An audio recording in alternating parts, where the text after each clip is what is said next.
It is me. I have started the stream early again. Uh, might as well start it a tiny bit early. What's up, everybody? We're doing part 2 of Resident Evil 4 Remake, but it's Dark Souls. It's been an interesting playthrough so far. I've actually been loving it quite a lot. I'm not gonna lie, guys. It's been a shit ton of fun. MGS3 and this game, I've been having so much fun streaming. For, for real, it's actually insane. I'm gonna go ahead and post the link to the Discord real quick. I don't know how to pin it on desktop. So let me go to my phone and pin that, and then keep that at the top of the chat. If you guys want to join a Capcom Discord, there you go. It's pretty chill. There's very few rules. It's a very chill environment. Nobody really says anything crazy except me. So there you guys go. Without any dilly dallying though, not much else I want to say right now. I feel like there was something I'm missing. Whatever. We might as well get into the game. But yeah, I've been looking forward to this all week. I've been looking forward to Resident Evil, not Resident Evil, Metal Gear Solid 3 as well. It's, you know, and I played some of that. That's been a good time. But you know, I couldn't get enough. I couldn't get enough of Leon's supple nipple right there. For real though, I've just been addicted to this game. I kind of, it might actually be a legitimate problem, but who knows? I just can't stop playing this game, man. We're finally back at it. We're on chapter 6. We're gonna really try to take out these guys. I think I did get past this earlier, and then I like died around the Chalice of Atonement. Did I? I don't really remember how the last stream ended. I just hope I just hope all the mods will cooperate this time. You know, theoretically they should, but who really knows?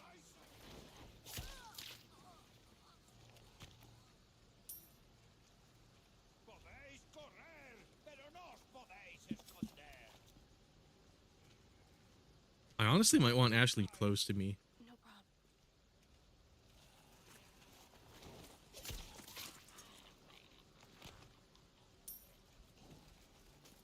But seems like everything's working fine so far. Fuck this. I can't get enough of this game in MGS3. I know I said it like 3 times already, but holy shit, man, am I so like so fucking down to play those games. Wait a fucking second. That's right. Dark Souls playthrough. I shouldn't be using the gun. I might have forgotten some of the rules since last time. I hope I didn't, but it took me a second to remember I can't use the pistol. That kind of defeats the whole point.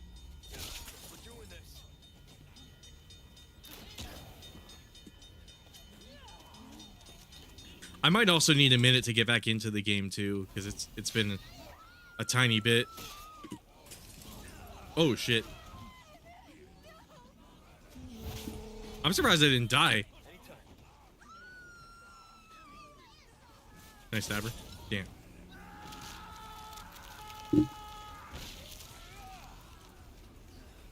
Okay, don't worry, gamers. We're off to a strong start.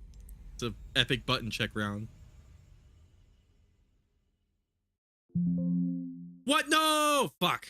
Come on, man. Don't tell me we're starting off the stream. We're starting off the stream strong with this one. Fuck. No, it was working just fine last time. Fuck. Fuck. Am I gonna have to reinstall the game? I hope not. I hope not. I did run around the game a little bit just to make sure it wouldn't crash like that before the stream started. I was kind of hoping I could avoid what happened last time where the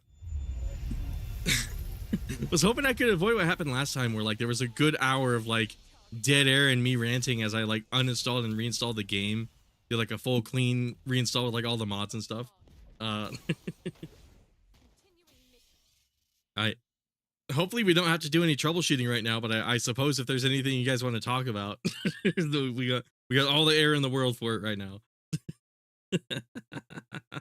Anyways, what's up, everybody?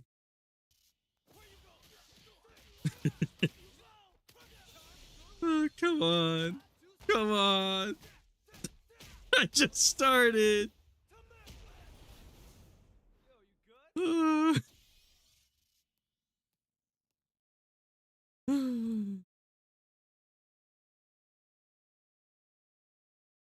So, anybody hear about that Enigma DRM? Wow, we're like 3 minutes in and already we're having problems.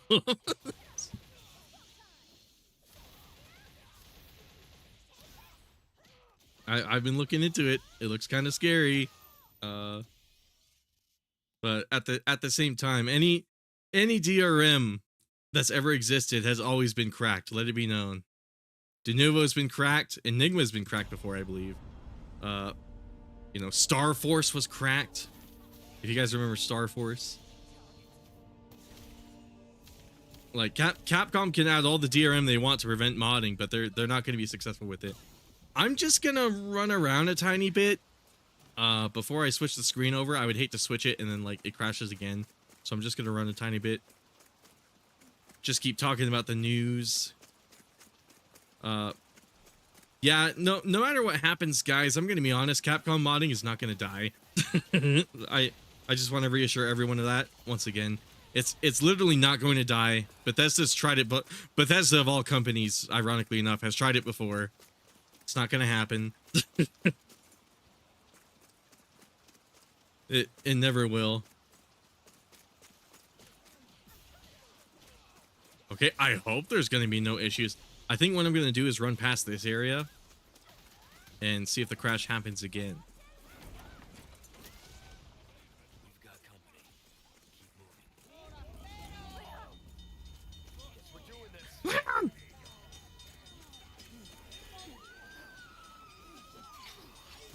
Whoa! I rolled right into a bear trap and you guys absolutely did not see it. That is sad. I hate this. There's no problems when I play this off camera, but as soon as I start the stream up, that's when all the problems occur. Okay, I guess no issues right now. At least I hope so. Might as well cue the stream back on. I took some damage apparently. I'm gonna walk back in there and I'm gonna try to kill those guys because it would be a little ridiculous to just run past all that.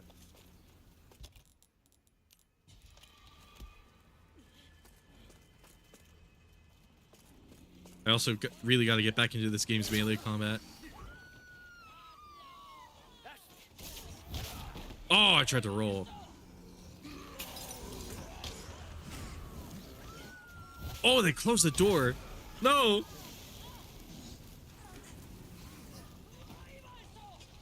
Okay.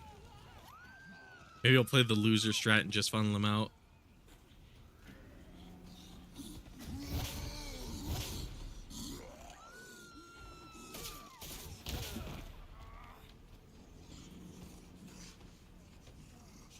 Yeah, I definitely needed like a minute to get back into it because it's been a week.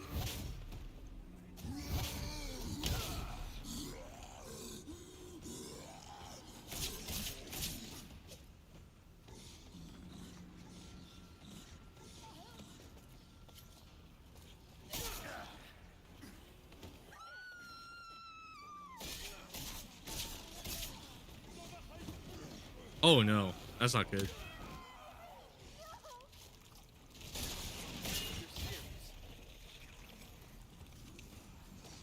Actually, why don't we reload? It seems like it's gonna work. I think it's this one.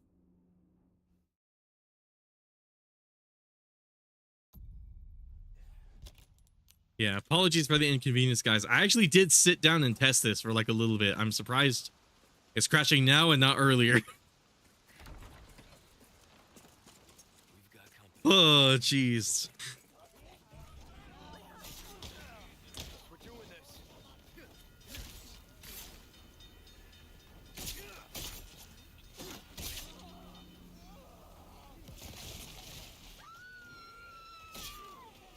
Okay, I'm curious, do I have any flash grenades? I do.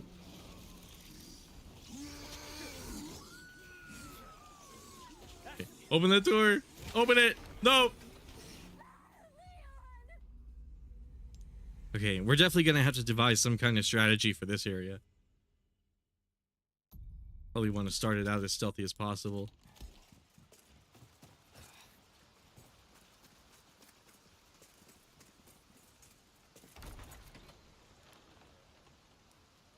We've got company. I'm still in like MGS3 mode, so I'm thinking I'm gonna like slowly crouch around and like lean and shit.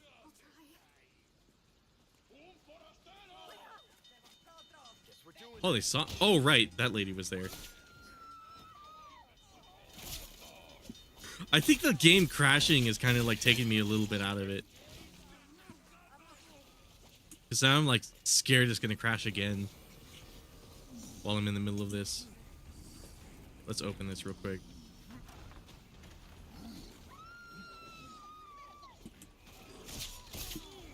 Oh shit. Oh, I was hoping to knife that guy.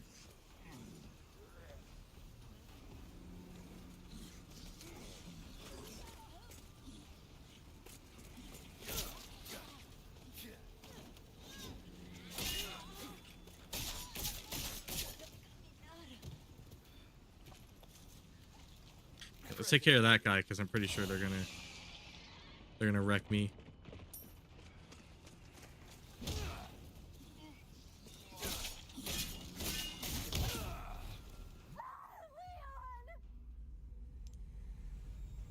Okay, I really gotta pay attention. That fucking crash earlier really took me out of it. What's crazy is I don't remember if it was earlier today or yesterday, but I was replaying the game a tiny bit to collect some footage of it, and I was playing really good that time. I was getting some footage for this newest video.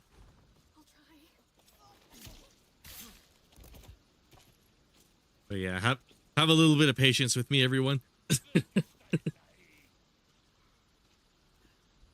Clearly, I started this stream early. I thought I was ready, but I guess not.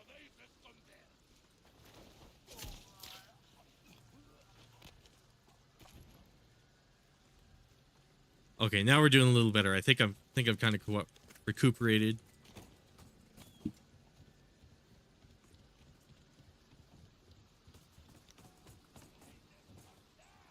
I can't really do anything about that lady up there.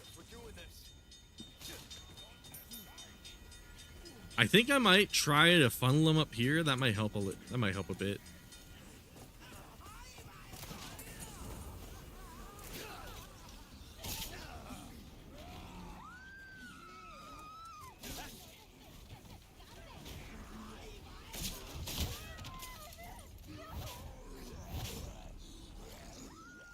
These guys are going to attack off screen, so I got to keep that in mind when I get up close like that. This area might not be very forgiving for the kind of playstyle I'm going for, too, because they definitely want you to snipe those guys up there, given I'm not really using the pistol. There we go. I really got to time those dodges.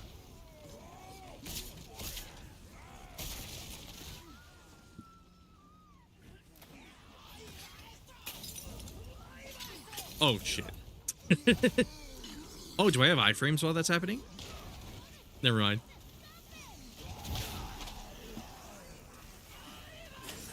Wow, this area is really unforgiving.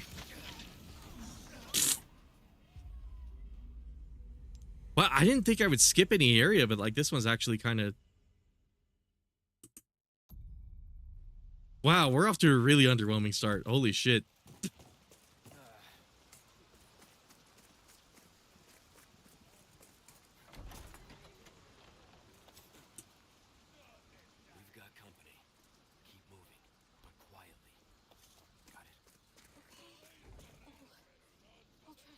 For those who are watching this without any context, basically what I've done is I've installed a series of mods to try to emulate sort of the same gameplay as Dark Souls. I tried to get as close as I could. And the idea is I'm trying to use the handgun as least as possible. And I'm trying to see if it would theoretically work. And you know, given the game's not designed to be played this way, I'm sure there are areas that won't really work out so well. And this might be one of them, but we'll have to see. Might also be just because I'm a little out of it right now.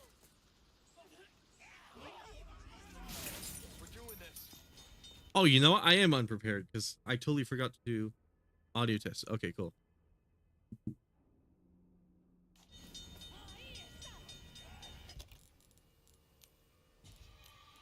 Use that. I think I'll fight him on the stairs. Ooh. Maybe Ashley can help me cheese.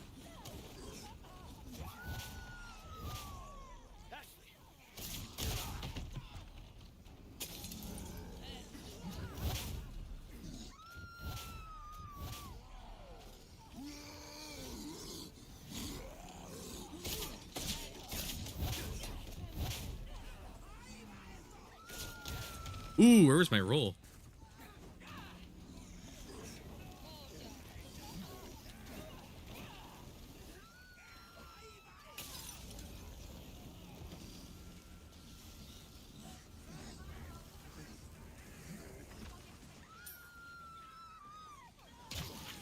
Oh, I totally could have parried that.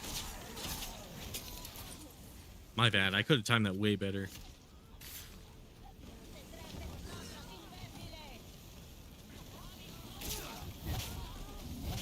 I might just have to run up and slash him. Oh, yeah, that works.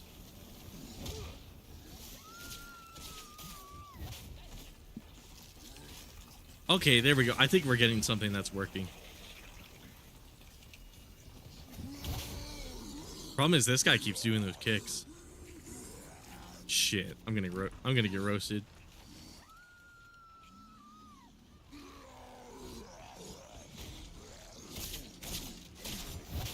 Ooh, perfectly timed.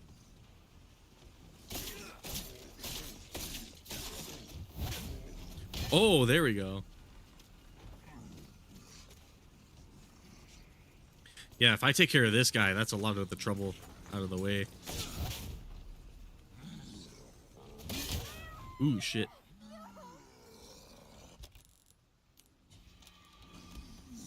I do like that these mods kind of make guys like these into sort of like a boss fight. Oh, I definitely should have rolled there.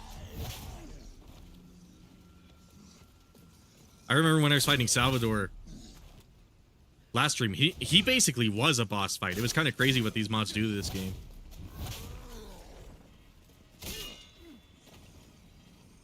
Yeah, I might just have to take the bitch strat with this guy. Oh, damn, that roll didn't come out. I'm trying to time the roll perfectly like I did earlier. Ooh, there wasn't a roll there. Wow, okay. None left.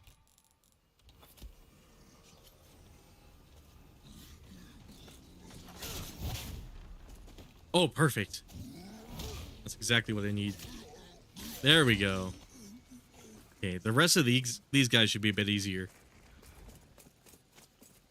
You okay? Wait, is that all of them? There's no way. Okay, yeah, there's this lady here.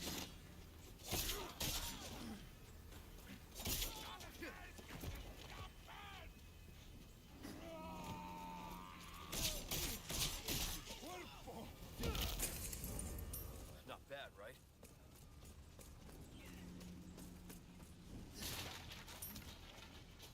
Okay, there we go. This is kind of the start I needed. If I really wanted to kill those guys, I definitely need the handgun for it. Close your eyes.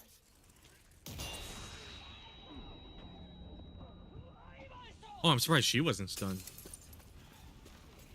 Oh, she also didn't go in that trap. Oh, I really could have timed that better.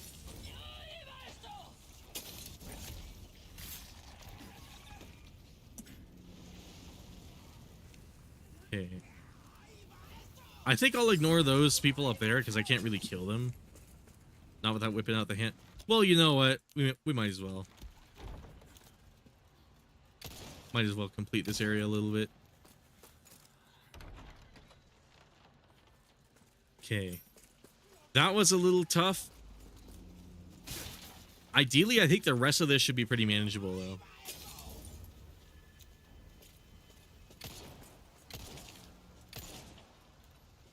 The rest of chapter 6 really isn't that bad. Oh, whoops.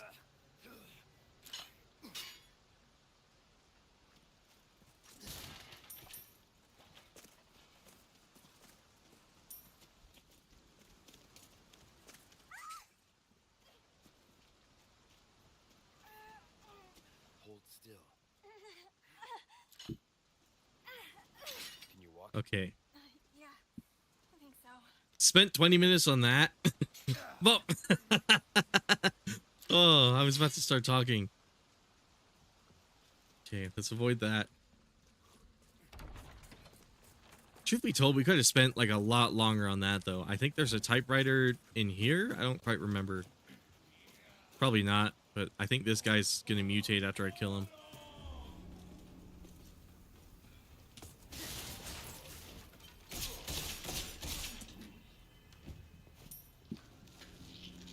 Oh, cool. There we go. That saved me a flashbang.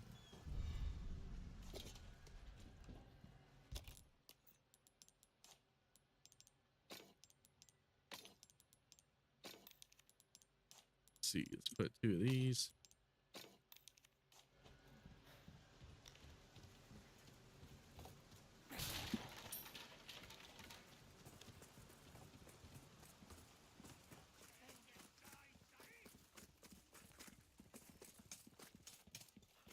Sure is quiet. Definitely gonna have to whip out the gun to grab this.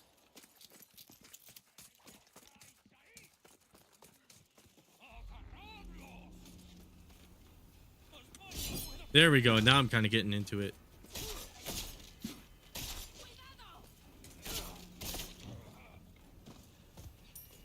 I really got to use those parries and those dodge rolls. There we go. Out of the way. I'm surprised these guys didn't mutate. Usually one of them does.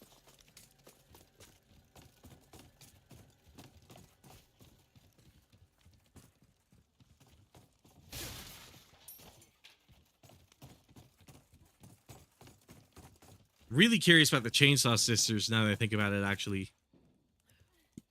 I might want to save right before I do that. Stay here. What? Given how hard that earlier encounter was. Yeah, I think what I'm going to do is I'm going to run back real quick and just save right before I do this, because this fight's not that hard with a handgun, but sort of the whole point is not use the handgun.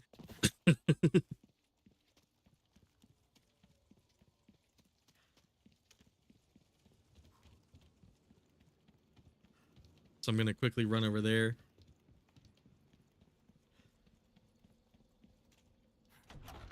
Yep, last time we did this though, that stream was like kind of a riot as far as the combat went. It was a really big rush. I'm hoping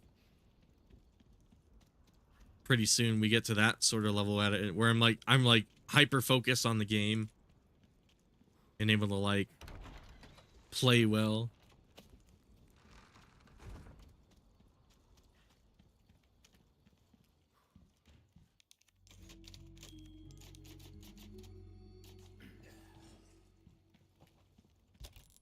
I also really got to heal. Whoops.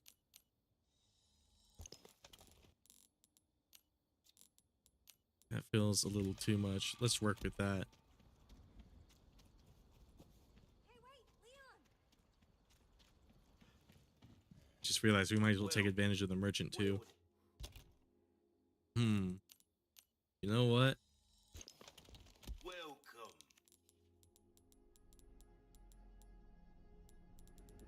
Your valuables won't do you much good in I forgot how many guns I had.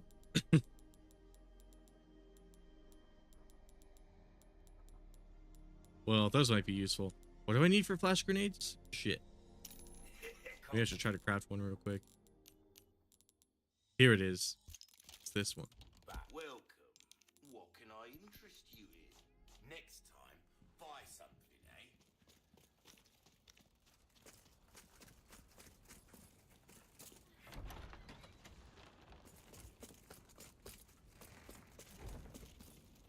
I really want to get back into Elden Ring.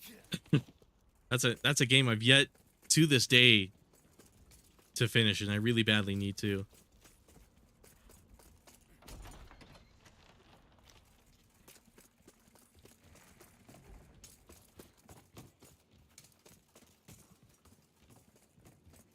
Especially with how fun it is. These like Souls-like games, I guess RE4 is not really a Souls-like. I'm kind of brute forcing it a little bit, but like those Souls-like games, I don't know what it is, man. I get so like addicted to those. And like I just want to play them more and more.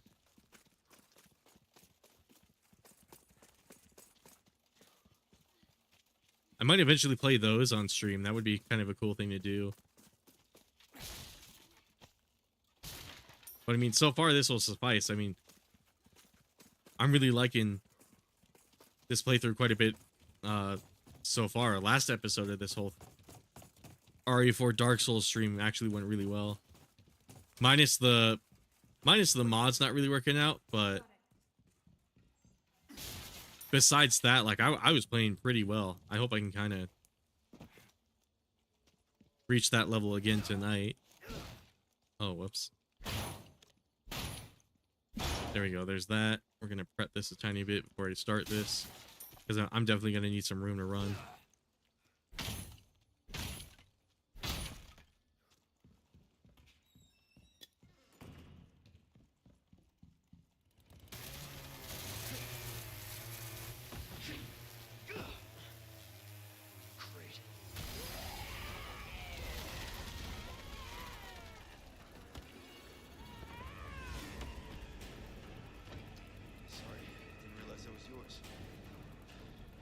I think I also forgot to turn on subtitles, because we'll do that real quick. I like to have it off when I record footage, but like turn it on for streams.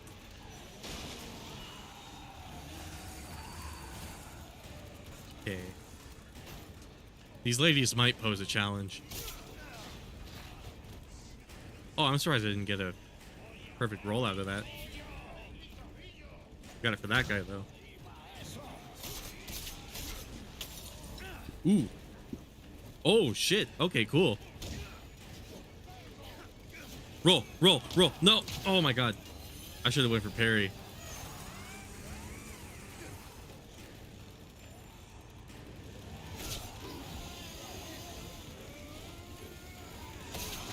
Okay. I could have done that in a much better place.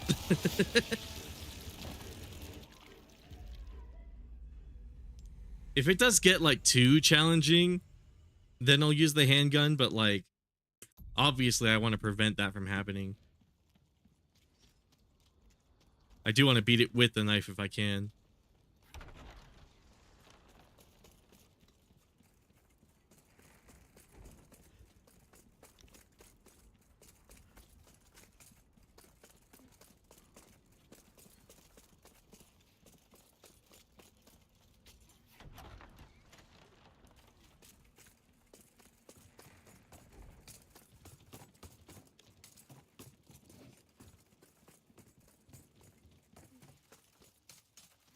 Okay, we're slowly working our way there.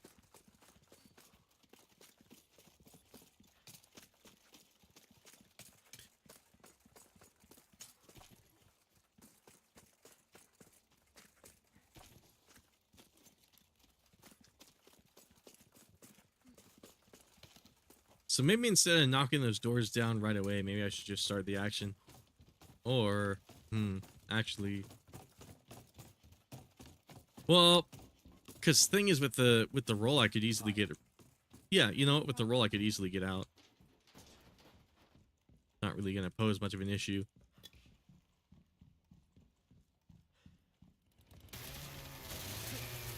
I am flattered. I'm a one-lady type of guy.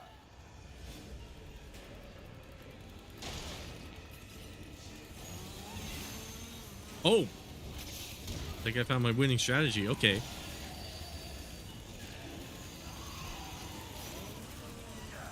Oh no.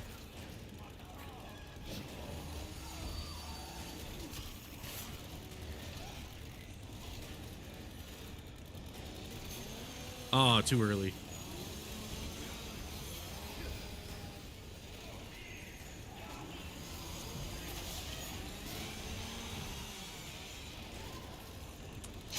Oh, ooh, where was my roll with that? I was hoping a perfect roll on that guy and get away with it. Let's use this. I apparently forgot to use the merchant too. Whoops. Oh, that was... I wasn't expecting it to work like that. Oh, I really got to get out of here.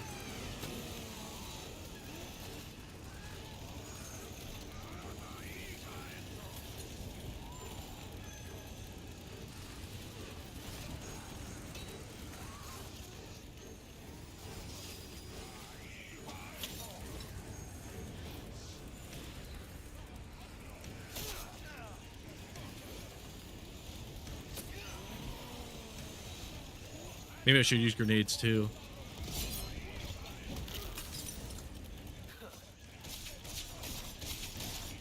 Ooh, cool. I could probably kick her with that too. Perfect. Then this flash will help me. There we go. We're kind of doing it. Sorry, must have slipped. Ooh, perfect.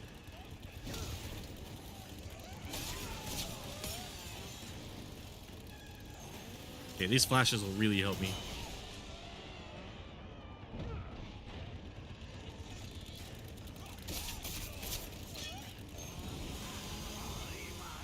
She has quite a bit of, they have quite a bit of health.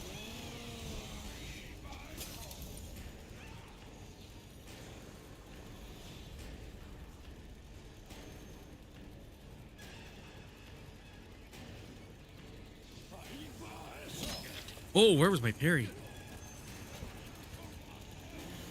Oh no, fuck. Damn, alright. At least I have an idea.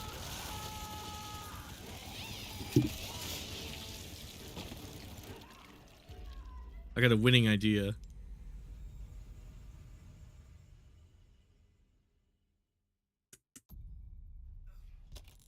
So what I'm gonna do is I'm gonna sell this. Then I'm gonna craft more flash grenades because we're really gonna need them. What can I craft out of this? Welcome. Well then, what can I do you for? Scroll down a bit. Almost anything. Sell. Sell that, that. Stranger. Ooh, good luck to you, stranger. That's good work, if I do say so myself. Don't get yourself killed now. Oh wait, I should totally save after that too, so I don't have to do it a bunch of times.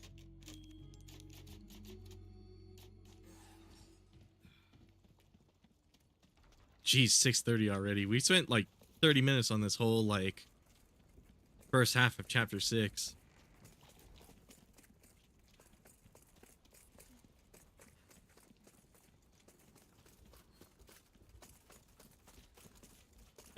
It is cool so far though. I actually really like the Chainsaw Sisters fighting them this way.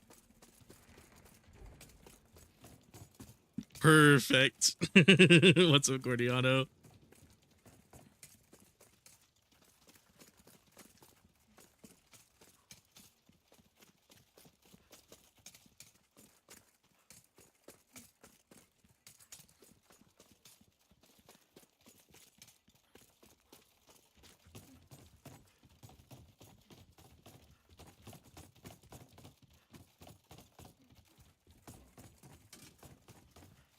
Wait here.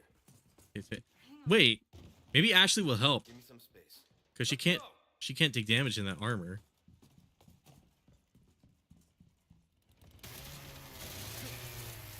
Yeah, Ashley might actually distract him. It might not be a bad idea to keep her out like that.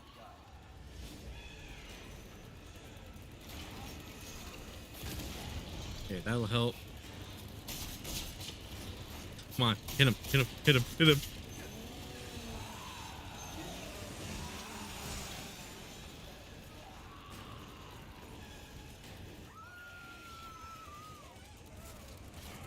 But yeah, for those of you viewing without context, I'm playing you don't normally play Resident Evil 4 like this. I'm playing it with like a set of mods that make it resemble Dark Souls. It's been pretty fun. The first part of this stream went on for like, I think I did it for 5 hours because that 1 hour was like totally wasted. Fuck.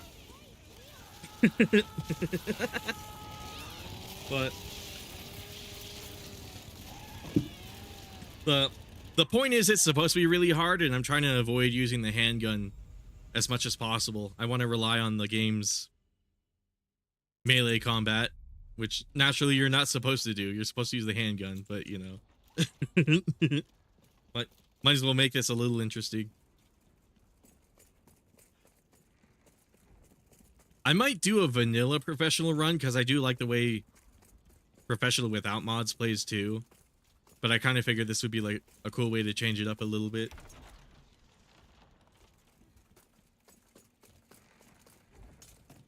I was watching some of my previous streams, and I have to say I really like the fact that I'm streaming in 4K now. It actually looks really good. I was trying to grab a chat message someone left me during one of my streams for a video I'm working on, and I just got caught up in the bitrate. I was like, holy shit, these streams actually look really good.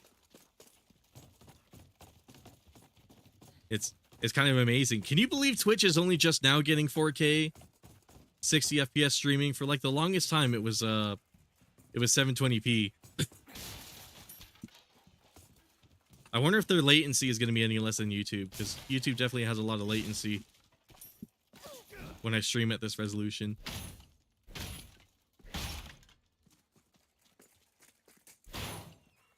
That'll give me a little wiggle room for fighting these gals.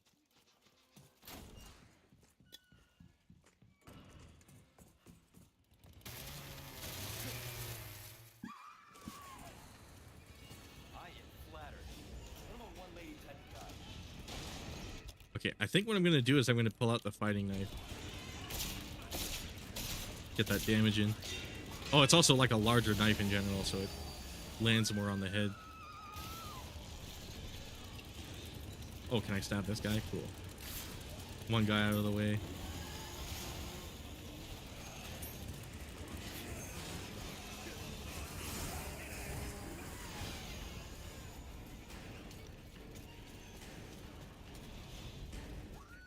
This might help me too if I use the ladders.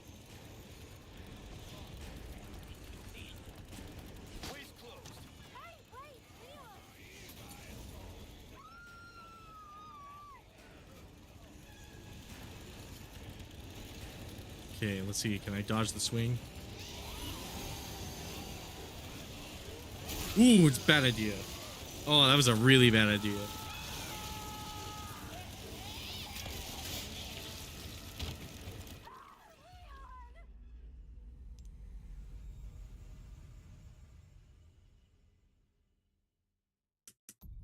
But yeah, essentially we're doing like a weird knife only run.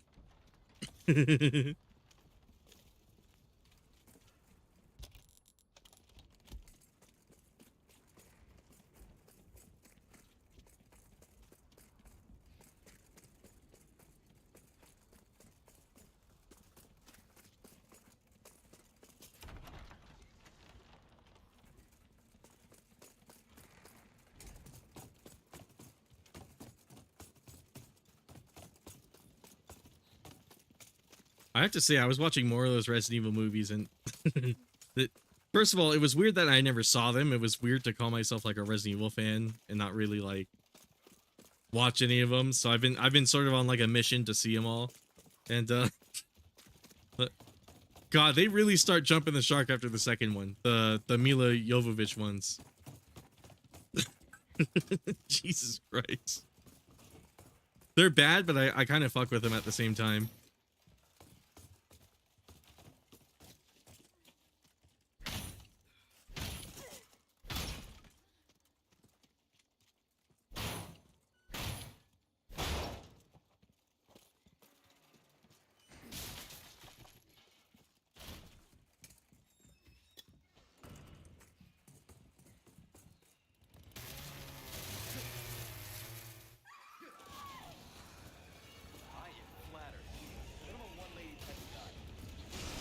Okay, maybe let's stick with the combat knife and just get a million stabs in.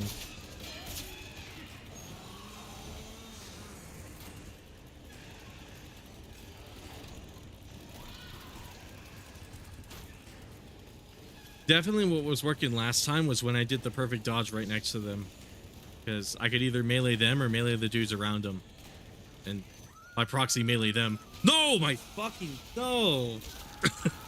Where is my dodge? Shit.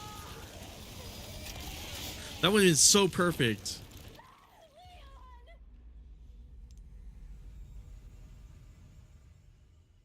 Damn, I hope we're not here for a while.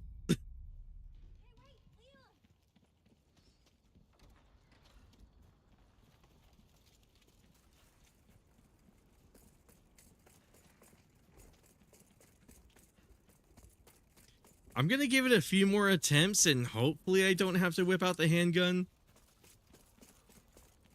I might eventually just do it the legit way because I definitely don't want to be on the same portion of the game for like the majority of the stream.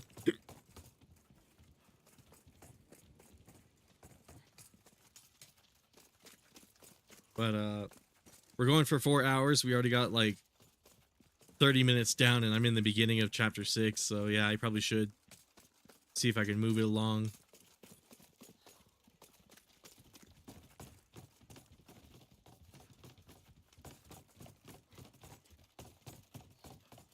This is a really lengthy walk.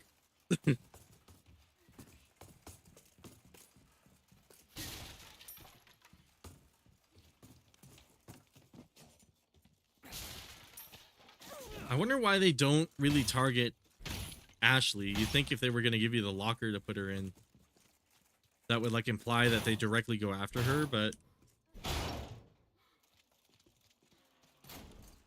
must be like a design decision they made in case like you forget to put her in there.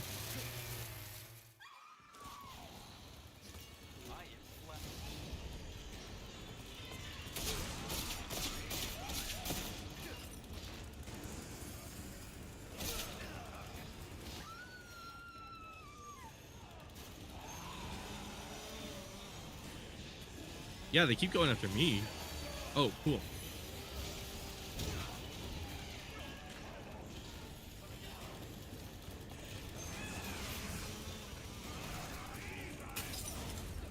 Oh, I was about to scream if I rolled if I rolled right into that.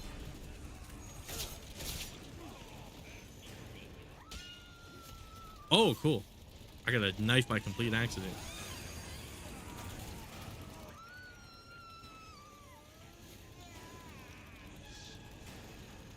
Let's use the flash. We might as well.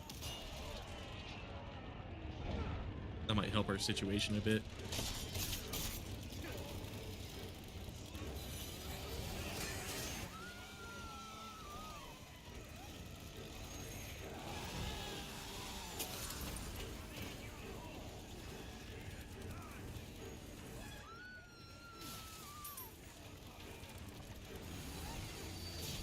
Can I get behind this guy? Ooh, that was a good parry. I should really be focusing on parrying these guys. That'll also help a lot.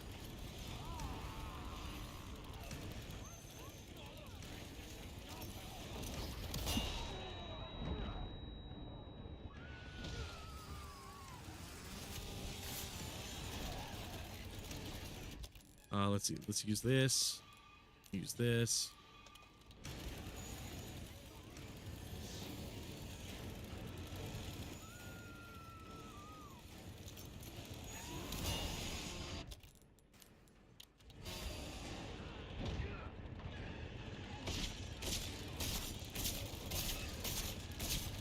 Oh, that did a decent chunk of her health. Probably should have been using the fighting knife earlier. Oh, I think they did actually try to go after Ashley that time. Oh, this time that one.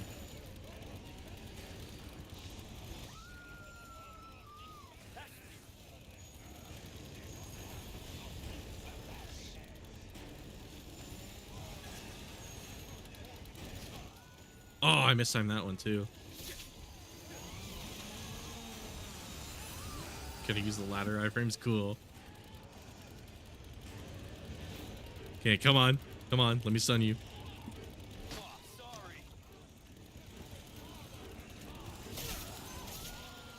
Ooh, that was great. Oh, no.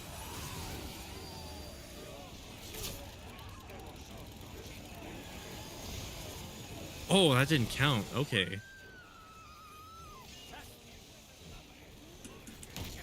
Oh, I definitely could have timed that way better. No! Oh my fucking goodness.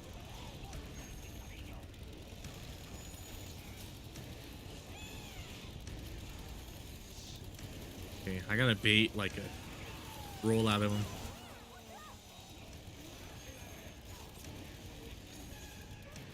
Dude, that was insane. I can't believe I narrowly dodged that.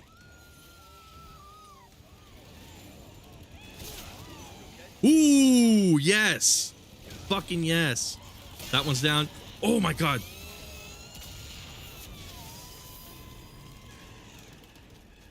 I can't believe I didn't die right there. Okay, climb, climb, climb. Let's knock her down.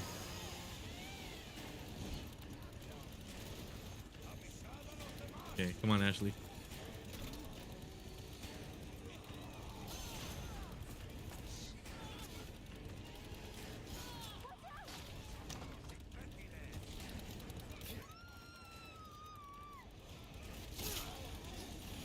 Oh, perfect.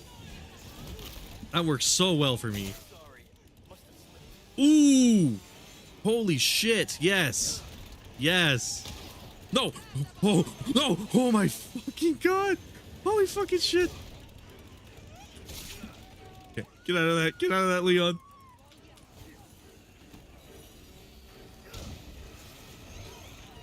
Holy fucking shit.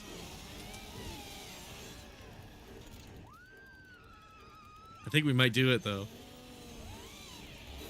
There's no way I get lucky that many times and I end up dying. I just gotta play really well.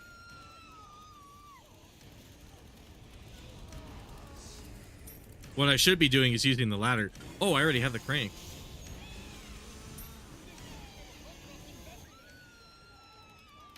Okay, get up there. Get up there. Get up there. Don't worry about Ashley. Okay. Okay, let's get some big damage. Okay, that's a decent chunk of her bar.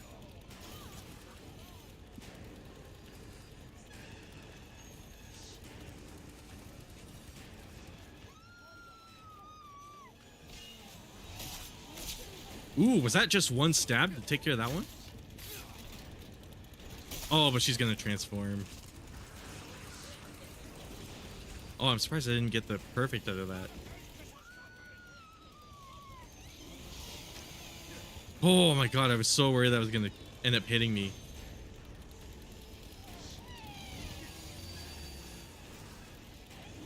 Okay, if I just kite it around like I'm playing COD Zombies.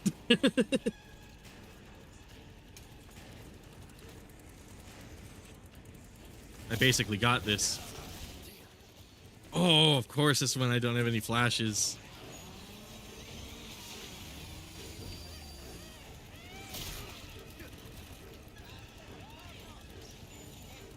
I should also really be using the ending lag from all of her attacks.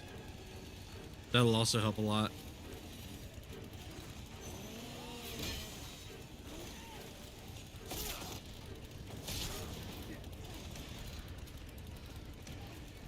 Okay, we have a really good strategy here.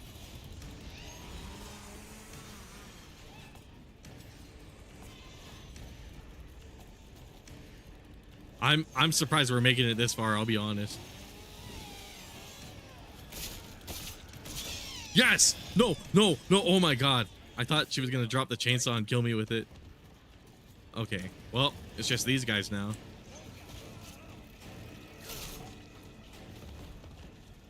Oh, I don't have any flashes. I think what I'm gonna do is I'm gonna ignore this guy. Oh. I'm gonna ignore that guy. I don't have any way to kill him without flashes or the handgun.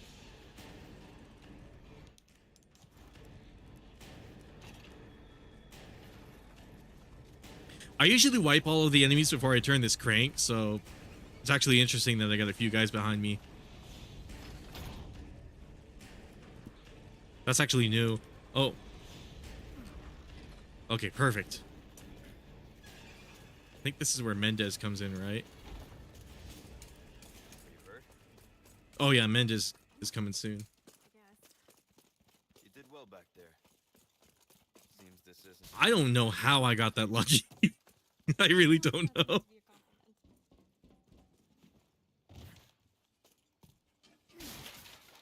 I just hope I don't fail to Mendez, because that means I have to redo that whole part again.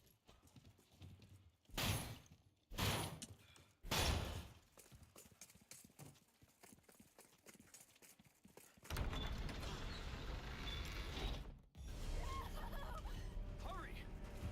Oh, cool. I got a flash. That'll be really helpful right now.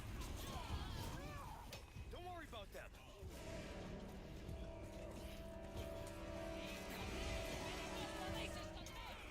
Close your eyes.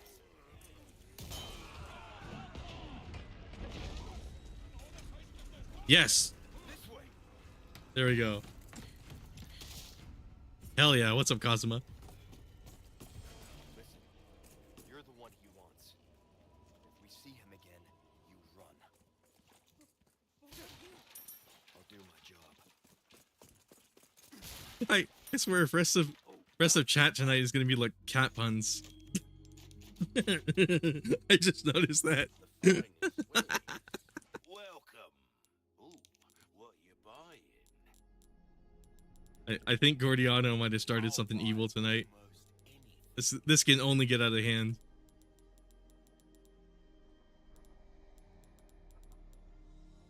A deal well struck. Let's definitely Crossing repair your these. T's, dotting your I's. That's the way to be. Give that the care it deserves. Come back. Dropping by real quick to see this Mendez boss. Yeah, I'm curious about how that'll turn out too, because it's really heavily reliant on the handgun.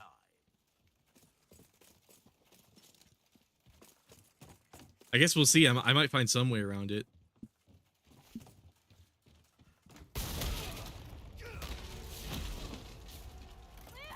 Should have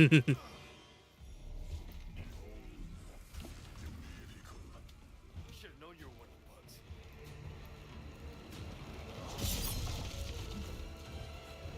I might have to do it from down here.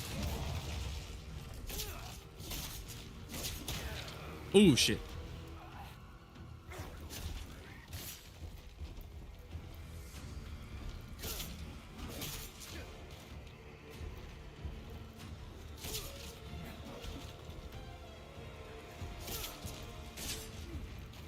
Okay, this might actually not be too bad. At least this first phase. I'm really not sure what I'm going to do against the second phase.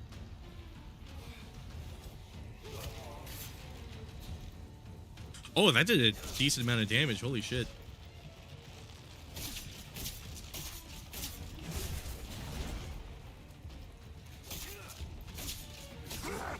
Okay, cool. That's that phase. Okay, first phase actually went a lot better than I was expecting.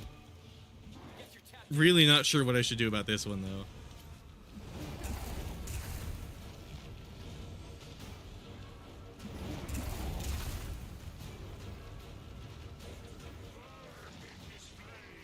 I've actually never let him throw the barrels at me.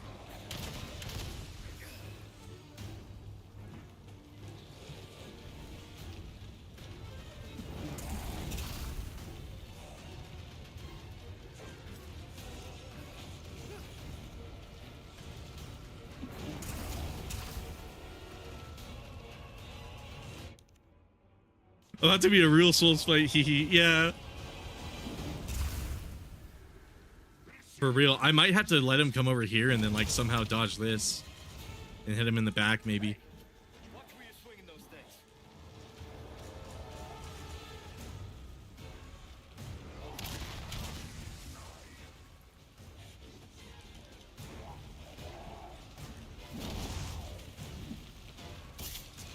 Oh, this could work. Oh, that might take a while, though.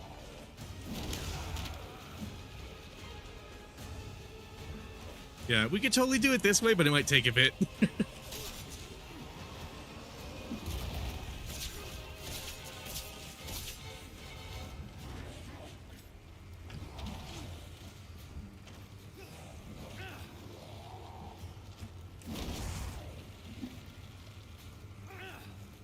Oh, shit.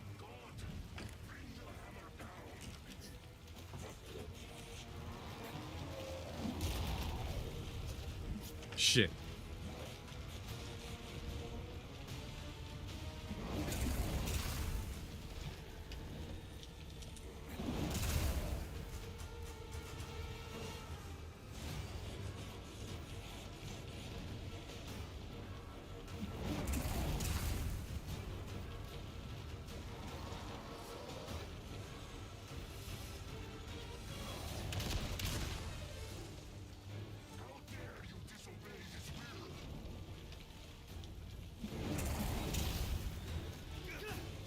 Oh shit. Okay, come on, buddy, come down.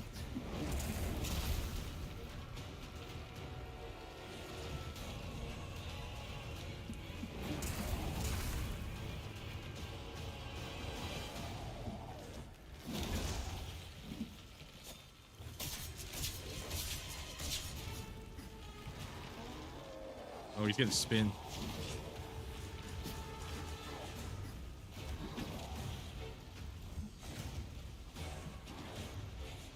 Okay, we got like a quarter of his health down.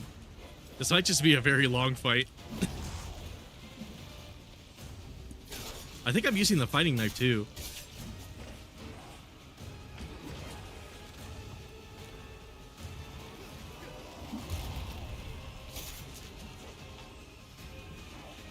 Oh no, we almost got him at half. Okay, I just gotta keep this up then.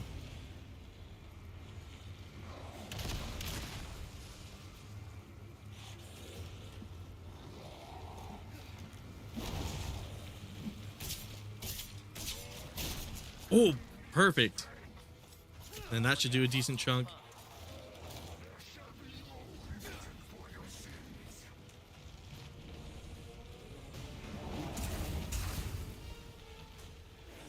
I'm surprised at how well this is working so far.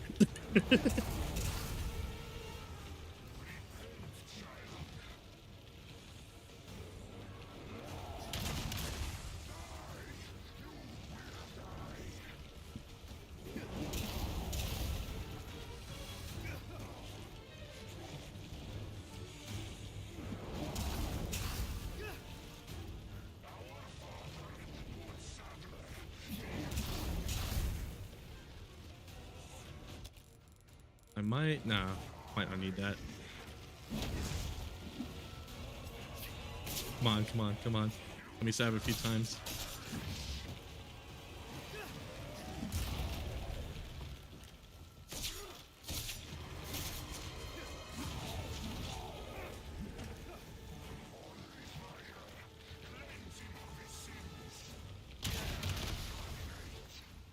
Oh, I chose a bad moment to look at chat. Oh my god, I took a really bad moment. Okay.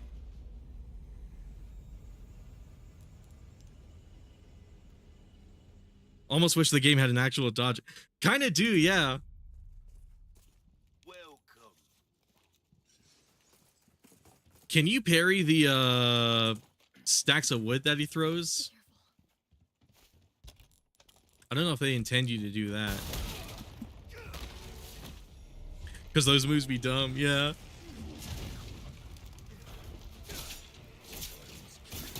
Yeah, I find without the dodge roll, they're actually really hard to dodge. Because it is all in the timing. Like, if you get it down to muscle memory, it's really not that big a deal. But, like... Oh. Oh. Oh. Okay, I'll take it. Damn, lol. I wasn't expecting that to work, but cool.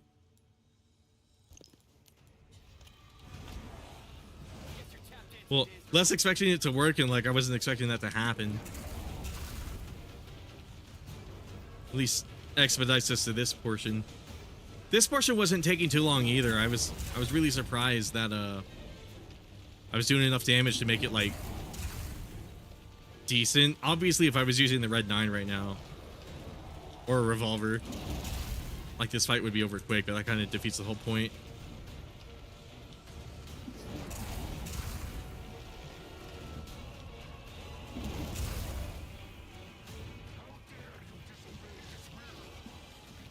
Oh, you can't parry him, but if you did, you go crazy. Yeah. Oh my god. Speaking of parry, did the wrong input. Okay, yeah. That's my cue that I should be paying attention.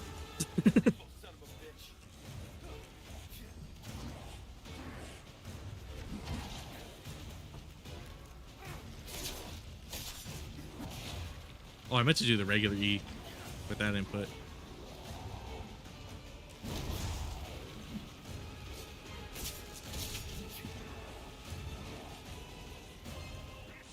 Okay, yeah. I definitely got to concentrate.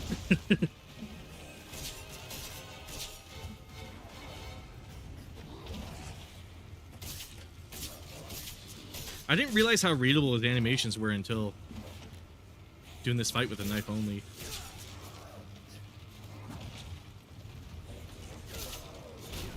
Oh, perfect. He froze. Yeah. Running out of options, huh? I mean, I'll take it. It's not like that first phase was particularly hard.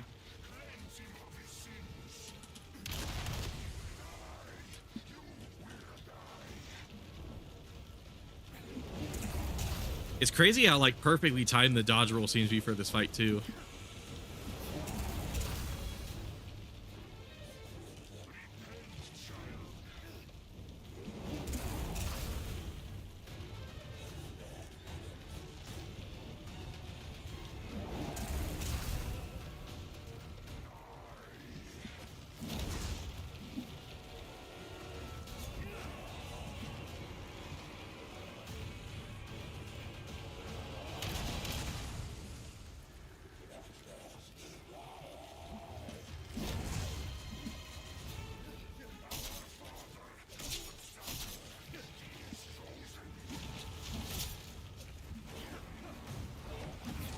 Ooh. Okay, we're basically back to where we were earlier. That wasn't too bad.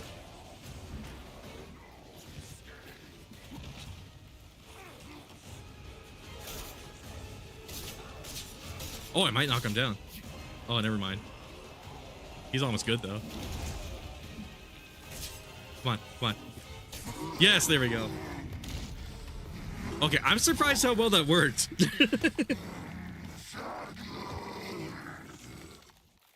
I'm actually really surprised how well that worked out. I was not expecting that.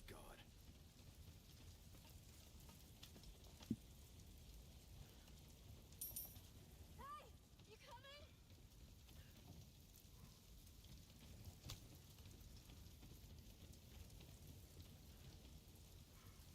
Leon! Leon, hurry! Yeah, goddamn. Their attention. Let's keep moving. Leon, I'm not gonna turn into one of them, right? I won't let that happen. I promise. Okay, get this. I have to say, this is definitely... I don't know if it's my favorite way to play the game, because like I definitely really like the handgun combo in combination with the parry, but at the same time, it is a really cool way to play the game. I'm having a lot of fun with this. Dope, hell yeah. I think it was this one, right? Yeah.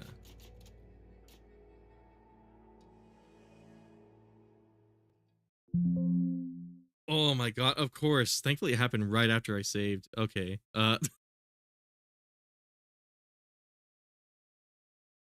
Thankfully that didn't happen in the middle of the boss. Wonder what that's about.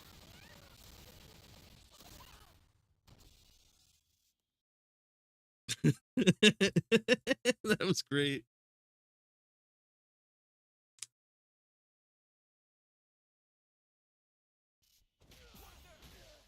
Quick intermission.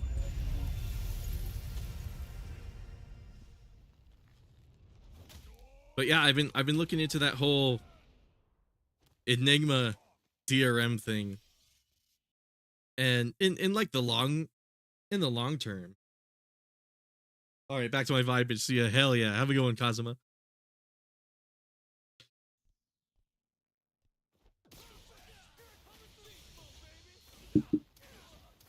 Like I was saying earlier in the stream, in the long term, I don't really see that being a problem. At least from my understanding of it, because like I said, with all DRM, you know, it eventually gets bypassed. Like Denuvo gets bypassed. Like I said, Denuvo gets bypassed. Star Force got bypassed. You know, this inevitably will. Kind of sucks, but at the same time, it's like modders always find a way though, because also like I said earlier, like Bethesda kind of tried to stop people from modding their games in like a certain way, and they weren't particularly successful with it. So it's definitely some interesting news. The other fascinating tidbit, I forgot to mention this while I was researching the whole did I already forget the fucking name of it? The DRM thing that everybody's freaking out right now. The other interesting thing about it is this might have been spurred on by some guy playing Resident Evil Revelations. It's kind of crazy to say, but oh, I should definitely turn the screen back to the game. Definitely a little crazy to say, but I found a Steam post from some dude who was like, "Sorry guys, that this whole DRM thing might be because of me." And it's one of those things where it's like, yeah, you could probably just take it with a grain of salt, but also like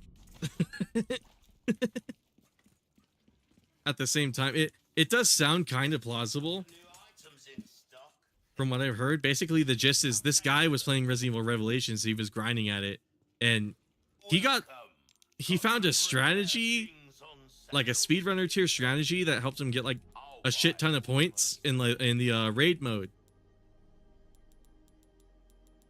And what's interesting about that is, I think from what I recall from reading the post, the guy tried to claim the weapons he would normally be rewarded with, and he couldn't because Capcom removed his score because Capcom thought it was cheating. And then he emailed Capcom and he was like, "Hey, I kind of need my score. I got these scores legit. Be nice if I could get my rewards." And Capcom straight up told him through email, apparently, allegedly, they were all like, "Yeah, sorry, your score isn't legitimate." And what ended up happening is this guy who apparently discovered this exploit in the Revelations raid mode, he went and told other people how to do it, so then they started getting really ridiculous scores. And I guess Capcom saw that and was like, okay, people are cheating in Resident Evil Revelations right now. So they go and they add this DRM, and this DRM, even though it might not have been added to block modding, it just so happens to prevent the... Oh, what the fuck am I doing? I was busy talking. Oh yeah, how am I gonna handle these guys? Guess it's a good thing I made that flash grenade. Look away.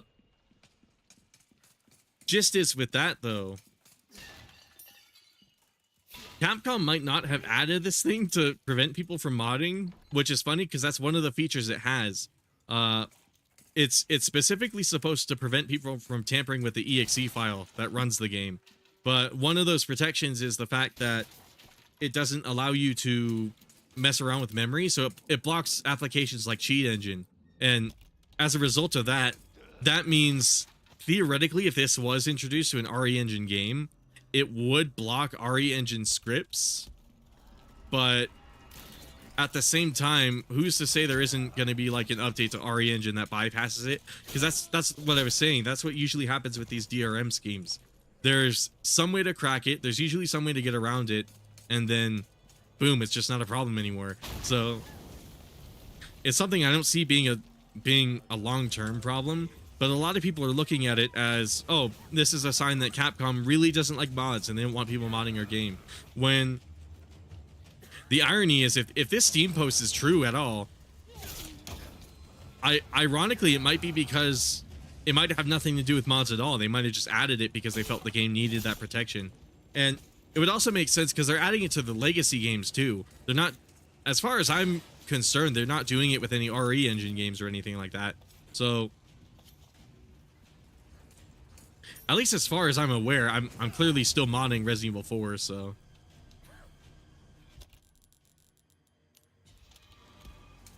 I guess we'll see what it means in the long term, but it was one of those things that came up where I was like, oh, is my whole video ruined now because of this one article that I saw about it? I was surprised I got to it right away. I was thinking if some news like this came up, Kazuma or someone in chat or someone like that would probably tell me. But thankfully I found it on my own, and I was already looking into it by the time other people were telling me about it. And ironically, this might not have that big of an impact on the video I'm making. If anything, it kind of further exemplifies the point that I'm hoping to make with that video, which is like, hey, they don't actually have a thing against mods. It's just they're behaving in a way that makes it look like that, which is definitely not something I was expecting. Wait, I didn't think you could kill those guys like that. Okay, whatever. Anyways.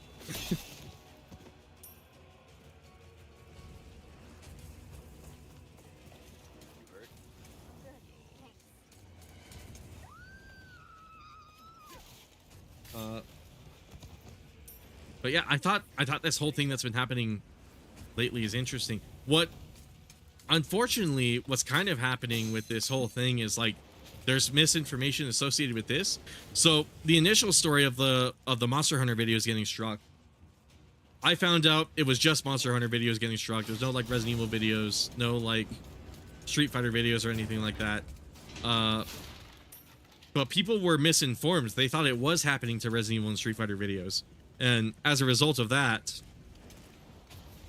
I found a smaller YouTube channel. I don't know if I'll be able to find the video again. I definitely should have archived it when I found it, but I was kind of flabbergasted by what I saw. I saw like a smaller Capcom channel, smaller than me, and they made a video about how they can't talk about Capcom mods anymore because they're worried Capcom's going to come after their ass. And when you're a really small channel, a copyright strike or like even a community guideline strike, just any kind of strike, can be like an absurdly huge deal. It can stop any and all the momentum you've basically been trying to earn this entire time with the YouTube algorithm. So getting a strike like that really is a huge problem for like smaller channels. Thankfully, most of the cases I've seen of it weren't smaller channels, but Team Darkside is certainly not a small channel, but definitely look forward to the video I'm making about it because it's a really fascinating story. I can't promise you.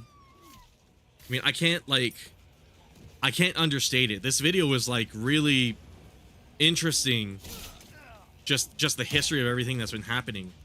I've been doing tons and tons and tons of research, and a lot of it is because the story keeps winding and bending and going in a ton of different ways, and a lot of that is just simply the fact that it's clearing up things that have been said about the situation that aren't true. But like, I can't blame anyone for coming to those conclusions because like it's Capcom threatening to take down people's YouTube channels. I can't really blame them for freaking the fuck out. But also at the same time, there's also a lot of research involved because I just have to verify what people on Twitter are saying about the situation. Because like I said, like I claimed, there are people on Twitter who are saying that, oh, Resident Evil and Street Fighter videos are getting taken down. That's not even true. It's only Monster Hunter videos and only Monster Hunter Rise videos, which is the other fascinating thing about it. And then on top of that, it's only Monster Hunter Rise videos from what I've seen. It's only Monster Hunter Rise videos that link mods in the description. So like, you can have mods in the video. You could do what I'm doing right now and just have like a costume mod and like a dodge roll and like a sprinting mod and stuff like that. You can have elaborate mods, basically all the mods you want. You just can't link them in the description. And that's only if you're talking about Monster Hunter Rise, because I have a Resident Evil video that I made back in December, early December, that has mods and it's linked in the description. And the thing about that is I haven't gotten a single word from Capcom. I haven't heard a single thing from them. Oh wait. Whoops. Hopefully that doesn't change anything with the combat knife. But I promise you guys, this is going to be a really fascinating video because at the very least, it was really fascinating to me because it's like it was a shit ton of detective work to get it all figured out. But I think I have the whole situation kind of understood. Unfortunately, the good news is Capcom doesn't hate mods. The bad news is I don't see them stopping this anytime soon. They're inevitably going to keep fucking up like this. And they're inevitably going to keep trying to target Monster Hunter videos because the reason they're targeting Monster Hunter, you might be all like, oh, Rainin, if they don't have a problem with mods, why are they going after Monster Hunter videos about mods? The reason they're targeting these videos is because Monster Hunter mods have been a problem in the past, and not for people who mod their games. You know, Capcom customer support doesn't have to do anything about people who mod their games, but they do have to do something about people who play the vanilla game and get their save data corrupted. And that's what's been happening to people. They've been getting in lobbies with random players, and unfortunately, because they've been getting in lobbies with random players who have mods, and because they don't have the mods themselves, save data gets corrupted. And Monster Hunter save data is like gold.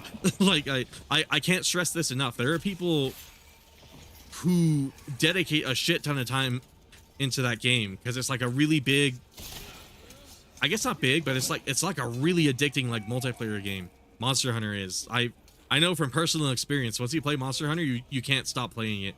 So there are people who have thousands and thousands and thousands of hours in basically each Monster Hunter game. And to lose just one of those save files, that's a humongously upsetting thing that you do not want to happen. And you especially don't want that to happen to somebody who doesn't really understand mods or anything like that. And they join a random guy's lobby, and this random dude just happens to have mods. And as a result of that, their game's just fucked. Now on Steam, you can recover your Monster Hunter Rise save files. It's a bit of a complicated process, but you're relying on the Steam cloud, and some people leave their games running overnight. You know, they leave their computers running overnight. So if you haven't exited the game anytime recently to let Steam do that sync, that's a bit of an issue.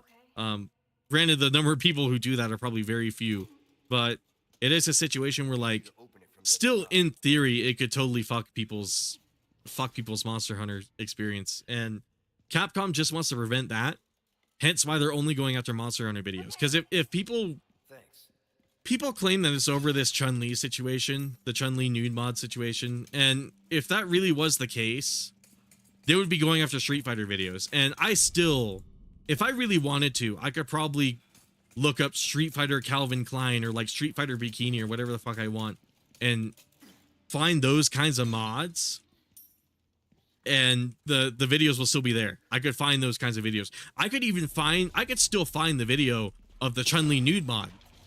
I think the original video might have gotten taken down. I'm not sure for what reasons. I don't think it was because of Capcom, but Looks like we can continue on this way. if it was because of Capcom, I'm sure the person who uploaded it would have said something about it. But I've seen re-uploads and like archives of that Chun-Li nude mod situation, and those haven't been taken down. You think Capcom would, if Capcom was so embarrassed about that moment, you think they want to bury it? they'd have somebody, a dedicated person at the office, just clicking around YouTube trying to bury that shit, right? So it's one of those things where it's like the situation is a lot more nuanced and a lot more interesting than I think people realize it is. And because of that, God, I just saw some Leon boner. Thank God he's wearing underpants.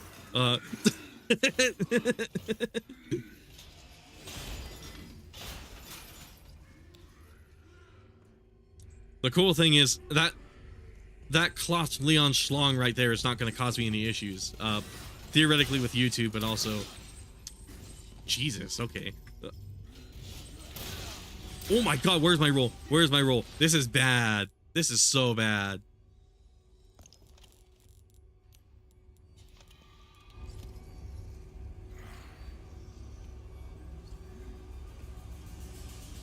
I might have to focus a little bit for this part. I might have to stop talking for like a tiny bit. I fought this guy without a gun before. It's not like it's hard. They even have a Steam achievement for it, actually. But this might be a tiny bit time consuming. I could also parry this guy probably.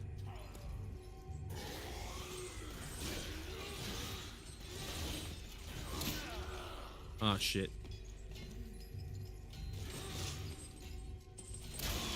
What? Where was my parry?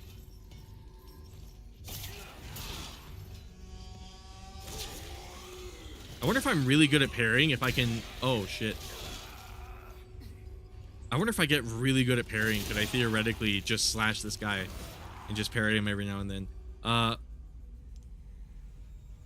As I was saying though, this whole, that's what it was called, Enigma. This Enigma DRM, Capcom's whole like R&D presentation. I definitely should have saved after that one fight. Oh well.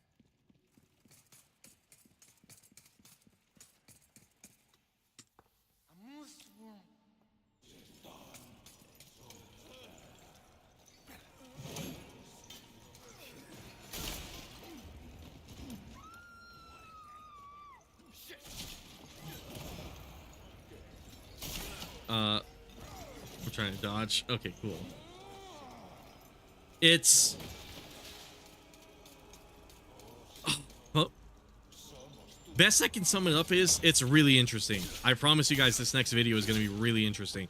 The thing I hate about it is it's taking so long to make, because what ends up happening is I get the rough editing done and then more news comes out, or like another thing comes out that I need to fact check, and it's like it's a really time consuming video to make because there's constantly more information coming out. And it's a good thing because I almost had this video ready before this like Enigma thing happened, and now I have the ability to update everything I say in the video with that in mind. But at the same time, it's frustrating because it means I've been working on this video for like a month and a half. I think my best estimate is this video is going to come out on like the 15th or something like that, which is not something I'm looking forward to. I was kind of hoping January I would have quite a few more uploads, but instead I'm dedicating all my time to this. But you know, at the same time, it is a really important video, and I'm going to be honest, guys, I have a feeling that the title and thumbnail that I have in mind for it, I have a feeling it might do pretty well. I'm not going to hold my breath on it, but it might be another one of those videos where I'll get a lot of people's eyes on me, and it'll benefit the channel, much like just like the Horny Company video, much like the other Capcom modding video I did, kind of like the Resident Evil Dark Souls modding video. I might do a sequel to that after I finish this playthrough and kind of talk about my experience playing this.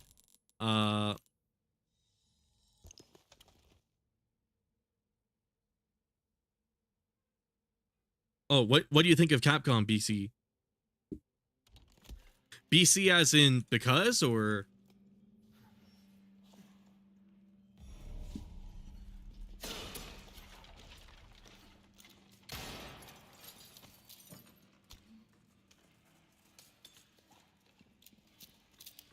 Looks like we can continue on this way.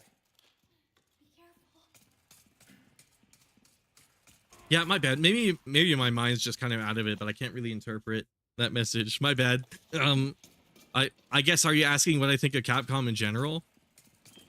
Or probably, probably their stance on this whole modding situation. I think Capcom is accidentally looking like they don't like mods, because here's the thing. This next video I'm working on kind of explains why I think that too. Because what's funny about this whole situation is people point to this presentation that Capcom made on their R&D YouTube channel, but that presentation itself actually has a slide in it that suggests there will be Capcom approved mods. Bullcrap about removing mods.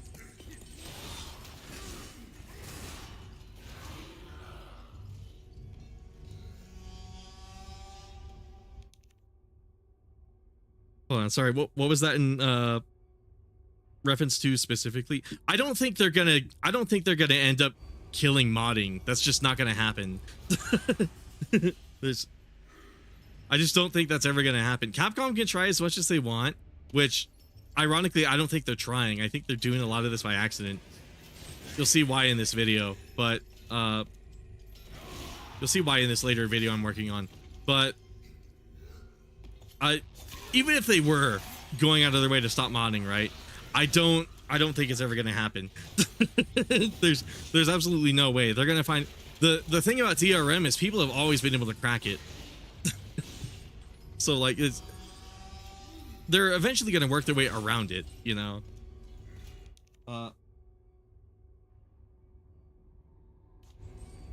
like I use cheats. That actually plays a big role into what I was talking about. I think the Enigma situation, like I was summing up earlier, I think the reason Enigma is included is because of that Steam post I was talking about, where some guy got a really high score in Resident Evil Revelations and contacted Capcom about it, and Capcom, rather than believing him,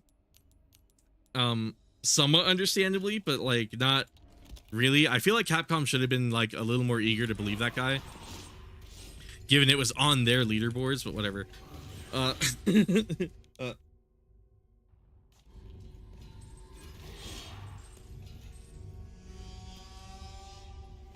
this fucking fight.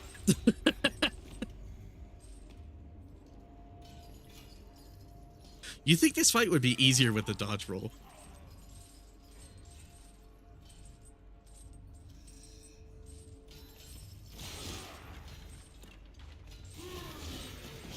Okay, yes, please keep your back at me.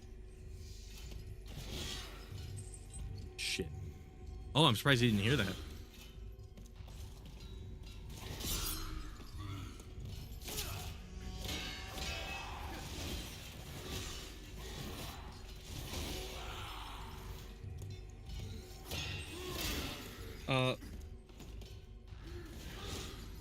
Like I was saying, sorry about that. This fight's kind of like, this fight needs a lot of concentration.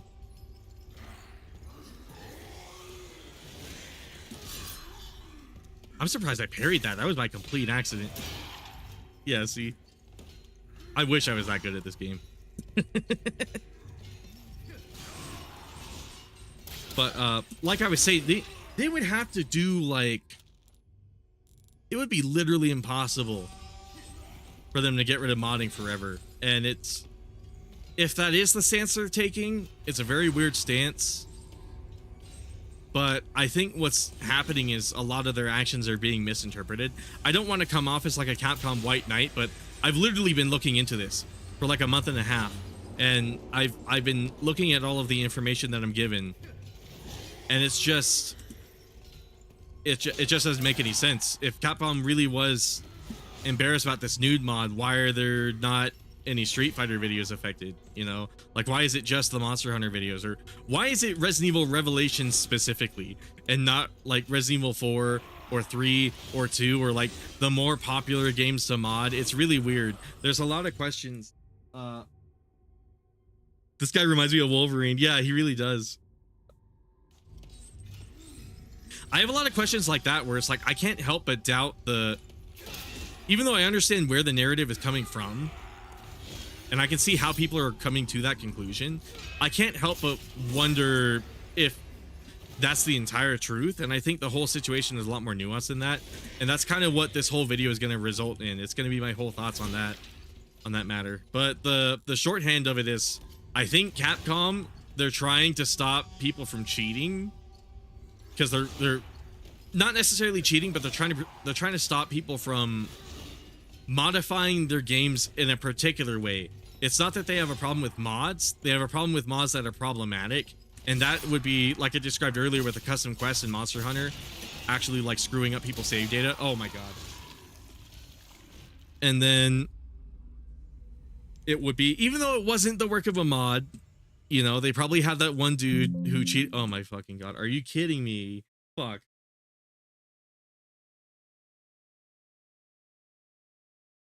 Yeah, like, it's making me hate Capcom now. Yeah, exactly. I have to admit, like, even though I'm looking at it and I'm like, I can kind of see where they're coming from, and I can see that they're being misinterpreted.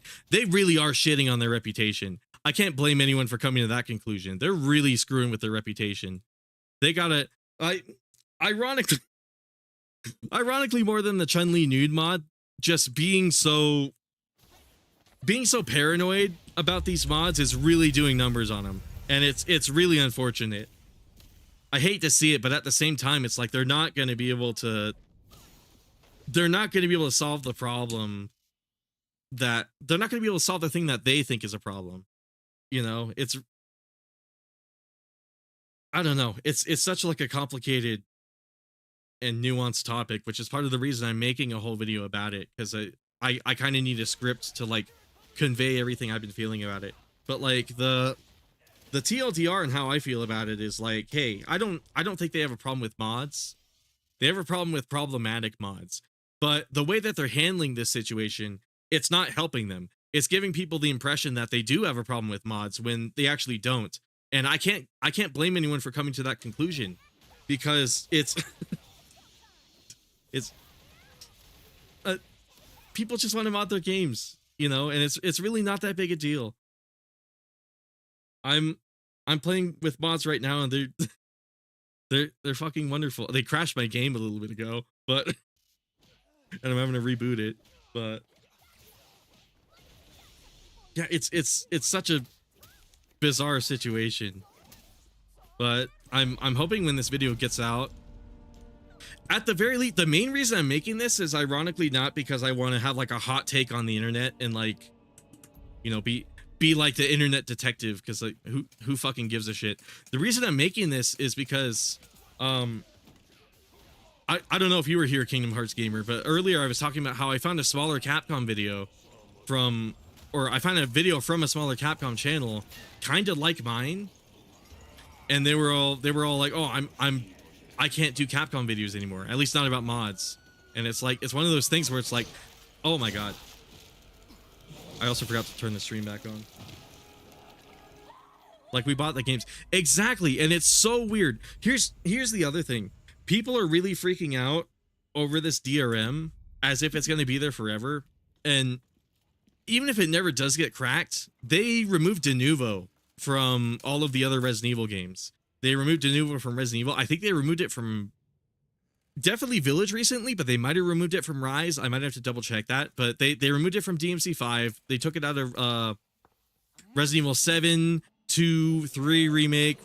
They'll eventually do it with Resident Evil 4. I know they did it with Village. So it's one of those things where it's like, Capcom, when it comes to DRM, I'm not trying to make them look good, but they at least remove the DRM later. So I wonder if they are licensing Enigma for the time being, and they plan to remove it later once they figure out this whole Revelation situation. That's also another possibility, because like it's something they've done before. But it's, I don't know, it's so, but I just wish Capcom would just say something publicly about it. Like, be all like, hey, sorry, we're not trying to stop modding, we're trying to stop cheating. I feel like they should say that instead, because what happens is they put out that R&D slide. They describe mods as cheating, which they can be used for that, but not all the time. I would argue what I'm doing right now is like the opposite of cheating. I'm intentionally making the game harder by playing it like it's a Souls game. But I don't know, man. It's so depressing. It is one of those things where it's like, Capcom used to be like the king of like, you buy the game and you can do whatever you want with it. You know, it used to not be a problem. They let you mod Street Fighter 5, and I mean they're kind of letting you do it with Street Fighter 6. And it's like Street Fighter 5 was a game that probably didn't need mods. That game had a lot of problems already. Last thing it needed was like some people modding it and causing problems. But mods also kind of saved that game. I remember back when Street Fighter 5 was a few years old and people were still playing it, there was a mod that fixed the netcode because Capcom couldn't do it themselves. Somebody had to mod and fix in. Oh, I got a magic pixel. Holy shit. Yeah, apologies if I'm playing like garbage right now. Kind of in the middle of like talking about this, but we cheat like ever since the N64 days. And like I would understand the cheating a lot more if it wasn't a Resident Evil Revelations leaderboard. Like, it's such a, which I think is part of the reason why it's only been for Monster Hunter and for Revelations so far. Cause like, I had a Resident Evil 4 modding video where, funnily enough, in that video I talked about a lot of the mods I'm using right now.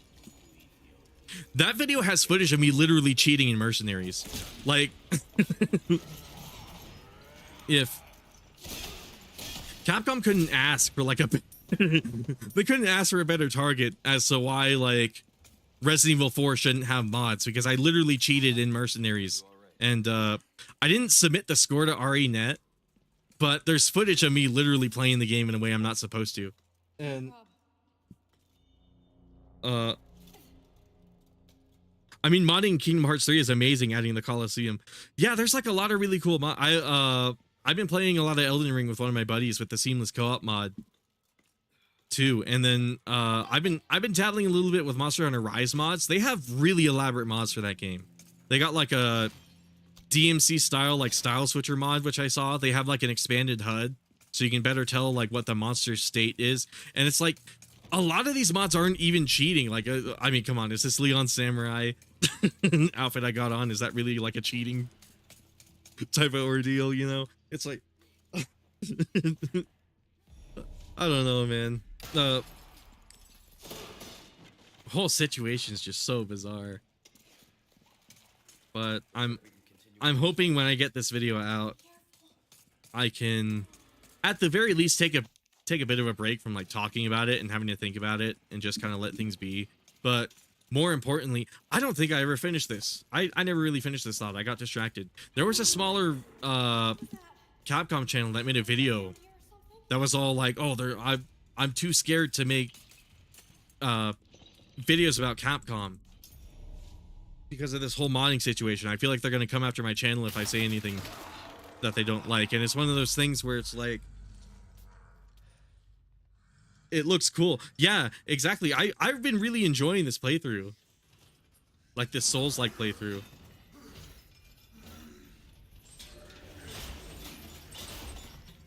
But that video I was talking about, by the time I found that video, I kind of already knew that this thing was being blown up to be a bigger deal than it is.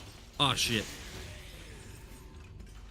So by the time I got around to seeing that video, I was a little sad because I was like, damn, here's somebody who feels like they have a target painted on their back that actually isn't there. You know? It's a little sad. And it's only Capcom to blame for making people misinterpret their actions like this, you know? If they would just publicly say something. It's really frustrating. Here's the other interesting thing. It's not Capcom of the US that's kind of behind this whole thing either. Ironically enough, the videos that are getting struck down, that's all Capcom of Japan. And this is one of the other aspects that make this story really interesting. Capcom of the US has a community manager that's getting with these people who are getting their videos taken down, and they're actually like trying to restore the strikes, not necessarily getting the videos back up. I don't know if they're able to do that, but I do know that Team Darkside at the very least claims that Capcom of the US has someone working there who helped them remove, at the very least, remove the strike. If that's the case, if they strike you, I won't even buy Dino Crisis Remake if they do remake. I don't think they're gonna strike me because I've had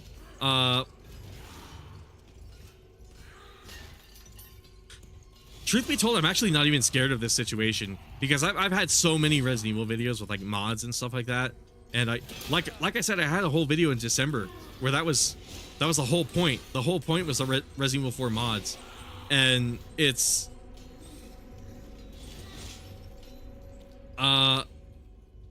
like if they really wanted to find a reason for why Resident Evil 4 shouldn't have mods, my video would probably be one of them, and I've still heard nothing since.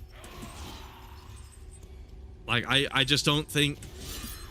Oh, I might want to just spam grenades on this guy.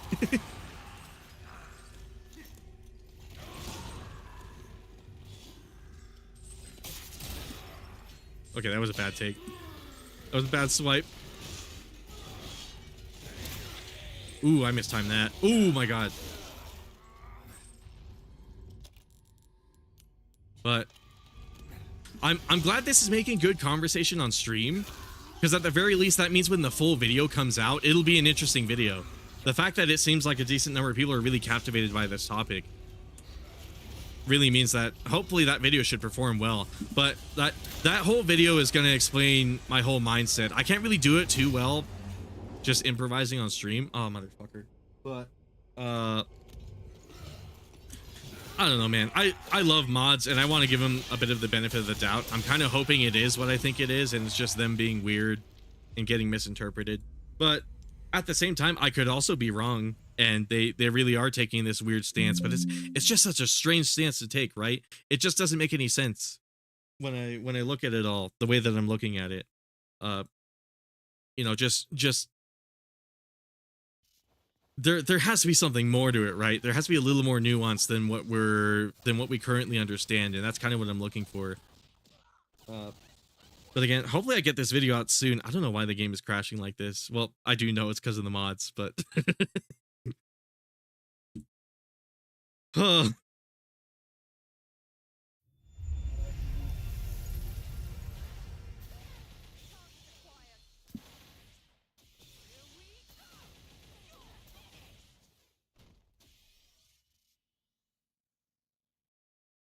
Oh, but you know, mods bring me so much joy, man. I don't know if I ever mentioned this on my channel specifically. I know some people who know me personally know about this. I used to be like a really big Bethesda modder. That's kind of part of the reason I mentioned them earlier, and how Bethesda tried to get rid of all the nude mods in their store. It didn't really work because people just hid them in other mods. And, you know, Bethesda wasn't just going to check every mod that's in the mod network, right? So they eventually had to give up on that kind of thing. You know, at the very worst, if this ever escalates to that point where Capcom's like literally going out of their way to get rid of all the mods, we know that it's impossible for them to win. We know that it's not going to result in anything more than just Capcom wasting their time and eventually just giving up. Because that's inevitably what's going to happen if it even gets to that point. But I used to be like a humongous Bethesda modder. I modded like Fallout and Skyrim quite a lot. Like every year I did like a massive like mod list for those games. I have to go, but I will sub to you, and I hope everything will be okay and relaxed, Lil. Oh yeah, no worries. I'm not terrified by any of this. Just to be clear, I'm not intimidated by Capcom and what they're doing. I actually don't think they're gonna impact my channel. But yeah, thank you so much, man. It's definitely interesting what's happening, but you know, again, it's not. Oh, I should probably put the stream back on. Certainly not. I don't think it's anything to be worried about. I want to make that very clear. I probably should have started off by saying, yeah, it's not really anything I think anybody should worry about.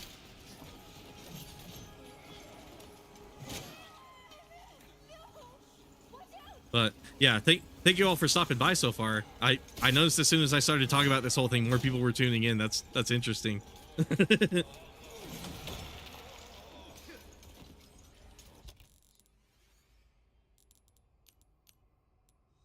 Maybe I should do like a Capcom news stream or something. The thing about that is like,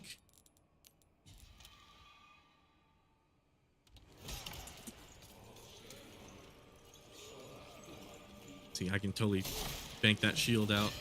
Oh, okay. Usually the knife chunks a little more of the shield than that.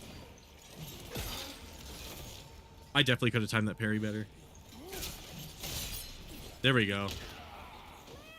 Oh shit. That was wonky.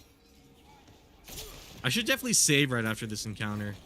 I've had to do it like several times because of the other door.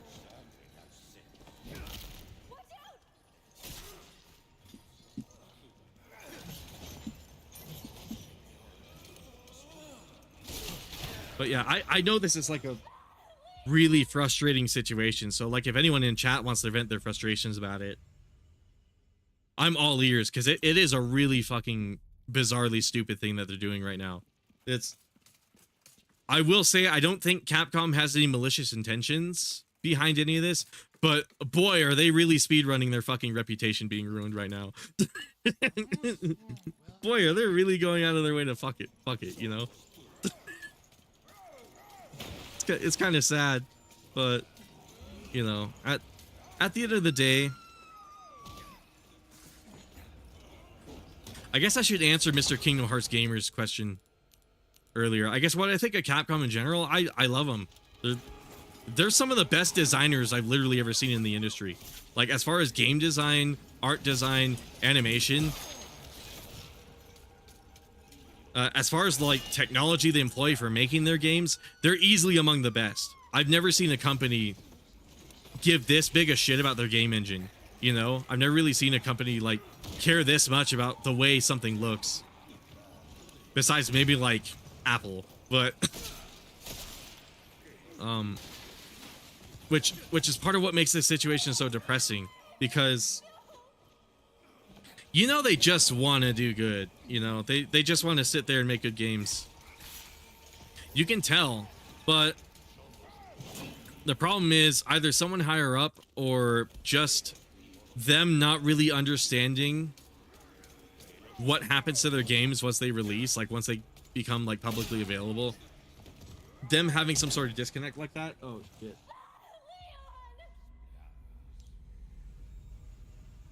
God, it makes this situation so frustrating.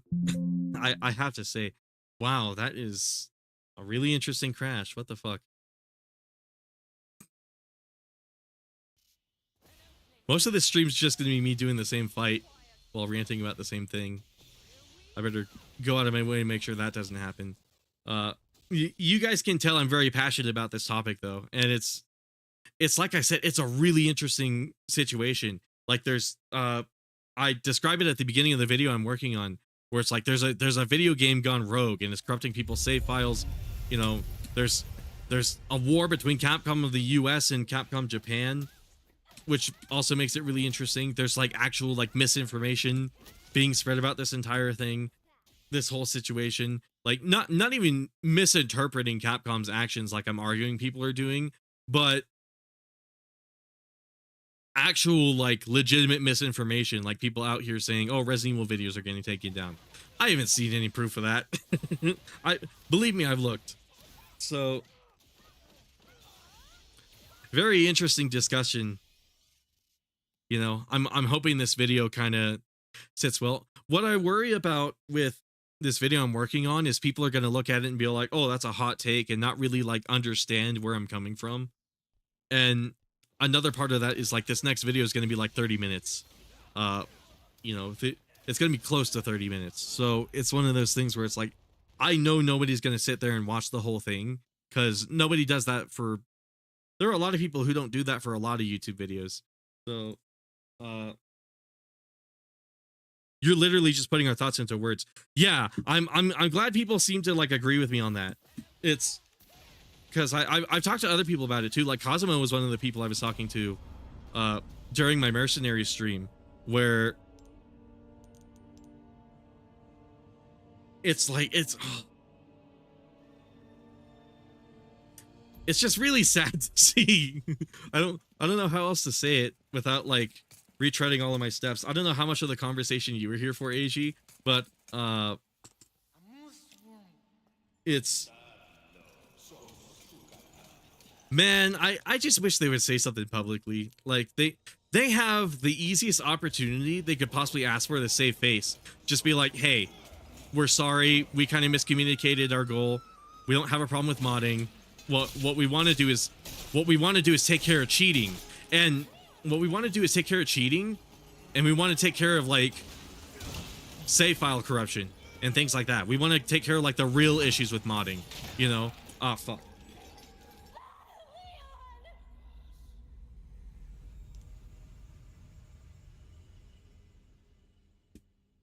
It's like we want to take care of the technical problems with it. If Capcom just said that instead of being all like, oh, we have to treat every mod as cheats, that doesn't make any sense.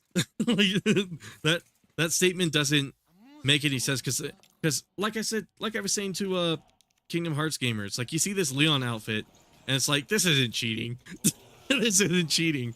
You know, me walking around with a knife like an idiot instead of using the handgun like I'm supposed to, like this game is designed for you to do, that's not me cheating. Like, but yeah, I'm hoping, I don't know, given how many people seem to really like me ranting about this right now, that's a good indication this video that's coming out is going to be interesting. I'm hoping a lot of people see that and they mesh with like the message of it. Oh, whoops. Maybe let's cancel that. I kind of meant to smash that vase. I hope they see that video and they understand where I'm coming from. Because I'm not trying to be a Capcom White Knight when I say, oh, people are misinterpreting their actions. I'm not trying to be a Capcom White Knight. I'm not trying to be a defender or a dick rider. That's the last thing I want to do for a company. You know, my motto has always been fuck the company. I've always told people they should just pirate games. To be honest with you, even Capcom games, I wouldn't mind you pirating them because it's like they're not going to miss that money. Who gives a shit? But, you know, so I want people to understand I'm not being a Capcom dick rider when I say this, but I think they genuinely have a different mission than what people think they have. And unfortunately, the way they're going about conveying it makes it look like something else. And it's just going to make people hate Capcom unless they clarify that. And I don't know if they ever will because it's a Capcom of Japan issue. So us here in America who are aware of what's happening, but like don't have any like direct line of communication with Capcom of Japan, we're probably not even going to get that. I highly doubt Capcom of America is going to apologize on behalf of what Capcom of Japan is doing. They are completely different entities. So it's unfortunate. I just hope like I just hope they kind of start steering the course. I'm hoping there was a lot of backlash for that Resident Evil Revelations DRM. So I'm hoping they see that and they're like, hey, maybe this is the wrong approach. And they end up changing their decisions. They do look at fan feedback. I know that for a fact. I've literally seen it before. So man, it's just so sad. It's just so sad, and I can't help but rant about it because it's frustrating me. But I do want to be clear because Kingdom Hearts gamer in chat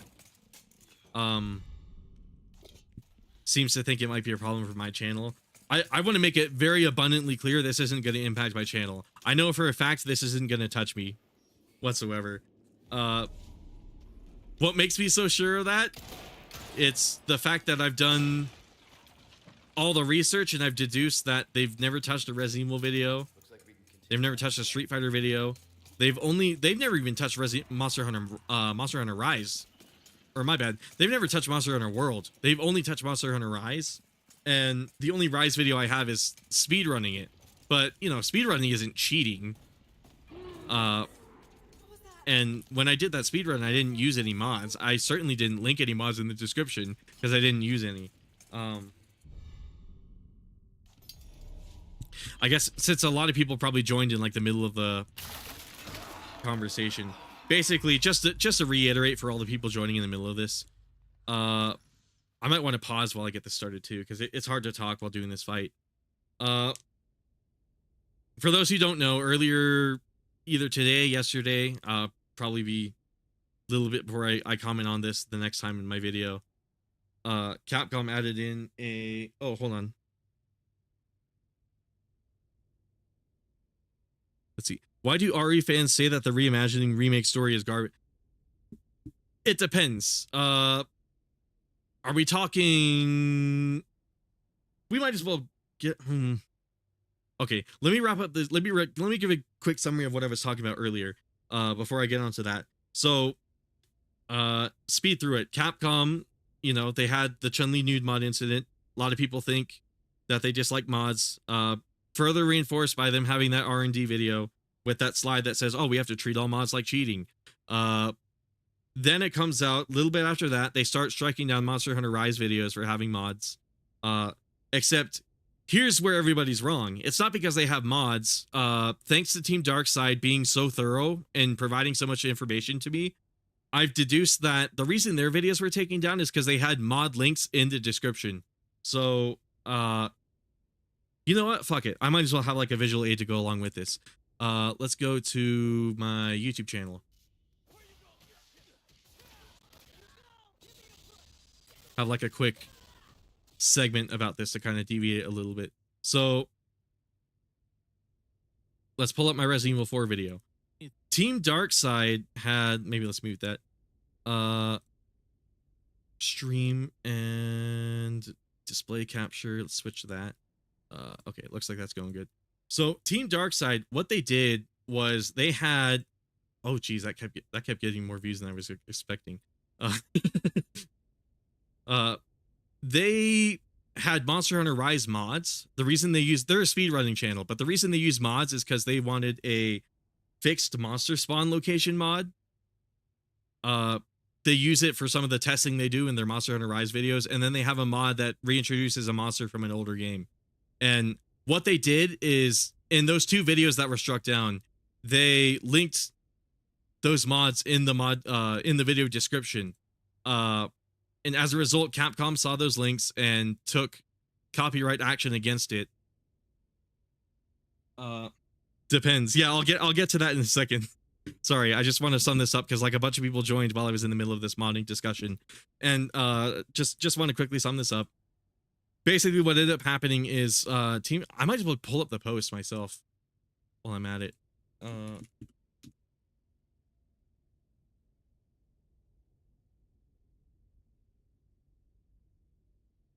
Oh, cool! They got more subs. Anyways, but yeah, basically in this long ass post, I'm gonna sum it up for you guys because this is where I got the bulk of my information from. They have a visual mod for after you've killed 1000 Keizu. This was a video where basically they walked around a Keizu and they did like the shadow boxing emote. If you played Monster Hunter, you probably know what that is. It's like where you stand and you start punching the air. Apparently you can do damage with that, and they managed to kill a Keizu doing that. But it took the work of some mods to do that. So the mod that they used was the fixed monster spawn. They needed the Keizu to be in the same area at all times in order to make that work. So that was the one video that ended up getting taken down. And then here's that fixed monster spawn here. And then there was another mod that was introducing Legia Cruz into the game. It was a monster from Monster Hunter 3, if I recall correctly, and it hasn't really made an appearance since. So people were like, oh, it would be Royal Ludroth happens to be animated just like the Legia Cruz. So maybe what we should do is we should switch out the model of Royal Ludroth for a Legia Cruz. And as a result of that, that was another video they made, but Capcom saw that video. They saw the mod link in the description. They outright say it is because of the links in the description. Hopefully I can find it and highlight it. Oh, they also use maxed out augments, I guess. But here's one of the parts that make it interesting. Where is the part about the... First of all, people are claiming that Capcom has a no modding policy. I've looked through the Capcom video policy, which is the document you're supposed to look up for this kind of thing, to be able to find this kind of thing. That document hasn't been updated since my bad, I'm stumbling on my words. That document has not been updated since 2021. And I've looked through it, guys. I've read that entire thing over and over and over again. There's nothing that says you can't mod your games. There's a few lines that get a little close. They say you can't use Capcom videos to make mods, and you can't have mods that are considered obscene. So, you know, the Chun-Li nude mod certainly falls into that category. But here's the funny thing. You can still find videos of the Chun-Li nude mod. Capcom hasn't taken those videos down. You can also find videos of Resident Evil sexy mods. Capcom hasn't taken those videos down, even though they directly, you know, arguably violate their video policy. But here's the other interesting thing. This email, it's from Capcom of Japan. You might not be able to tell right away, but notice these Japanese letters here. And then also, they state throughout the post, oh, here's the part about the community manager. I'll get to that in a second. But they state in the post earlier here, Capcom of Japan's legal team. This actually has nothing to do with Capcom USA, which makes it even more fascinating. So then you combine that with, where's the Capcom community manager comment? You might be able to find it skimming through here. But basically, they mention here that, yeah, Capcom's community manager for the US, which from what I understand is Andy Wong. It might not be him. It might be a different community manager. But if I had to guess, it's probably Andy Wong. Andy Wong seemingly reached out to them. and was all like, hey, let's try to clear up these strikes. Or they got in contact with someone at Capcom, and essentially they got the strike removed, but the video is still down. But here's the weird thing. There's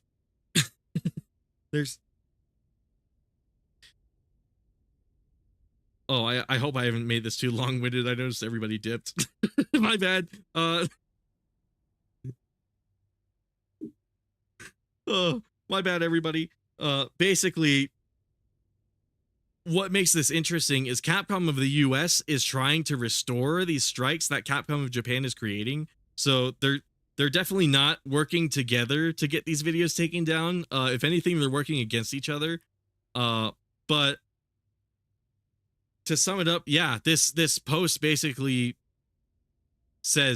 explains why all of these videos are getting struck down. It also explains why it's not happening to Resident Evil or Monster Hunter World or Street Fighter videos, because the reason it's happening only to Monster Hunter Rise is because Monster Hunter Rise had this problem earlier back in 2022 where people's save files were getting corrupted because they were joining people who had mods active.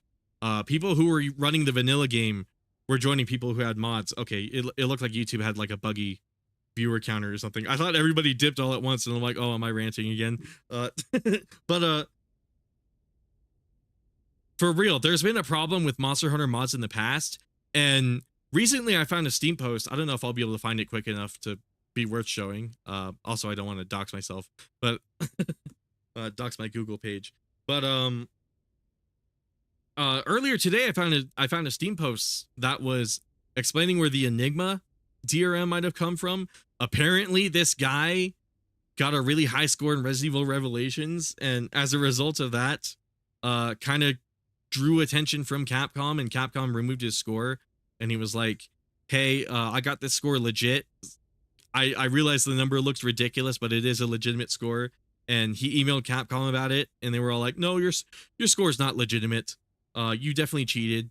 And what ended up happening is that guy then went on to describe how he got his Revelations raid mode score, and tons of other people started doing it. And then all of these like overinflated scores started hitting the leaderboard, and Capcom seemingly as a result of that installed Enigma into their, I don't know why I didn't give this a like. Capcom seemingly installed Enigma to Resident Evil Revelations because of that. So the skinny of this whole situation is, it's not that Capcom has a problem against mods, it's that they have a problem with mods that are problematic. it's a more accurate way to phrase it, I feel like, because, you know, if Capcom was really that upset about the Chun-Li nude mod, why can I still find it on YouTube? You know, why can I still find you know, the Resident Evil Blade Dancer mod, or like the shaky prison mod or whatever? Why can I still find titty mods for shit, you know? It's like so it's certainly not that. Surely someone at Capcom would have seen those videos, right?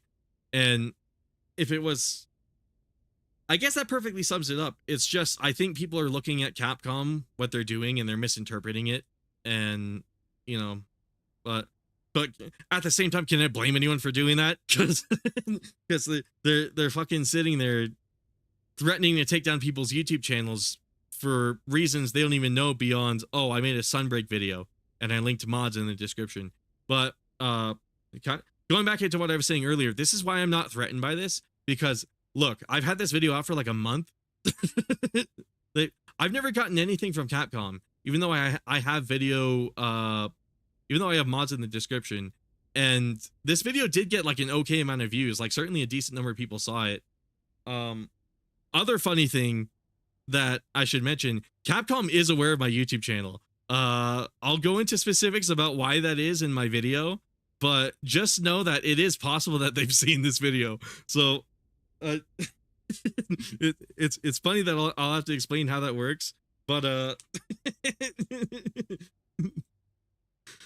yeah, so they've certainly seen this video. And in this video, actually, I literally cheat at Mercenaries. Like there's footage of me playing Mercenaries while I run like really fast, and like they couldn't ask for a better look at this shit. They couldn't ask for a better person to take down. I'm telling people where to get these mods. I'm showcasing a way for them to cheat at an online leaderboard. The same thing they're doing for Revelations. And I you know, it's one of those things where it's like, and still it's been a month since and I haven't heard anything. And I'll be honest with you guys, I don't think I ever will hear anything. I could be wrong, but you know, just due to all of that information that I kind of just dumped on you guys, it's definitely going to take like the whole 30-minute video I'm making on it to retain any of that. But yeah, I guess that's the quickest way I can sum up this whole modding situation, just kind of impromptu off of the spot. I don't think Capcom's going to come after my channel because they actually know about me, and I've literally given them reasons. Here's the other funny thing. I've literally gone out of my way to violate that Capcom video policy I was talking about. I've literally gone out of my way to spite them and violate that thing. And still I've never heard anything about Capcom and from Capcom. And they've known about me for a year. So very fascinating, but it's almost like they realize oh, I can't really say it so well. It's almost like this situation's maybe a little more nuanced than people give it credit for. But that's kind of like the quickest summary I can give everybody who kind of joined in the middle of that much larger rant. Now, am I cool with Capcom doing this? No. I think this is bullshit. Capcom should stop doing it. This is why I was saying earlier I don't want to be a Capcom dick rider, because like it sounds like I'm defending them by justifying their position, but I'm not. I'm explaining why they're doing things, but I'm not justifying it. I think this is fucking bullshit. They shouldn't be doing this. What they should do is they should implement a filter for people playing Rise with mods. It's not unheard of. There's been so many games that have done it before. So it's one of those things where it's like Capcom really needs to fucking get on it. This is not the way to do it. This is not the way to do it, Capcom. Just putting it out there. There's a better way to do it. So yeah, not a Capcom white knight, but I do want to be fair to them, and I do want to, you know, have this much larger video that explains why they're probably doing what they're doing. Hopefully that sums up everybody's questions. You know, if you have more to ask me, go ahead and do it. I would prefer I get asked questions on this because it gives me more arguments to tackle in my video. Let's go back into, first of all, let me reset the game capture. Now let's address let's finally address Miguel's question. I'm so sorry, man. I kind of wanted to quickly give like a quick rundown of like my mentality with that whole thing. Finally on Miguel's question, it kind of does depend, because if we're talking Resident Evil 1 remake, I think RE1 remake story is better than the original games. If we're talking RE2 remake, I don't like RE2 remake story compared to the original. And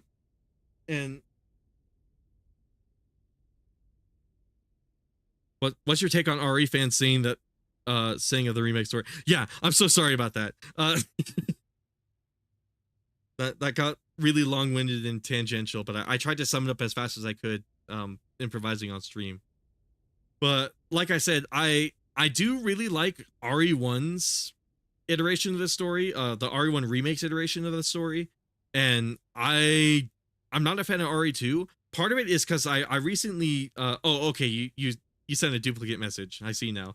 I'm not too fond of RE2 remake, and part of that is because it's because of characters like Sherry and Ada, because Ada's relationship with Leon is like heavily watered down to Leon just standing there and getting bitched at. Do any of the RE games mention you putting a finger in your belly button? You know what? It would be so cool if they did, man.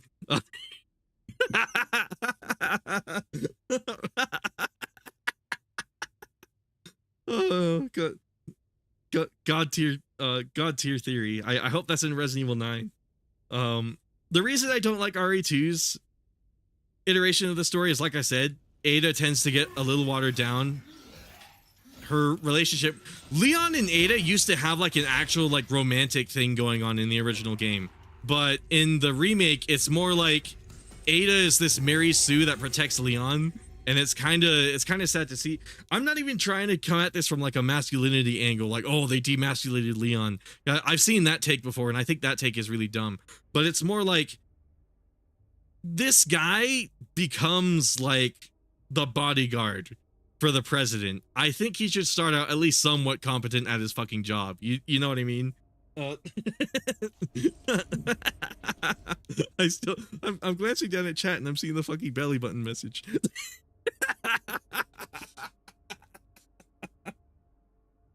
I keep fucking seeing it.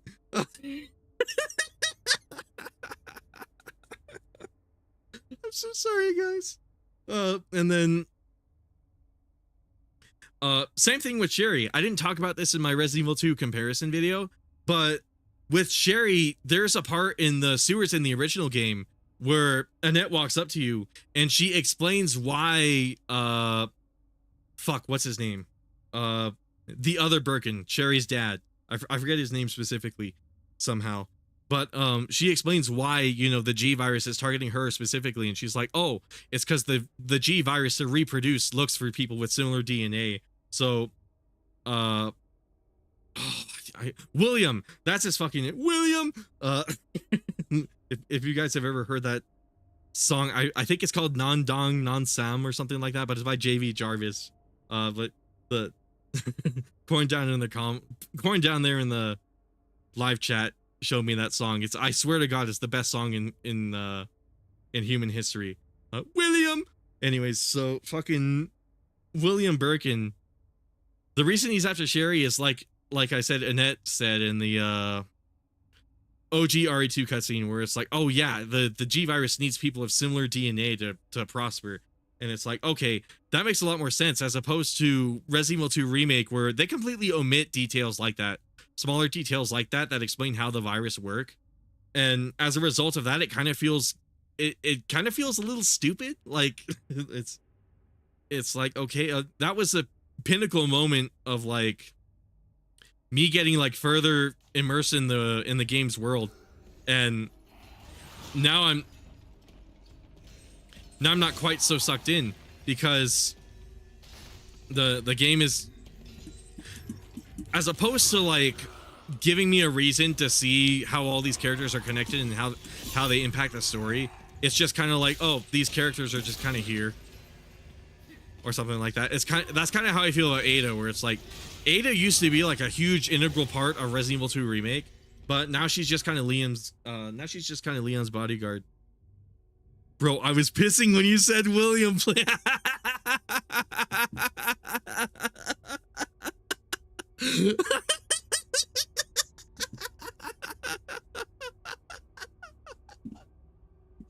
William. I'd play it, but I'm pretty sure I'm gonna get copyright claimed. Sorry, guys. But that's one aspect of it. Also, the fact that they completely cut the marshalling yard in Resident Evil 2 Remake. Not like it was like the biggest area in the world, but like it was still a really cool area. It had really good music that I use in some of my videos. And then there's also the fact that like several major enemies were cut. Like I say major as in like, oh, what about 3 and 4? I've never heard someone say Resident Evil 4 Remake story is worse. I certainly think they added a lot to it. Sorry, I went really tangential with that, with Resident Evil 2 Remake. I have a bitter hatred against that game's story. And then Resident Evil 3 Remake, that game is just too short to have a story. Like it's kind of depressing to say, but like RE3 Remake, that game is cut. You know what? I've kind of struggled with this stupid fucking fight so much. I think I might just give up on it. I've died to this guy how many times? Like 6. I'd rather see the rest of the game. Well, we'll use the knife for future enemies. It's just right now I want to answer this question, and also I want to get the fuck out of this dungeon. But the biggest problem with the Resident Evil 3 Remake is the fact that the majority of that game's just gone. Like, it just doesn't exist anymore in the remake. And as a result, a lot of the story, Brad's not even in that game. Like, just there isn't even Brad in that game. It's missing entire people. 2 is my 3 is my least favorite. Yeah, exactly. And like Nemesis, the way he worked, the majority of my problems with Resident Evil 3 Remake is the gameplay, and I'm looking forward to do the comparison about it eventually. Maybe that'll come out in February from, you know, the way my schedule looks. But my biggest problem is that there's been numerous videos and essays and media talking about it, but Nemesis, like, he's in the name of the fucking game, but they really watered him down to that. And I don't understand why. And I'm not the most genius person for pointing this out, but it's really weird that Mr. X in Resident Evil 2 Remake operates just like Nemesis used to in the original Resident Evil 3, and Nemesis in Resident Evil 3 Remake works like Nemesis did in the OG Resident Evil 2. Like, it's weird that they swapped positions like that. And as a result, that game just feels kind of like empty. It's not that it's a bad game. I actually think Resident Evil 3 Remake is a really good action game. It's interesting in that I've said this multiple times on stream before, but Resident Evil Village is like a very quakey shooter, and then Resident Evil 4 Remake is like a very like simulation heavy shooter. You know, the way that the shooting feels in those two games are completely different. And then Resident Evil 3, you were never book smart, you're Capcom smart. Have you guys ever heard Mega Man by what's his name? J-Eazy? I forget what his name is. I retweeted it on my Twitter. It was pretty funny. I think it's the one single post on Twitter I have, the retweet of J-Eazy rapping Mega Man.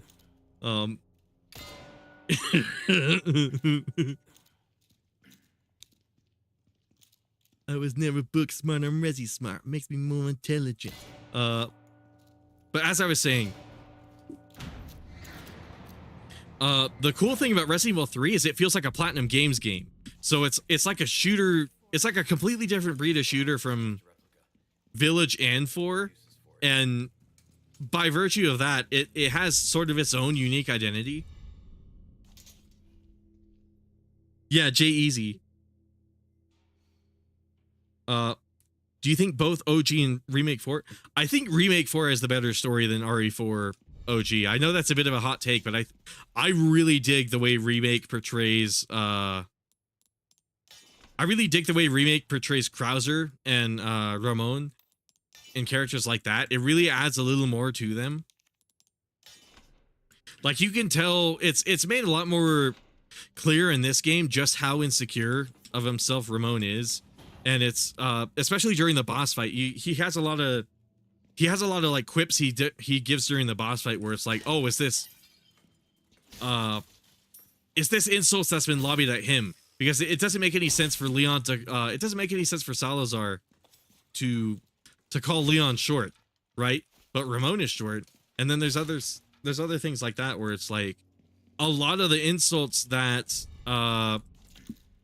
Ramon throws out, they're things that he seems to be projecting onto Leon that he's probably heard himself, which is one thing I really like. And then Krauser, it's sort of the same thing. He's not really projecting, but more so it further emphasizes just how similar Krauser and Leon are. Krauser literally says we're two sides of the same coin, but that just means we'll never see eye to eye. It like so perfectly captures the relationship. As cheesy a line as it is, I really like that aspect of it. Come on, are you kidding me? Jumping across chandeliers, seriously. That being said, it has been like a tiny bit since I played RE4 OG, so maybe there's details from that story that I don't quite remember. I think Ada is a little bit improved in this game too. Her voice acting performance is fucking terrible. But as far as like story goes, I do like the idea of I thought the eye was so weird at first, but I've kind of warmed up to it, and I'm kind of like, oh, you know what? I can kind of get behind Ada having like a cybernetic eye and shit like that. Since you had issues with both Leon and Ada in 2 Remake compared to OG, what do you think about them in both versions of 4? I like that they talk a little more and they actually have something going on. It's not really like a romantic thing, but it makes a little more sense in this game. Because in Resident Evil 2, she's supposed to be flirting with Leon. She's supposed to gain Leon's trust, but in this game, she's already lost it. So there's no reason for her to go out of her way to, like, try to get Leon's dick rising, you know? Whereas I like the whole idea of Leon having like an edgy boy band thing for Ada and being all like, oh, because of you, I'll never trust anyone ever again.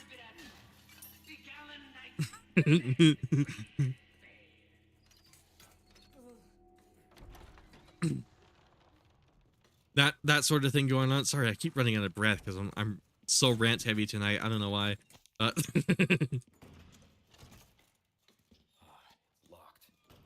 But I don't know. Maybe Leon and Ada's relationship was a little more in depth than I remember in the original, but I feel like what is here in the remake is a little more substantial. But it might just be me. Okay, serious question here. As someone who hasn't played any of the RE games, which one would you suggest starting with? Honest to God, you could start with whichever one looks the most fun. You know, Resident Evil 7 might be the most appealing one to someone who plays like a lot of first-person shooters. But it is like I said, some of the games are more simulation heavy. Resident Evil 7 is a little more on that in that area where it's more like a slower pace, more methodical shooter. Whereas like if you wanted to play something more action oriented, even though this is a simulation shooter, it's still a very action heavy game. Why am I using the gun? The whole point of this playthrough is to use the knife. Sorry guys, I keep going off task. But the cool thing about Resident Evil 7 is it's sort of like a soft reboot, so you don't really need to know much of the story, as opposed to, you know, if you started with 4, there is the expectation that you've played Resident Evil 2, but it's not the biggest deal in the world. At the same time, like you could honestly start with whichever one you personally think looks the most fun. A lot of people have started with 4. I'll tell you that right away. A good portion of people started with Resident Evil 5. Resident Evil 1, it's sort of like an acquired taste, because even the remake for that game is sort of a little old school feeling and kind of archaic.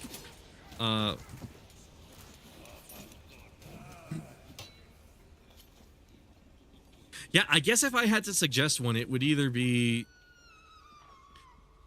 I know a good number of people who have started with 7. I know people who've started with 6. 6 is like really action heavy. That one's really, I guess it depends on what you're looking for specifically. Like if you want more of like a horror, like survival experience, like you kind of want something a little more methodical, I would definitely suggest the earlier trilogy. Whichever you want to start with. Heck, you can even start with Resident Evil 6. Yeah, exactly. Like you could honestly start with whichever one. The cool thing about these games is the story isn't like the biggest deal. Oh shit.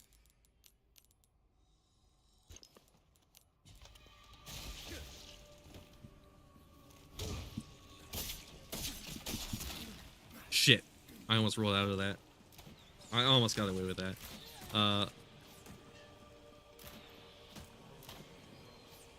Yeah, like Miguel said, and like I was saying, you could honestly start with whichever one.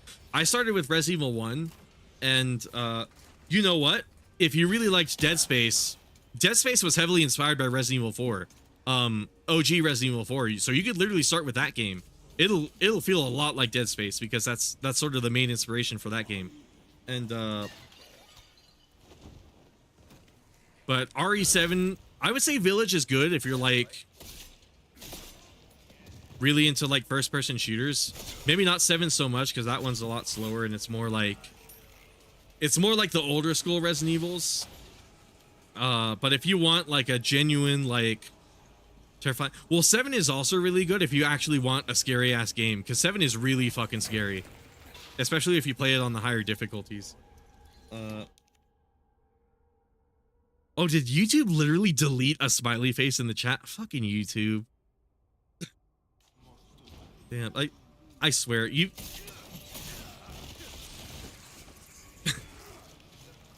I've gone on this tangent before, but YouTube chooses the stupidest fucking messages to call spam. Like, seriously, it's just a smiley face.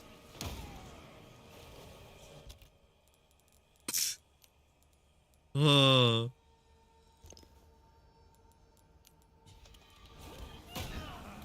Yeah, honest to God, you could literally start with it, whichever one you want, though. You know, you could totally look up gameplay.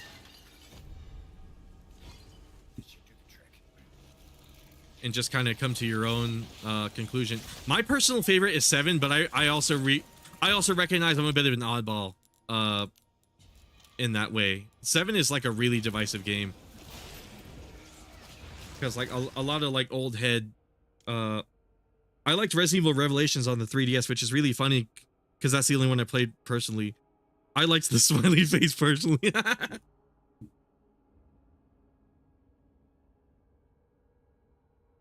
I don't think Leon trusted Ada in OG4 either, I think. Yeah, I remember Leon having... It's sort of the same idea, but... You know what? Another interesting thing about Remake... I don't know if this was in the original either, granted, but Remake has a lot of emphasis on characters changing. Like, evolving as people. Whereas, like, the original, I don't feel... It might just be the fact that I don't quite remember it so well, but... Yeah, Leon definitely had trust issues with Ada in the original. To get back to what I was saying earlier, Resident Evil Revelations is more of the horror ones, ironically enough. That series was created because at the time, Resident Evil 5 and 6 were like the newest games, and those were really action heavy. So 7 might actually be, you know what? Resident Evil 7 was originally supposed to be Resident Evil Revelations 3. That's the other funny thing about that game. So, yeah, honestly, 7 might be a really good choice if you liked Revelations. But like I said, if you really like Dead Space, even RE4 Remake, but personally like RE4 Original, like I said, it feels a lot like Dead Space. And then if you just want like a good like set of PS1 games to play though, a lot would consider 7 a return to form. Yeah, it's weird. 7 is like a really divisive game because on one hand it's a first person game and a lot of people do not like the first person. I'm one of the people who do. I actually prefer these games in first person. I think it makes a lot more sense for these games to be in first person. But oh my god. Oh wait, did I save after that? Oh, I forgot to save. Whatever, this is arguably more important. 7 is interesting because like Miguel said, it's sort of like a return to form. After how action heavy 5 and 6 were, 7 was interesting in that it felt a lot like Resident Evil 1, but like it felt like a modern reimagining of Resident Evil 1.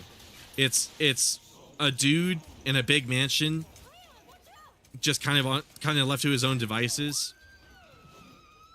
And it's a really fucking scary game. I'm fine.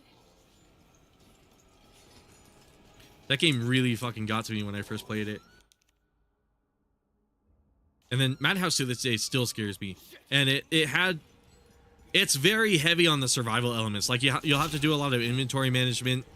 Of course, you have to solve puzzles and stuff. Whereas Resident Evil 4, 5, 6, there's not really a lot of emphasis on puzzles. It's more on just the combat. Oh shit.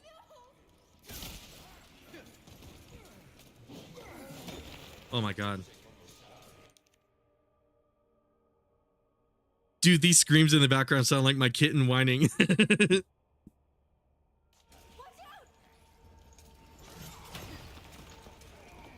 Yeah, that's Ashley. The story of Resident Evil 4 is you're like the president's bodyguard and his daughter gets kidnapped, who, you know, his daughter is Ashley.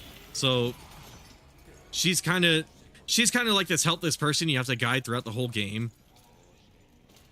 She's kind of heavily dependent on you. I have her in the knight armor right now because there's a joke that Resident Evil 4 is one big escort mission, and that's not very far off from the truth.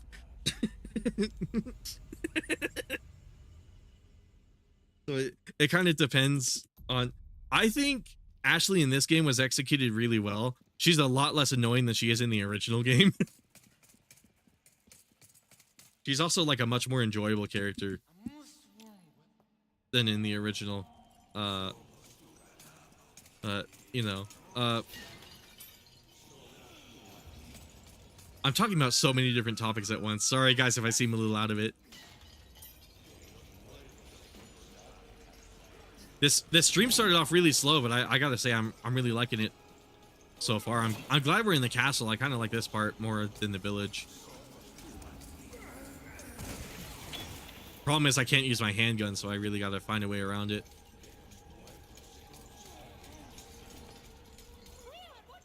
If I can find a good position for these guys.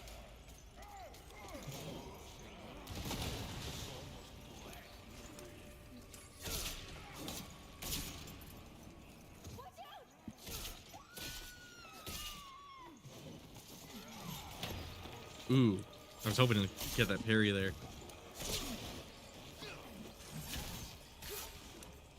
Let's see. Another thing I want to add that I'm not a fan of Ada red dress and OG.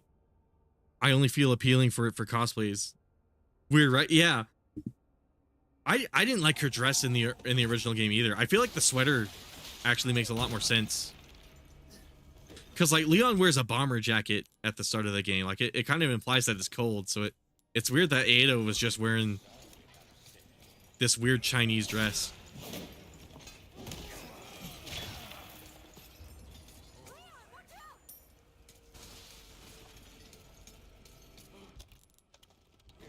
But they found a way to still keep it really sexy looking too. I kind of like how tight her sweater is. I might be biased because I'm a guy and I like me some women, but you know.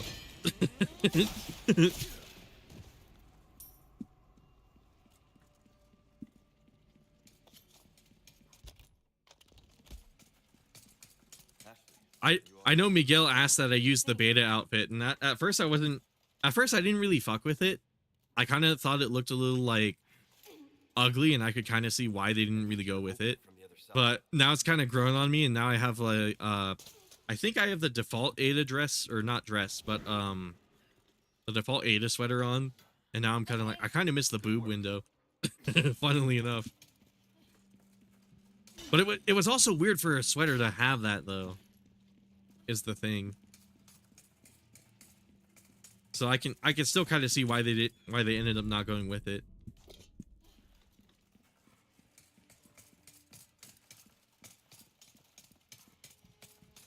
Even her outfit from OG RE2 is better than the red dress. Yeah, I'm not sure what they were thinking with that dress, man.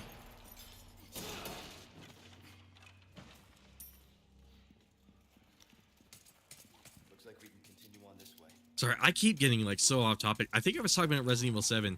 The reason 7 is so divisive is like I mentioned with the first person camera, but also there's the fact that the protagonist for that game, Ethan Winters, he's not a very likable protagonist.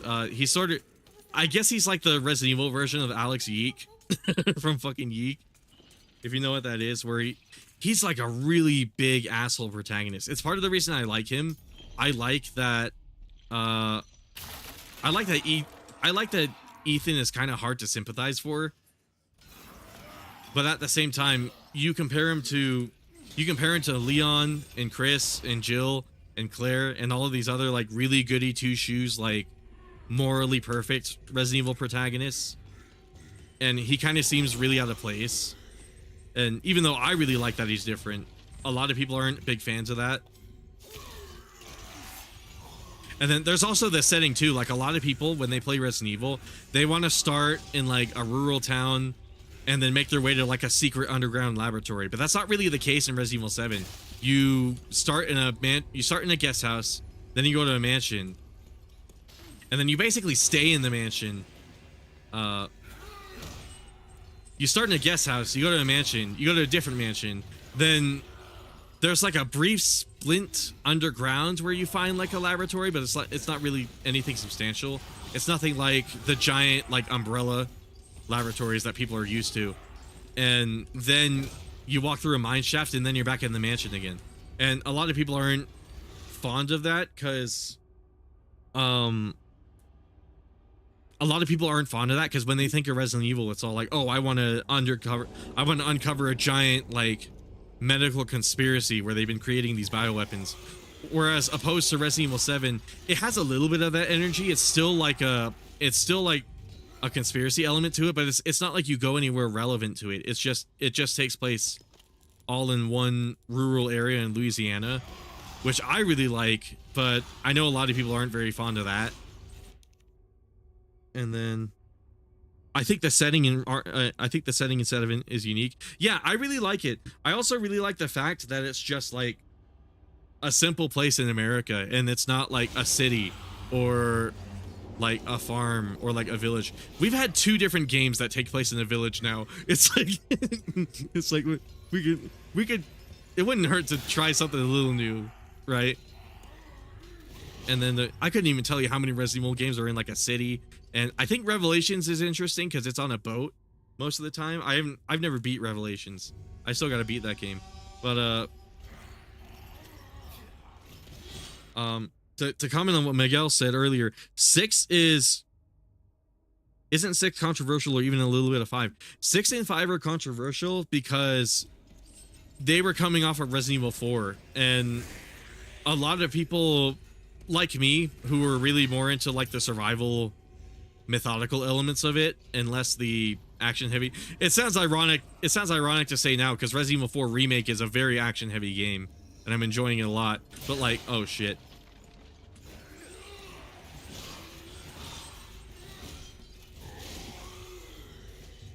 I'm surprised I'm able to talk while fighting this guy, given I couldn't do it earlier. I think we spent like an hour and a half in this area. Jeez, what time? Yeah, it's been like an hour and a half. Why did they make it take place in Louisiana of all places? The trenches are going to take them before any of the actual enemies in the game do. Yeah, it's interesting. It's like a really rural place. I guess Resident Evil 2 and 3 took place in like a rural city too, but like Louisiana is just like, it's just some dude's house in Louisiana, as opposed to Raccoon City, which is just some fictional place. Which is just like a fictional city. I said it in my Resident Evil 2 Remake comparison video. I actually really like how they handled Raccoon City because it feels like a heavily exaggerated place that kind of has its own identity, like Ohio or Texas or Florida. But like, I like that 7 is literally just a dude's house. You know, it's like you can have a lot of unique stuff going on with it. Oh right, and at one point in this works even more so in favor of 7 being a Revelations game. At one point in Resident Evil 7, you are on a boat. You're on like a crash landed ship, which makes me even more positive that game used to be a Revelations game. But anyways, yeah, I mean, if you like Revelations, you're really gonna like 7 because it's a lot like those games. It's basically like a big AAA version of Revelations.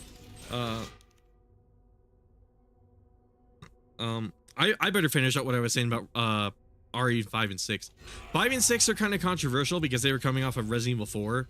And Resident Evil 4, depending on who you ask, Resident Evil 4 is either an action game or a survival game. I see it more as like an action game, but RE5 was really where it started to get a little out of hand, because there's a point in Resident Evil 5 where the zombies literally start shooting AKs at you. And at that point, it's like, okay, what's the point of them being zombies? That literally, it's just you're playing fucking Spec Ops: The Line now. Like,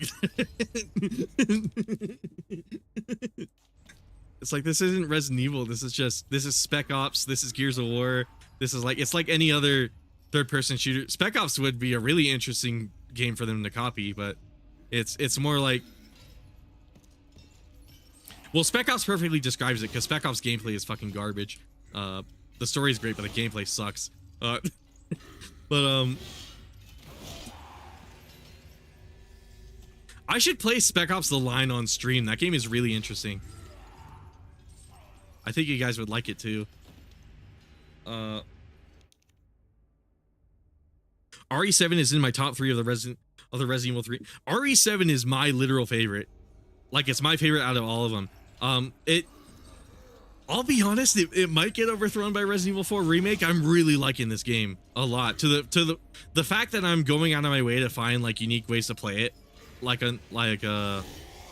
during these streams, it really is kind of making me think that I might like Resident Evil 4 Remake more than 7, which is not something I was expecting, because I wasn't even really that hyped for that game when it came out. Hyped for this game when it came out. But going back to 5 and 6, those games really started to jump the shark as far as like action goes. Because, like I said, there's a part in Resident Evil 5 where they literally just start shooting guns at you, and it was like at that at that point, it's like, what's the point of them being zombies? Like, what's the point of them being biohazards? And then 6, while they didn't really take it to that level, they really cranked up the action in that game, because there's like a bunch of sliding and like diving and wrestling moves, and like you have a power shot that like stuns everybody, and it's like the melee attacks in that game are really broken. They do a lot more than they really should, to the point where like you could probably beat the whole game just meleeing and not expending any ammo, at least on like the normal difficulties. It's I don't know if I necessarily hate 6, but it is one of those things where it's like, this series started out as like a survival horror series. This series started out as like a survival game. Like, it was just the scary survival game where like you manage your inventory. Not quite like this, but like it was one of those things where it's like you had to rearrange shit in your inventory, and you had to craft items on the regular, and you had to work with like pieces of like puzzles, and it was like each game was like a big Rubik's Cube you have to solve, right? Whereas starting from 4, they kind of started to deviate more and more from that. And there are parts of Resident Evil 6 that literally look like they're copying Call of Duty. Like there's this one mission in Resident Evil 6 where it looks literally like the snowmobile mission from like Modern Warfare 2. Like it's like heavily like military shooterized, and at that point people were getting really fucking fed up with it, and I can't really blame them. But I think the reason people weren't so sick of it with Resident Evil 4 is because before Resident Evil 4 you had RE1, 2, 3, Code Veronica, 0. You had like 5 games that were like this really old school like PS1 fixed camera angle stuff, and it was, oh god. So you had like these 5 games that, even though they weren't entirely the same, they were very samey in terms of like the presentation and how you played them. So it's, sorry, I'll get to everybody's questions in a bit. My bad. I'm not used to getting this many chat messages, but god, we're bouncing between topics tonight. But it 4 kind of took off solely because it was so different, but 5 tried to expand on that, rightfully so. You know, it makes sense. You have a successful game, you want to make a sequel that builds right on top of it. But it kind of took it a little too far. It kind of pushed it a little further than people were comfortable with. And then 6, it just completely jumped the shark at that point. And the series almost became basically like third-person Call of Duty, and it was really sad to see. But I'm not saying 6 is a bad game, because I actually kind of enjoy certain parts of it. 6 is really good if you play it with a friend. That's another thing I should have said earlier. Like when Miguel mentioned you can literally start with Resident Evil 6. If you play RE6, definitely bring a friend along with you. It does have split screen co-op, so you could literally buy one copy of the game and then play it with a buddy. But like RE5, RE6, Revelations 2 is when the Resident Evil chat's going crazy. You're huge. No, I don't. I wouldn't call myself huge.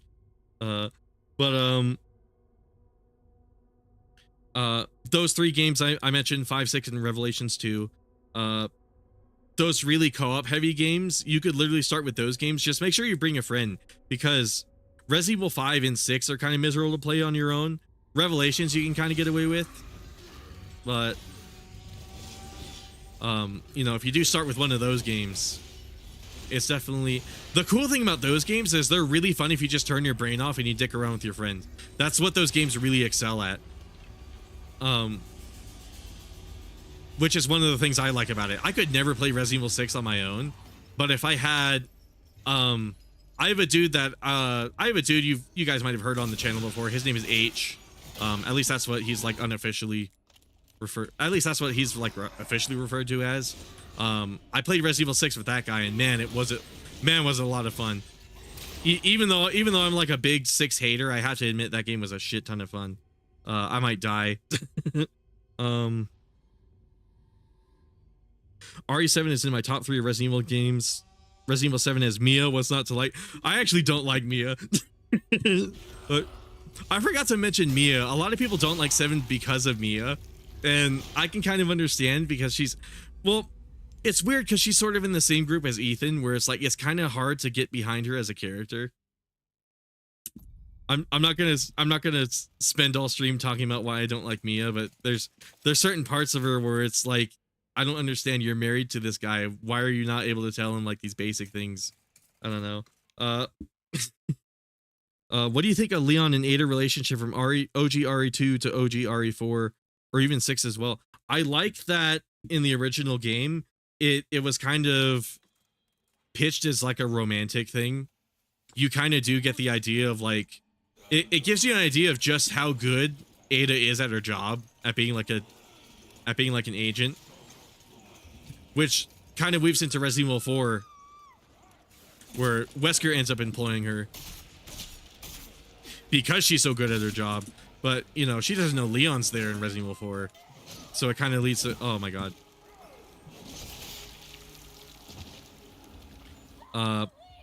Quick summary of this stream, guys. The point of this RE4 Dark Souls playthrough is I'm supposed to avoid using a handgun. I have some mods, like a sprinting mod and a dodge roll mod. And I do have some mods that make the game quite a bit harder. Might as well show them off. I got relentless enemies, which means the enemies attack me whenever they want to. I actually even have health bars. I got like an iframes mod, and then I got I'm not really using this, but theoretically with this mod you could kick whenever you want to. I got a lot of really cool mods, but basically I'm trying to avoid using the handgun. And I'm trying to emulate as close as I can the feeling of playing a Souls-like game, but it's not Dark Souls, it's Resident Evil 4, and it's been a lot of fun so far. Just pause the game when you're chatting. Honest to God, yeah, I probably should. At this point, we have so many people talking and asking me questions. But yeah, what do I think of Leon and Ada? I just to get back to what I was saying earlier, I like the fact that Ada kind of like coincidentally bumps into Leon, you know, and then it's kind of like an uncomfortable confrontation there. With 6, I'm not entirely sure what they were trying to do with that. She's sort of like a guardian angel for Leon, but like Leon is kind of led to believe that she's like a biohazard herself, like Ada's not real. It's I don't know. It's interesting. And then you find out about you know, I don't want to heavily spoil RE6, but then you find out about the plot twist in regards to Ada, and it's certainly interesting. I think it's cool that there's these two characters that are just always there, because I remember seeing the concept art for Resident Evil Village and seeing that Ada was supposed to be in the game, and immediately my thought was, oh, that must have meant Leon was supposed to be in this game too, right? Because like the two characters are like inseparable. They play off of each other, which is why RE2 Remake just felt so weird how they handled it, because it was less Leon and Ada playing off of each other and more just Ada bossing Leon around, and that wasn't really something I could get behind. it was sort of like a weird thing they had going on there. I noticed Ashley Graham earlier said RE6 I thought was good. I think RE6 is pretty good too. You know, it kind of depends on what you want. Same thing could be said about literally any of the other Resident Evil games, to be honest with you. You know, like you could literally pull whichever one you want off of the shelf, or like the Steam library, I suppose you could say, and you could come up with like a lot of good things about each one and a lot of bad things about each one. You know, 7 might be my favorite, but I also recognize the myriad of issues that game has. It's just a very divisive and weird game. that, you know, a lot of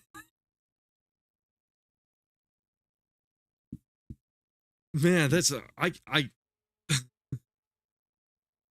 there's characters like Ethan and Mia, like I was saying earlier, where they're a little difficult to get behind morally, and that's what makes them interesting. The fact that they're not goody two shoes like the other Resident Evil characters, but it does make them a little hard to root for when you're playing as them. It kind of works differently when it's a character that, you know, is like a protagonist, and then it's different when you're actually no wait, maybe that thought is weird. I don't know what the fuck I'm going on about. um I don't know. Seven's story is like it's hit or miss. The entirety of that game is just hit or miss basically. It's either you like it or you don't. Uh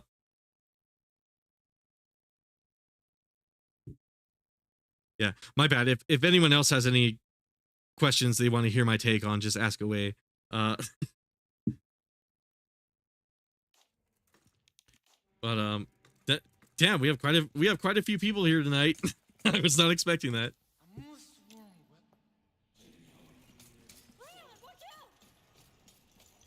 It might actually help if I just pause the game every now and then when I need to talk. It'll kind of give me like a mental break, because like playing the game and talking at the same time, I'm not doing a very good job.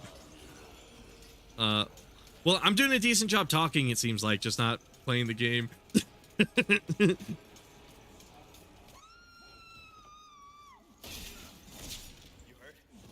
That was one of the weirder things about being asked which Resident Evil game I would suggest someone to play, because I've been talking Resident Evil 4 up a lot, but this gameplay you're seeing right here, it's not how you're supposed to play Resident Evil 4. You can if you want to. You can play it like a Souls-like game. That's what I'm doing right now. But let's see. It's freaking stupid that Capcom hasn't done anything with Leon and Ada after 6, timeline-wise. Yeah, you'd think they would have done something in Village, right? Like, but again, they scrapped Ada, which meant, and it was implied that she was supposed to save you during, I think it was during the scene where like you're on trial with like Heisenberg and the other misfits. I know their name isn't Misfits, but like I can't quite remember. I'm very bad with names.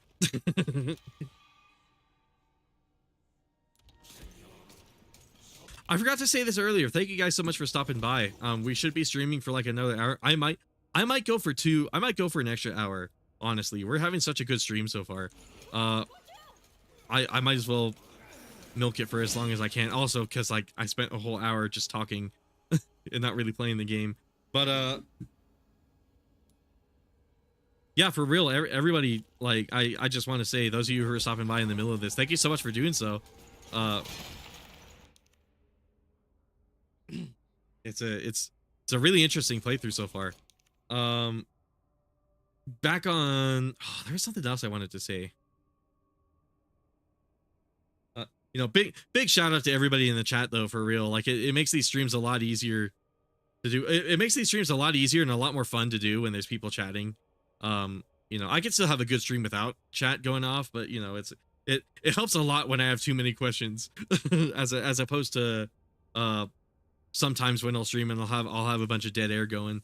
So for real, thank you guys so much for stopping by and talking. Stream's not ending yet, but we are gonna go for an hour, maybe another one. On top of that, it's not like both have to be in it. I just want Ada back and what she's been since 6. I feel like that would kind of defeat the whole purpose of Ada if Leon wasn't there, though. Well, then again, because like there's a video I wanted to make that compares Ethan Winters to Leon, and now that I think about it, Ada could totally be there for Ethan. Ethan Winters, this might be a weird hot take, but Ethan Winters is like a parody of Leon if you think about it, because like they're both blonde. They both blonde with blue. You're not supposed to know this, but he also has blue eyes. And then they both receive like fancy training. You know, Leon was trained to be the president's bodyguard. What's interesting about Ethan is he was trained by Blue Umbrella, if I recall correctly, but the reason he was trained was different from Leon. Whereas Leon was trained to become more capable at the job he was signing up for, Ethan was trained because he couldn't fucking protect himself.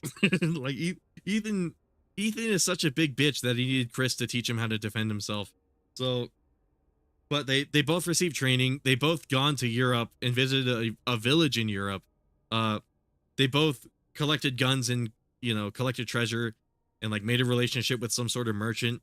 It's really interesting the similarities that these two characters have, to the point where like I have to wonder if Ethan is like a cheeky parody of Leon. Like there's no way that they're so similar and it's not intentional. Is basically the angle that I'm coming at this with. But it's oh, where's my fucking roll? There it is. But you might actually be right, Miguel. They might not both have to be in it, because Leon could easily, Ethan could easily stand in for Leon. I guess not anymore, because he's not really around anymore. But but I could totally see. You know what? What's your guys' take on Resident Evil 9? Do you guys actually believe any of the leaks that happened a bit ago that suggest it's going to be Jill Valentine? I kind of always wanted to see Ada interact with the other characters. Like, I've always wanted to see Ada interact with Jill, and I don't think Rebecca will be in the game, but it would be cool to see, like, Rebecca interact with Ada. And she, again, it's like there's so many characters that I can't feasibly see being in RE9, which is part of the reason I can't see Jill being in there. But my roommate just got home. I'm gonna get going for now. Good luck with the stream, man, and have a good night. Thank you so much, man. For real. Yeah, you have a good one. Again, we have a lot of people here. I'm kind of surprised.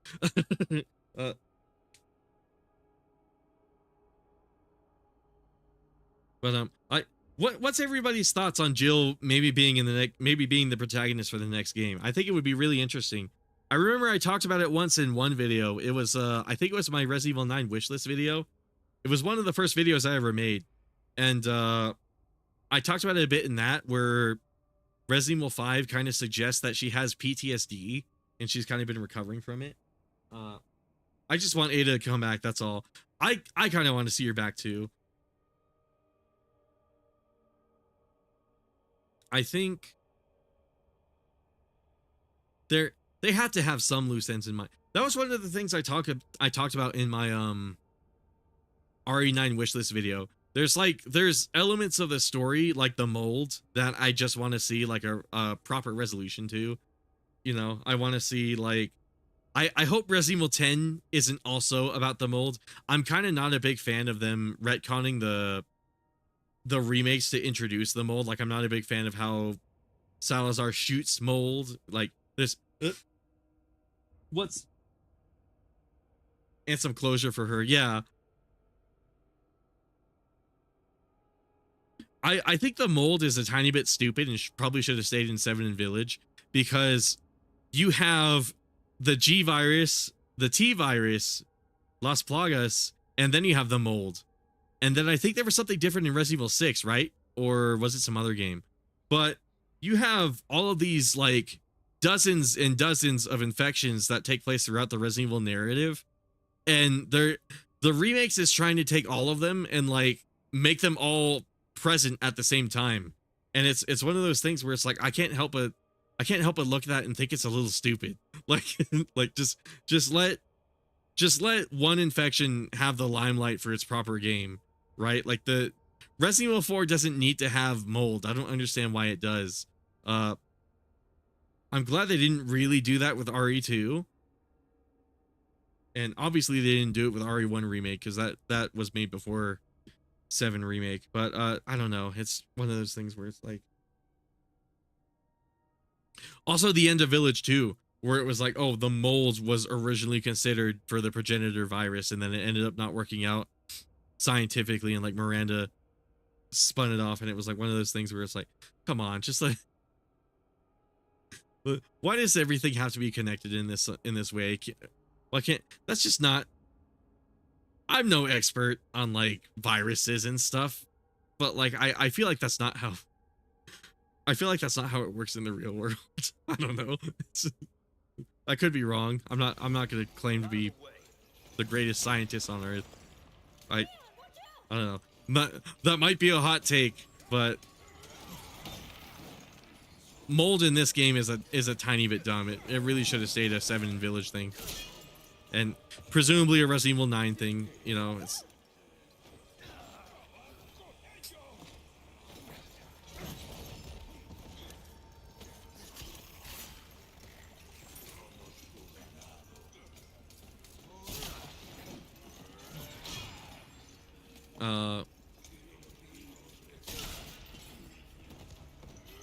Much more than Ada, I do want to see Jill back, though. I know it's wishful thinking. I know the leaks probably aren't even remotely true. Truth be told, I don't like to pay attention to leaks, but like, part of me is all like, yeah, I really want to see Jill. She's easily one of my favorites. None left.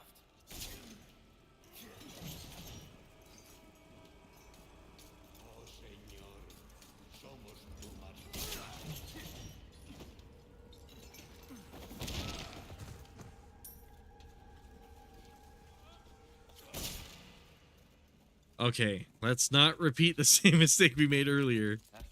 I'm gonna save. Let's do what I should have done way earlier. Yeah, thanks.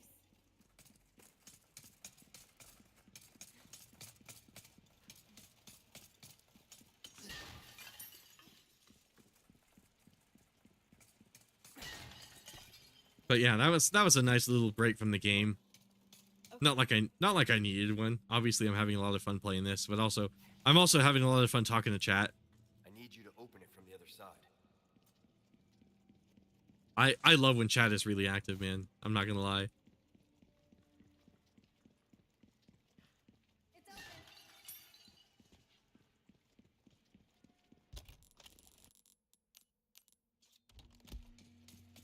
It's open.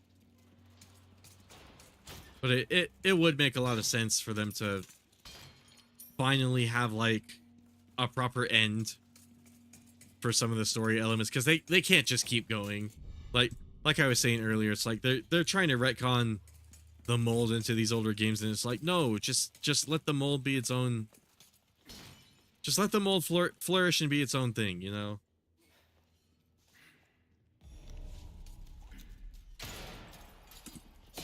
Give it a proper resolution, Resident Evil 9. I don't want to see it be a thing in RE10, 11, 12. Like, please don't. What was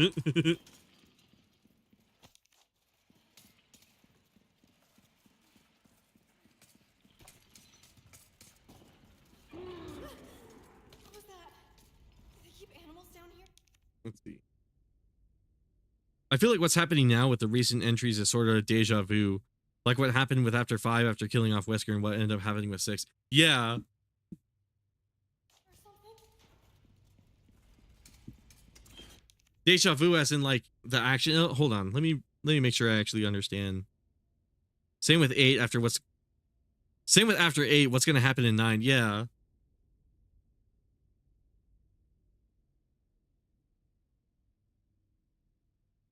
Well, let me make sure I actually understand what you're saying. I feel like what's happening now with the recent entries is sort of a deja vu. Like what happened with After 5, after killing off Wesker, and what happened up with 6. Same with it after 8. What's gonna?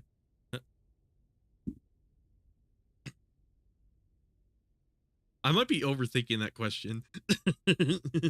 I have to be overthinking it.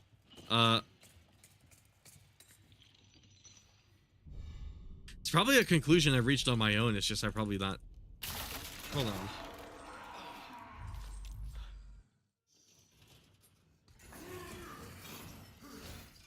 Why is my brain refusing to parse that question? That is so weird. Now I've like psyched myself. I thought I understood what it meant, and now I think I psyched myself out. Are you talking as in like the action elements of it, or like or like the trend of like what happened after these games? Like what the fuck am I talking about? Wow, that's so fascinating. What the fuck? I'm not even high. That's the funniest part. I'm not even high. I did drink a tiny bit of alcohol earlier, but like it definitely shouldn't be enough to make me stupid. I don't know.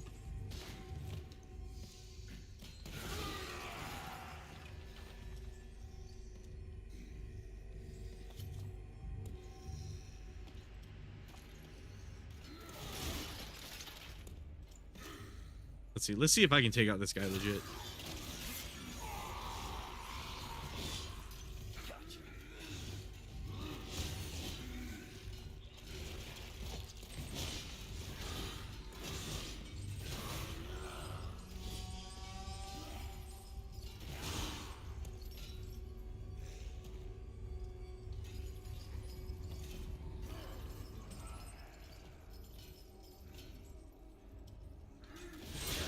Shit.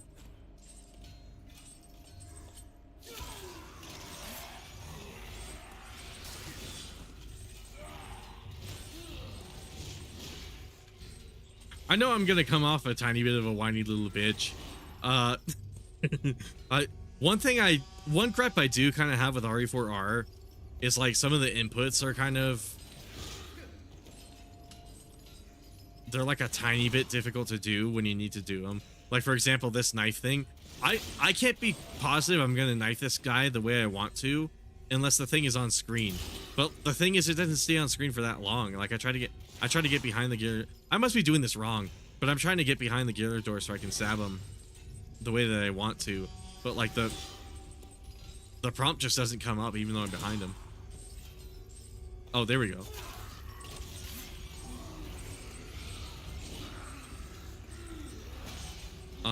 By the way, I forgot to sum up the stream for, I noticed some people might be skipping at this point. For those of you who are looking at this without context, I've modded Resident Evil 4 Remake to play like a Souls game. And essentially what I'm doing is I'm kind of banning, I have a red 9 in case I need to shoot down some treasure or something, but I have like sort of like a soft ban on handguns. Grenades are still good. Healing items and like item crafting is still good. Speaking of that, give myself a flashbang. But yeah, sort of the whole idea is I'm trying to sit down and I'm trying to beat as much of the game as I can melee only. And I have a dodge roll and sprinting to help me. I have some actual like Dark Souls mechanics to work with, but for the most part, I'm basically taking a Resident Evil game and turning it into Dark Souls, and it's working surprisingly well. I actually beat the Mendez boss fight earlier, which I would have thought you desperately need a handgun for, but it turns out it works just fine, melee only, which really took me by surprise. But yeah, you would be surprised how well the game works with this sort of setup. You would never think the game would support this kind of playstyle, but it kind of does.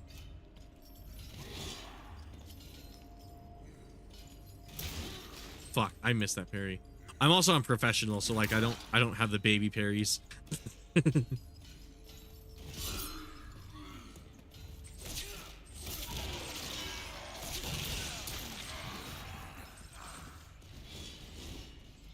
I might be able to finish him with a grenade. Oh, fuck.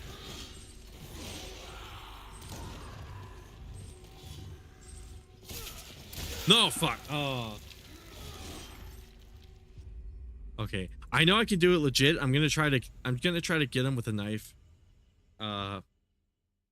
If I get into a situation that's too tricky, I might whip out the handgun, but I want to avoid doing that as much as I can. Oh, did these come back or something? I thought I already smashed these.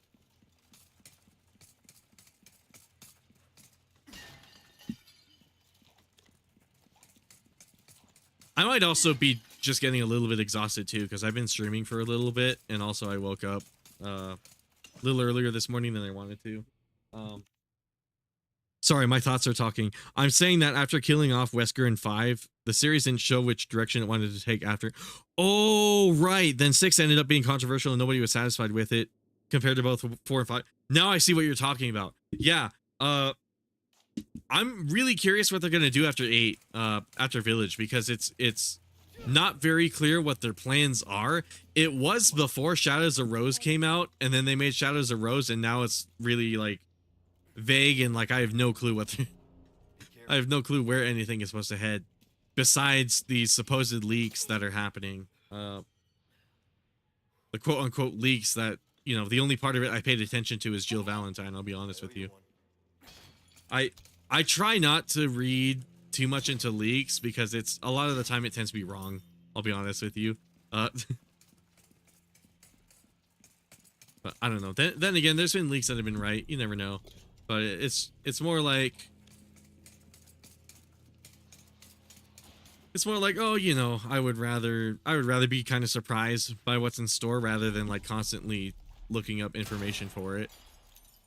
But like, oh, hold on. And I feel like Capcom is in a position similar to before.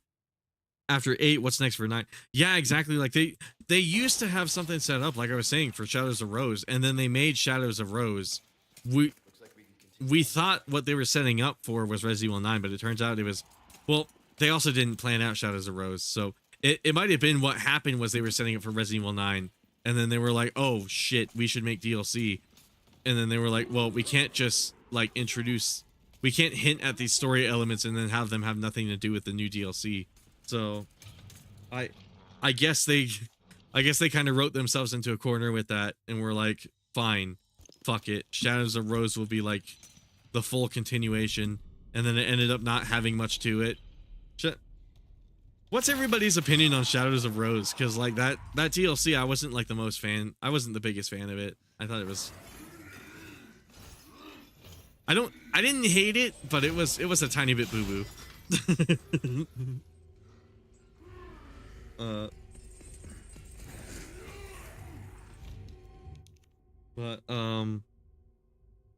Which is why I feel a little deja vu. Yeah, like you really don't know what they're gonna do with it. Like, is Resident Evil 9 gonna be an action game just because Village was, or is that gonna be a heavily survival focused game?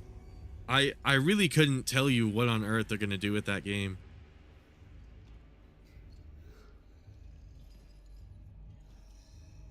But truth be told, that's how I felt after 7. Like, I wasn't really sure what they were gonna do with Village, and then when I saw Village, I was sure Village was gonna suck ass. I thought I was gonna hate that fucking game, and then I did in like the first hour when you're actually in the village.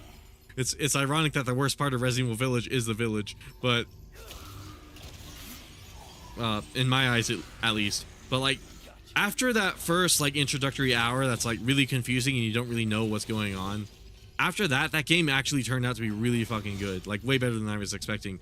Kind of like this game actually. I wasn't expecting RE4 Remake to suck like I was expecting like Village to, but I was not expecting to be into it as I am now, which is really interesting. Oh, I'm an idiot. I walked literally right into that.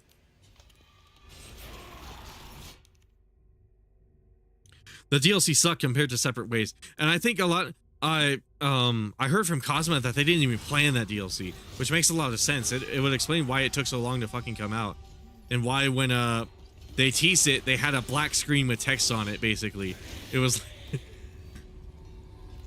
It seems like something that they were really half-assing to get out, which sucks. But I'm glad Separate Ways was kind of always on the. I'm glad Separate Ways was always on the plate, because that meant they were able to give it like proper development time, and it came out in a timely manner too. It came out the same year that Resident Evil 4 Remake came out, whereas Shadows of Rose took them like a year. It took them over a year, and they had to add all of this other shit to it just to make it worthwhile.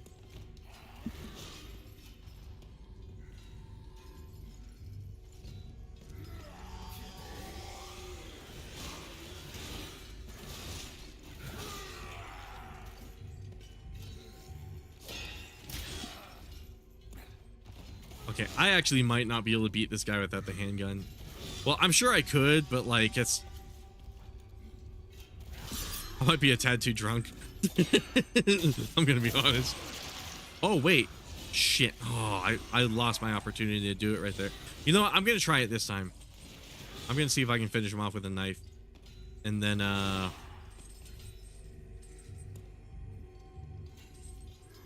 hope I can get a cheeky stab in.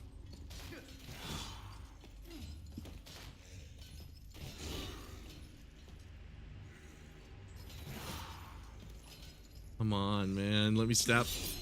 Oh my god. Yes! Oh my fucking god. No!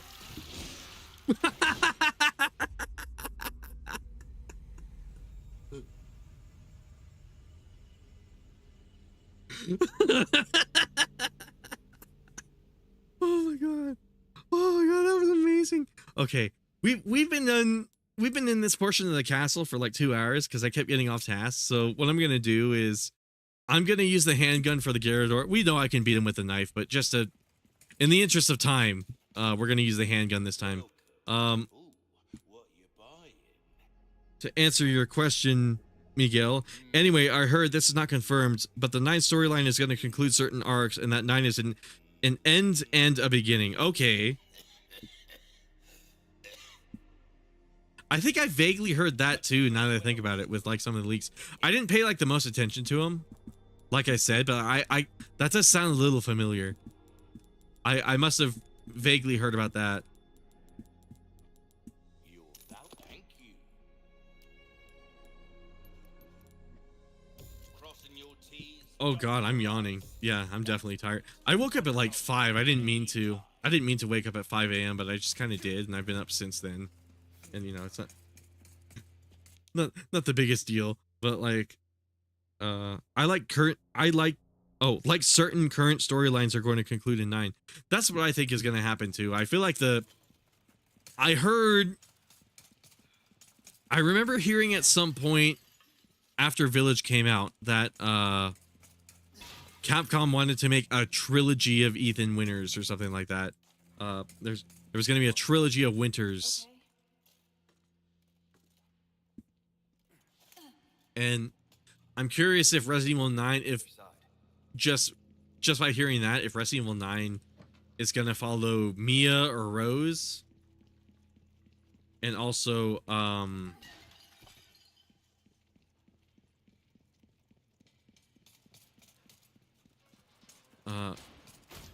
who else? Fuck.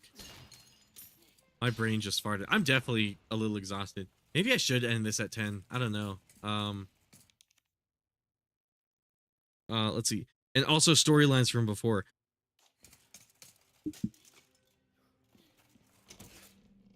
Yeah, I see what you mean. I wouldn't be surprised. 9 would be like the perfect place to end all that shit. And it would make sense for Jill to come back in that too, if that was the case.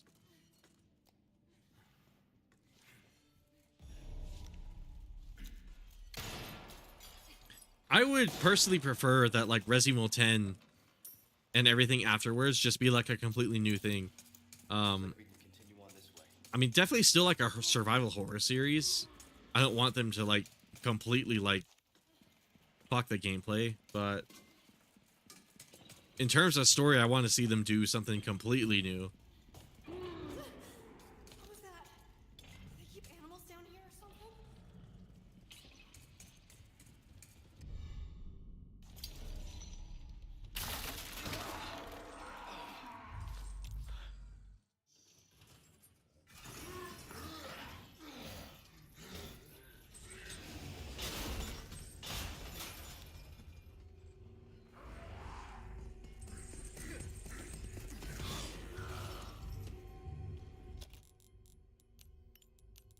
Oh fuck, I'm yawning. Yeah, I am definitely getting exhausted. Maybe I should end it at 10. I'm not sure, but we'll definitely keep going for like another little hour. I don't know if you guys saw, but some of you watching, I did announce that I was thinking of doing streams on Monday, and I might play some horror games. I've had Silent Hill suggested to me. I know AG told me Poppy Playtime. Kind of is like a joke, but that might be fun. I don't know how I feel about children's horror, given I don't really like to make kids content on my channel, but at the same time, it's like, oh, you know. Might be funny.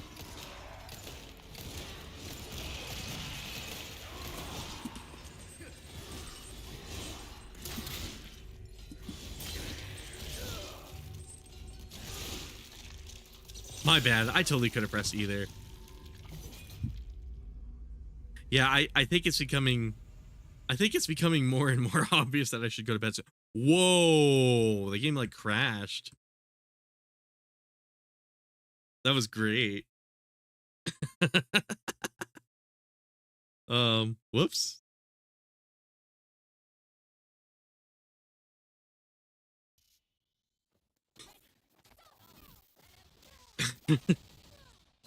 Oh, this has been a really hectic stream. It's been a really good stream, but also like a really hectic one.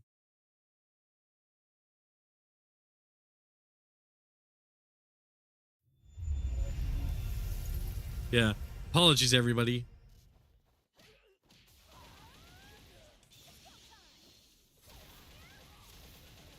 For those wondering, I guess I might as well talk a little more about the stream. For those wondering, I've modded Resident Evil 4 to play like a Souls-like, and we're just seeing how much of the game actually works in that capacity. So I have a soft ban on the handgun.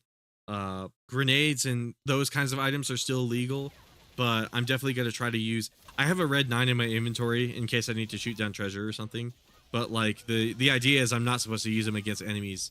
And we're just gonna see if we can beat the whole game that way. It's been going pretty good. There were some boss fights I ran into that I was pretty sure I would need the handgun for, but it turned out I was able to do it just fine with melee. So earlier this stream I fought Mendez, and I was surprised by how doable that fight was with just the knife. So we'll see. But it's been an exciting playthrough so far. The stream started a little underwhelming because I kept dying because I wasn't really paying attention, and then like people started joining chat, and now it's a bit of a good old time. We're just sitting here talking about Resident Evil, the future of the series. Earlier this stream I went on like a giant rant about like the modding situation. Some of you were around for that, but some of you have kind of left since then, so I don't know if I should maybe go back and re-talk about that. I've kind of talked to my heads blue about that whole thing though, but at the same time it is a conversation people seem really keen on hearing about. I should also get the game back on screen. Whoopsies. Come on. Got it. By the way, Miguel, I don't know if you were here when I was talking about I need you to open it from the other side. the Capcom modding. But I kind of want to know other people's takes on this. It seems like people generally agree with me that it's really unfortunate. I kind of have like a weird conspiracy theory about this whole thing though. I've gone on about it earlier. What if I say I prefer Leon's relationship with Ada is better than OG RE2 compared to OG RE4? I can get behind that. I can honestly agree with you on that.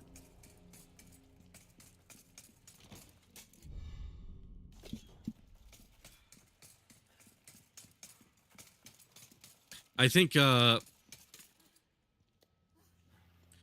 Resident Evil 2 did like a really killer job at establishing Ada and like who she is. And like Resident Evil 4 didn't really have that much to work with because like the deception was already over by that point, you know, like Leon was already got, so there wasn't really much more you could take it beyond that, beyond Leon being like a little angsty about it, which is cool. It's like the natural evolution of that, but you know, it was I don't know, RE2 kind of handled it the best in regards to like how the relationship worked.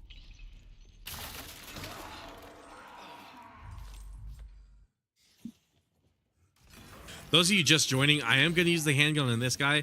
I've actually beaten them with a knife before, but it was really time consuming, and I kind of want to see I'd rather we finish up the stream on like the further into the castle. We've kind of spent like 3 hours in roughly the same area. Mostly my fault. I kept responding to chat's questions instead of like actually playing the game. Oh fuck.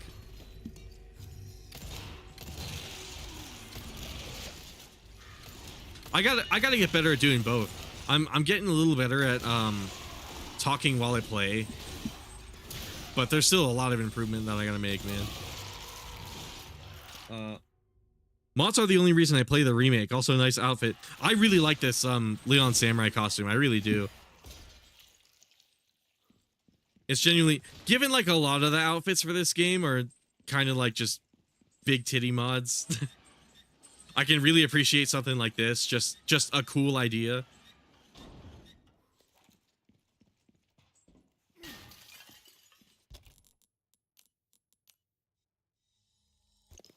I was looking for like cool Monster Hunter mods earlier, and that game's sadly not as fortunate. A lot of the Monster Hunter outfit mods are just gigantic fucking titties, which, you know, I love me some titties, but it's not really anything I can use on stream.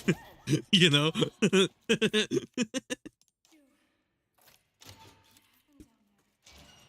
were right about the animal stuff. I should go back to the description of this stream and also the last stream I did, and probably link the Leon Samurai, because it's really cool. The one con is this is the Leon RPD outfit, which means you have to play, you really have to grind out mercenaries to get access to it, but at the same time it's well worth it. And also I say grind out mercenaries as if that was hard. It wasn't really like the biggest deal in the world to get S++ on all the characters with all the maps.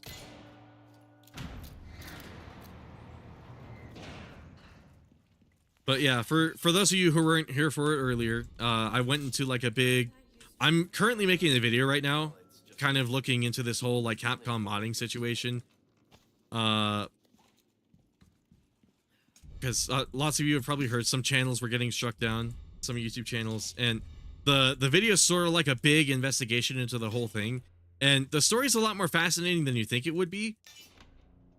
I went into depth a little earlier in stream, but like it's what you've heard so far is it's a very incomplete version of the story. There's actually like a war kind of being waged right now between Capcom of Japan and Capcom of the US. It's Capcom of Japan striking all these videos down, but Capcom of the US has a community manager who's actually going and like reverting these strikes.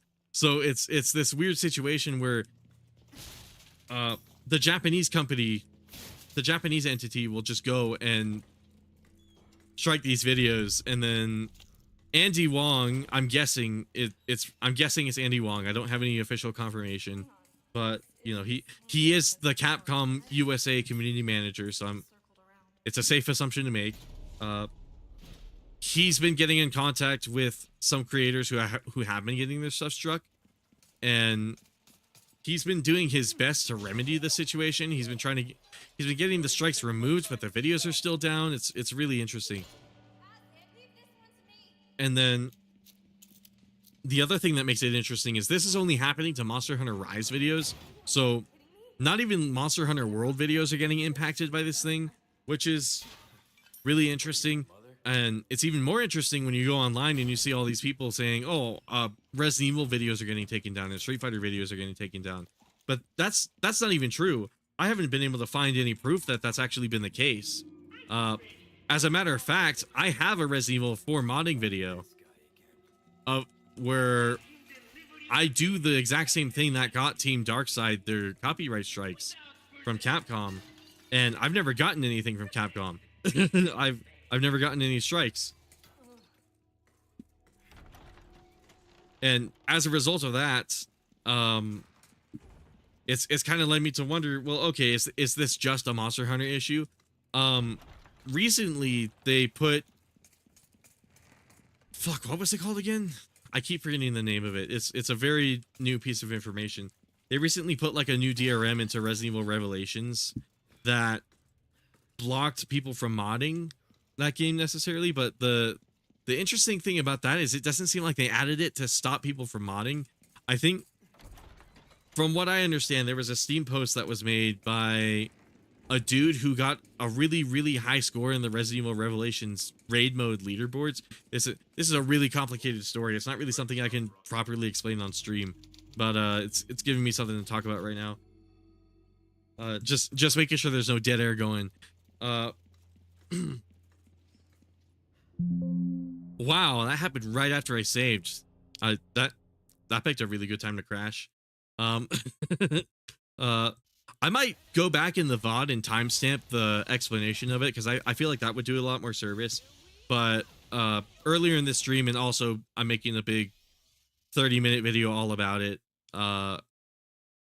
The story is quite nuanced and a lot more interesting. It's a lot more than just Capcom doesn't like mods. If anything, the whole video is arguing that Capcom actually doesn't have a problem with mods, ironically enough. It kind of goes into why I believe that. It's going to be a bit of a hot take when it comes out, I imagine. I imagine a lot of people are not going to agree with me. But the reason I hold this opinion, I also want to say I'm not really a Capcom dick rider either. I'm trying my best not to be when I make this video, and I hope it's very clear when that video comes out that I'm not cool with Capcom doing this kind of thing. But kind of forgot where I was going with this shit.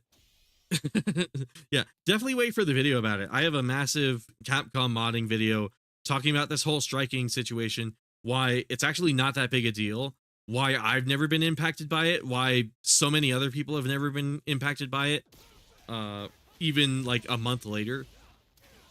I've been investigating this whole thing for a month, and I think it'll give a lot of people a lot of relief. You know, I've seen smaller Capcom videos. I've seen videos from smaller Capcom channels kind of freaking out that they can't really make Capcom videos anymore because they're worried their channel is going to get attacked by Capcom just for using mods. And I think that video is going to provide a lot of relief to those kinds of people, because it really goes into detail about why it happens, who they're actually targeting, how to avoid getting targeted. There's a segment about that, which I think people will find really useful. And then there's also just the fact that, you know, it's a lot of my own experience with Capcom as well. I've known this company for like so many goddamn years. Even though my channel is new, I've been familiar with Capcom literally my whole life. And I feel like I know what they're trying to do here with the modding situation. It's just the way they're going about it is making them public enemy #1. And that's one thing I can get behind people dunking on them for. I think Capcom, the way they're... Oh, there was a typewriter in here. I totally forgot there was a typewriter in here. I better save here.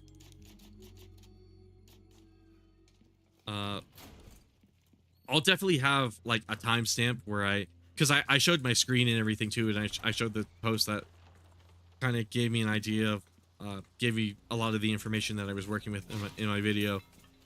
I'll have a timestamp for the VOD so you guys could see it more in detail, for those of you who missed it.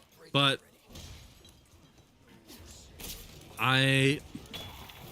it's such a difficult thing to talk about on stream because it's such a long-winded, like, complicated story. It's something that can kind of only be done justice on video, in a video with like a script and everything, and you know, a 30-minute video. But you know, look forward to that. OG RE4 Leon and Ada are literally different characters compared to OG RE2, except they're characters from a previous entry.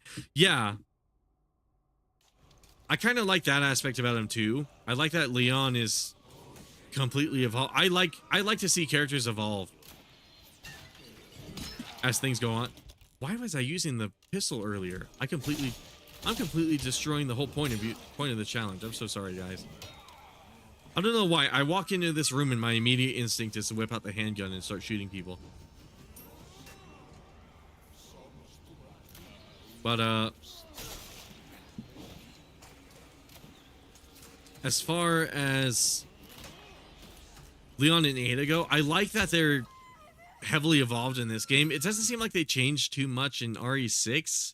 Maybe that's just my memory being false or whatever, but it feels like jumping from 2 to 4, they changed a lot more than 4 to 6. And I like to see these characters evolve. I feel like Maybe this is me also having a bad recollection of Resident Evil 5. I feel like Chris didn't change too much from Resident Evil 1 to 5. Or I guess from CV to 5. I feel like Chris has roughly stayed the same. Certain characters like Chris and Jill have kind of stayed the same. With the exception of Resident Evil 3 Remake. I don't know what they were fucking thinking with 3 Remake. But the way Jill behaves in that game is so weirdly unlike her. I don't know what it is. Yeah, I definitely probably want to wrap up the stream at 10. Sorry guys, but I'm starting to feel really exhausted. I definitely, oh my god, yeah. Yeah.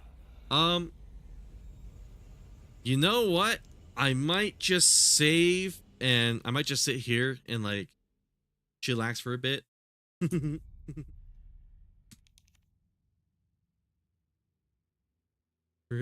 We had a pretty good session going. Who left the girl?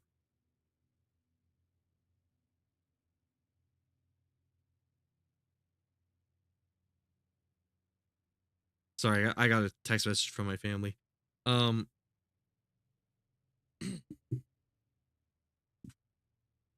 Yeah, clearly I'm a little too exhausted to play the game, so maybe I might take a bit of a break. Maybe these last 30 minutes I'll just sit here and kind of, oh, you know, I kind of already saved. You can't do this to us. What's up, Troha?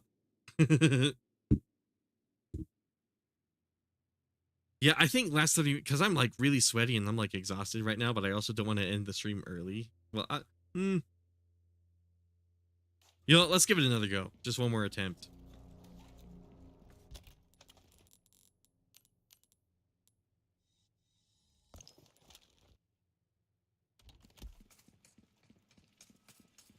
Be careful.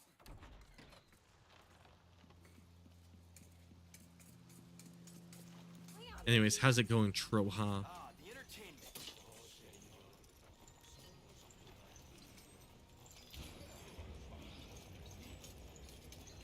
Okay, come on. Come on, what are these guys doing? If I focus on parrying, I might... Oh, fuck. Nah, do what you have to. I could probably play for 30 more minutes.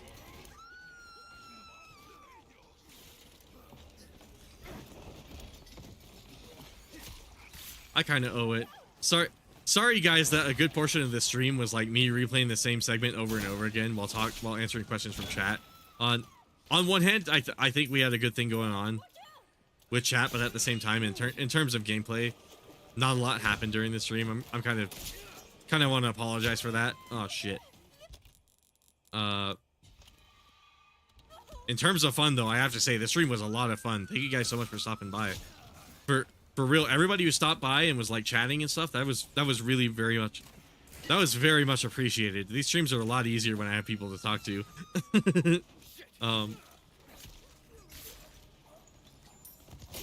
Let's see if I can get past this segment. I might have to whip out the handgun for this next section, segment with a bridge. God, I can barely talk. Can you tell I'm a little exhausted? I've actually been feeling exhausted myself. Been up for 24 hours, but got some rest hours ago. Oh shit. I haven't been up for 24 hours per se, but it's I've been up since like 5 a.m. So I'm kind of getting close. I didn't mean to wake up at 5. That was the other thing. I woke up at 5. Started texting some homies and ended up staying up a little late.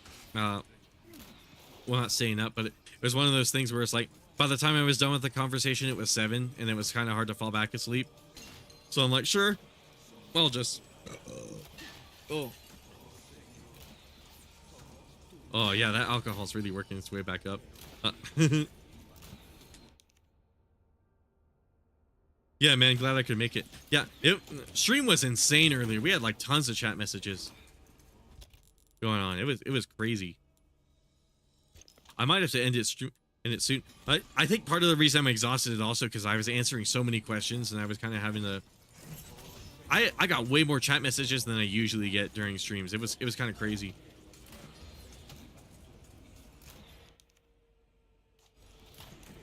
Oh, come on. Okay, who's texting me? Come on.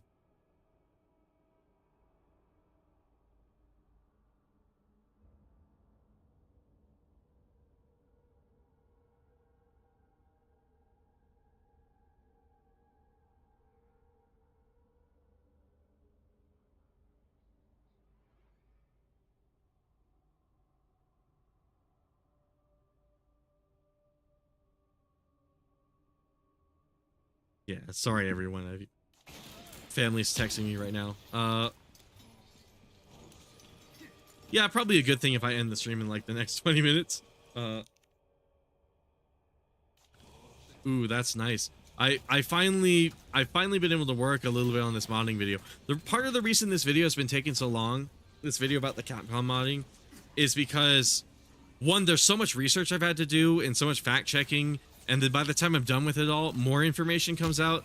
So it's like it's just been an endless loop of oh, I think I know what's going on, and then more info comes out, and I'm like, fuck, I have to adjust for that, and I have to reevaluate everything I've said up to that point. Thankfully, I've been right. Every time more information comes out, it just ends up reaffirming everything I've been saying. But like, it's made the video a little harder to convey in like a reasonable amount of time because there's more ground I have to cover now. Also, the fact that I've been a little distracted with Fortnite. I've been trying to get this fucking battle pass rewards, and I've been idling in Fortnite. So not really playing Fortnite, but I've been sitting there and idling with it. And in that time, I try to make it happen during like a time where like I don't need to use my computer, like where I have something better to do. But at the same time, that's time where I'm not at my computer editing videos, because like the GPU needs to run Fortnite, but I need the GPU to edit my videos. So it's one of those things where it's like it's a slight chicken and egg situation that I kind of brought onto myself by trying to get these fucking battle pass levels. Earlier today, Fortnite kind of caught on to what I was doing. Fortnite kind of caught on to what I was doing and stopped awarding me. What? Yeah, I think I'll just sit here and chill for like a little bit and talk. Wow, game crashed. Okay. I'll probably do a clean. You know what? I should do that right now. Mod presets. Yeah. I'm gonna do a quick uninstall and reinstall of the game real quick. That way, next time, the game's a little more stable. Someone made a interesting video about peers from 6 that a sacrifice may have led to the BSAA using BOW. Oh, I never even thought of that.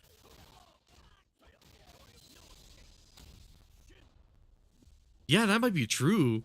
That might actually be true.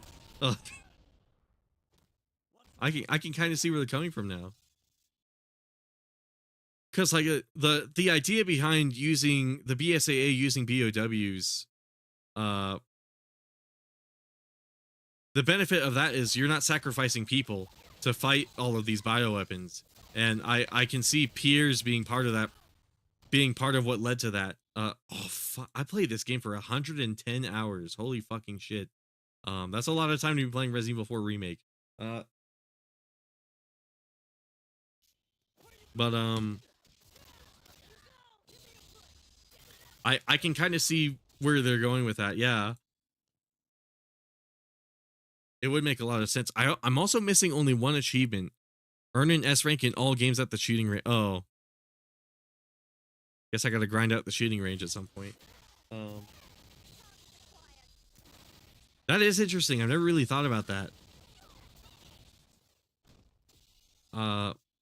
Back to Fortnite. I think Fortnite finally caught on to what I was doing, and they noticed I was idling in a Lego Fortnite and Jam Festival, because when I came back several hours later after I started the idle, I've noticed it stopped giving me XP, so I'm probably gonna stop doing that.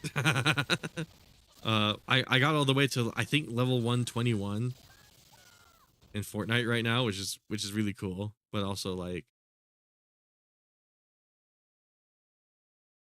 Yeah, that's probably the end of that escapade.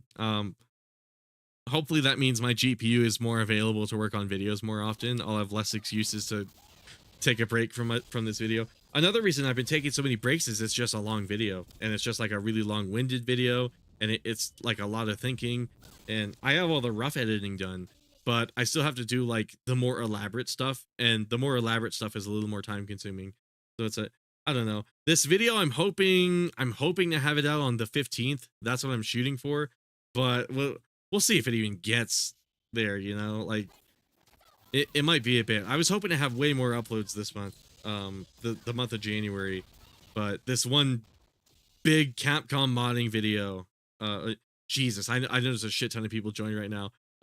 Sorry about that, guys. We're kind of winding down the stream a little bit.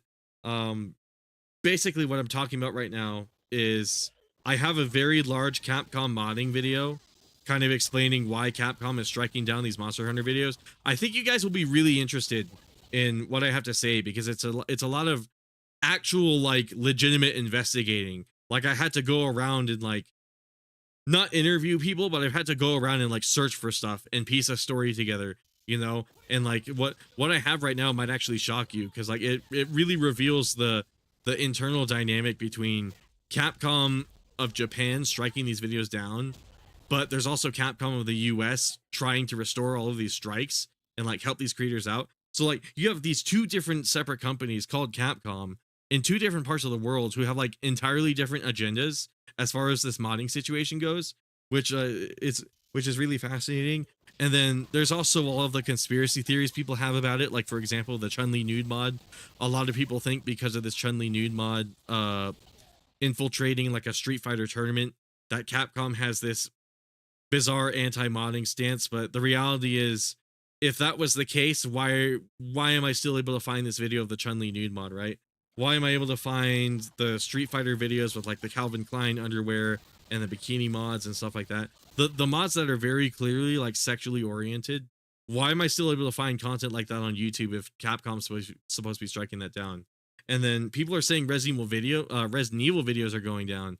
The problem is I haven't seen a single Resident Evil video get taken down for using mods. So it's like it's literally me seeing what people will say on the internet and either confirming or denying all of it, like using actual facts to do so.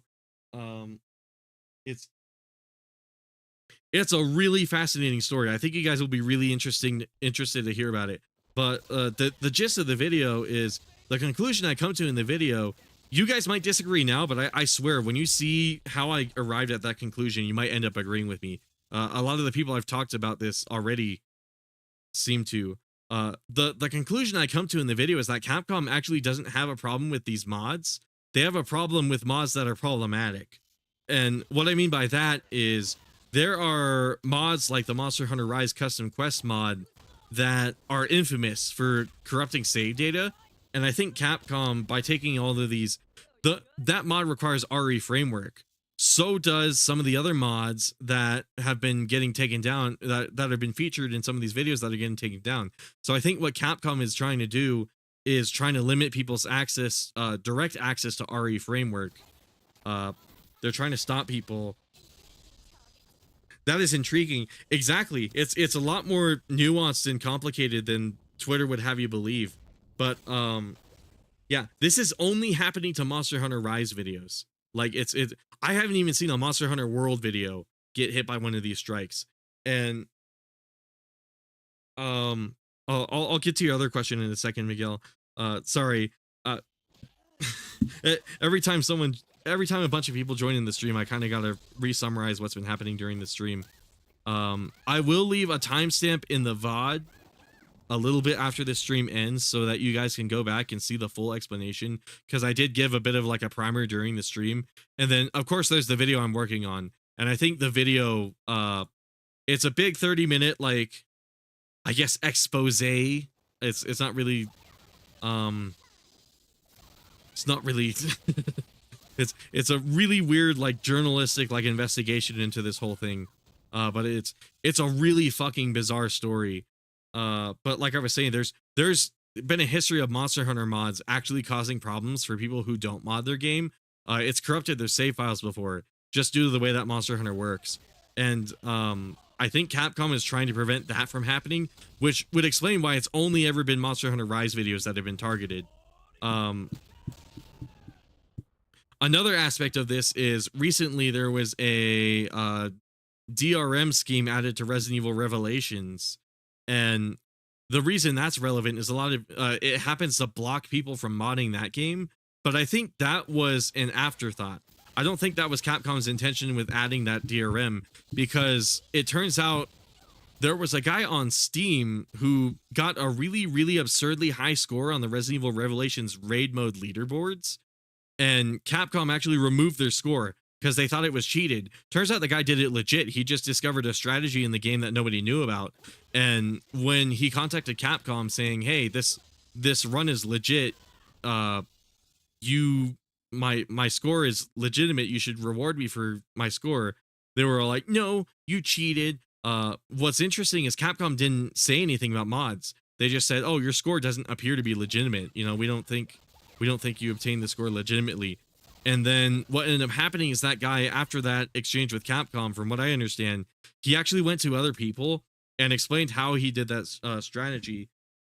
Definitely need to watch this back in VOD form, because I know there's a couple things I missed regarding this. Yeah,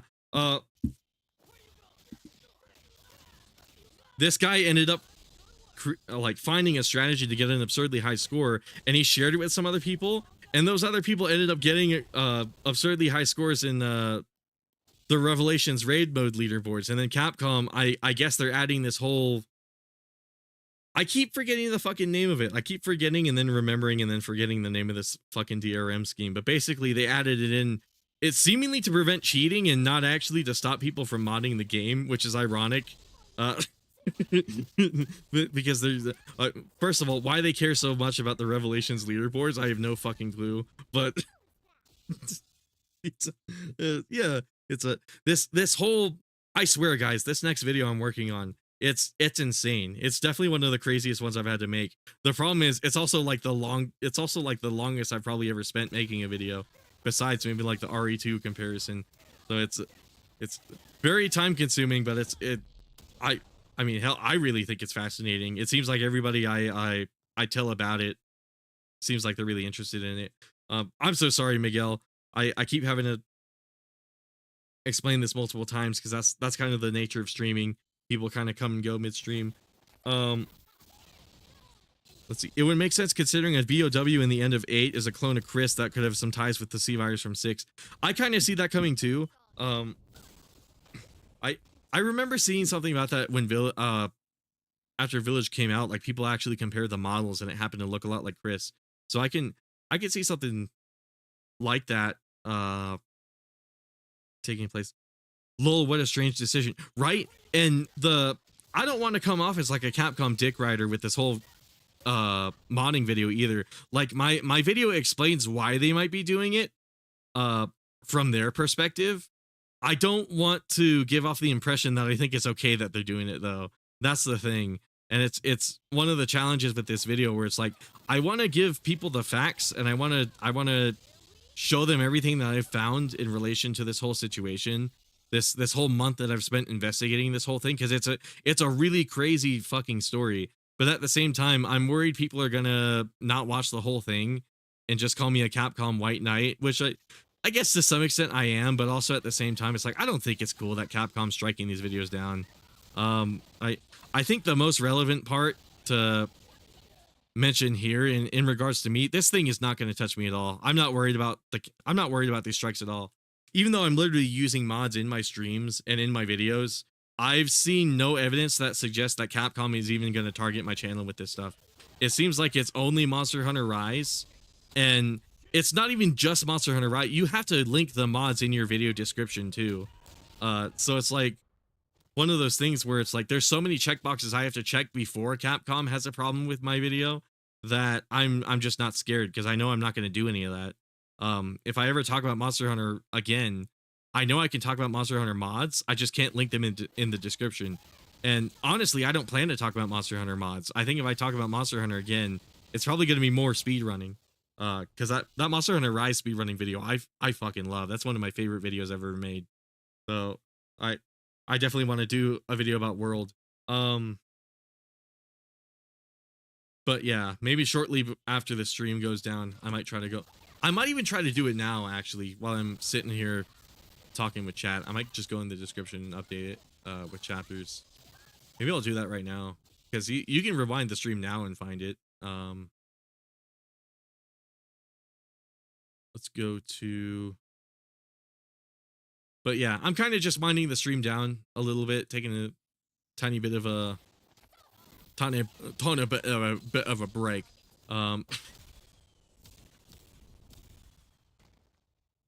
If anybody's got anything they want to talk about in specific, I have to say I love doing these Resident Evil 4 streams so much, man. Like these are so much goddamn fun. Oh, my Resident Evil 4 is ready. Cool.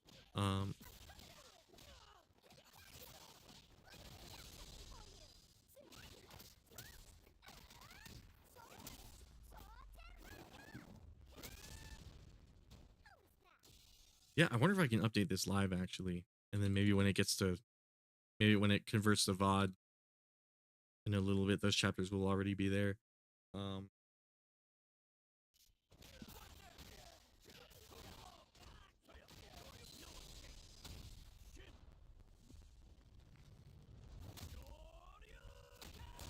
Yeah, again, it's not like I want to say like it's okay what Capcom is doing, but like oh cool, some people like subscribe during the stream too. Damn. Yeah, this stream was like surprisingly successful. I'm not gonna lie, a decent number of people were like here earlier. Like they were engaging with chat. There was a point in the stream where like I spent like an entire hour in the same part of the game because because people kept talking and asking me questions. It was cool. I liked it a lot. But yeah, I feel bad for the people who want to like watch this for the actual gameplay.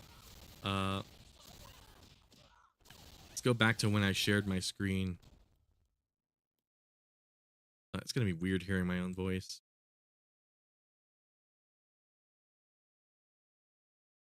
Once they become like publicly available, them having some sort of disconnect. Oh, that is. Most of this stream's just gonna be me doing the same fight while ranting about the same thing.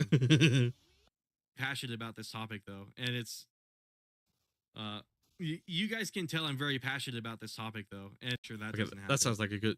Oh, I can't tell what time it's happening though. Shit. Maybe I'll like take a screenshot of that point in the video. Doesn't really want to give me a timestamp. Yeah, this. Fuck, man, this modding situation is crazy, but like it was really fun to do all this digging too. I'm not gonna lie.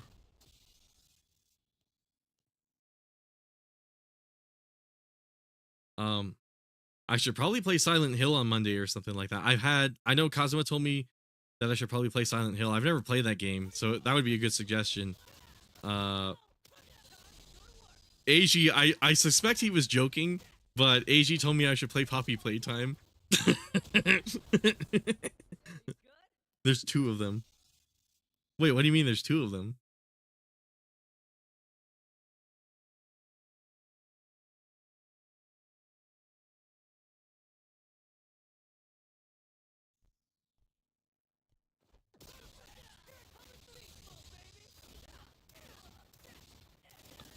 You guys can tell I'm very...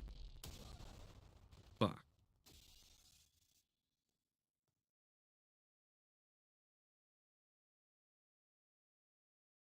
But yeah, I'm kind of surprised how much support this stream ended up getting. I'm really happy with this playthrough too. This playthrough is like a lot of fun. This Souls-like playthrough. Yeah, it's kind of unfortunate that I'm ending it soon, but also at the same time, it's like man, I'm so tired. There were two new. Oh, I see what you mean. I see what you mean. Yeah. Yeah, I'm always weirded out whenever I hear my voice, especially on stream, because it sounds so different in the videos. I can't quite EQ my voice the same way on stream as I can on video, so it sounds a lot shittier during streams. But you know, at the same time, it doesn't sound bad. Very passionate about this topic though, and it's also I talk at like a different cadence live than I usually do during my videos too, so it kind of there's like a entirely different like I don't know. Modern gaming is over.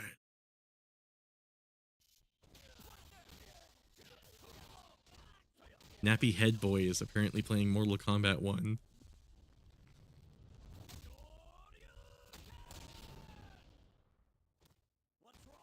Guys, I'm fucking terrible at Tekken, but I kind of want to stream that game too. I'm so bad at Tekken.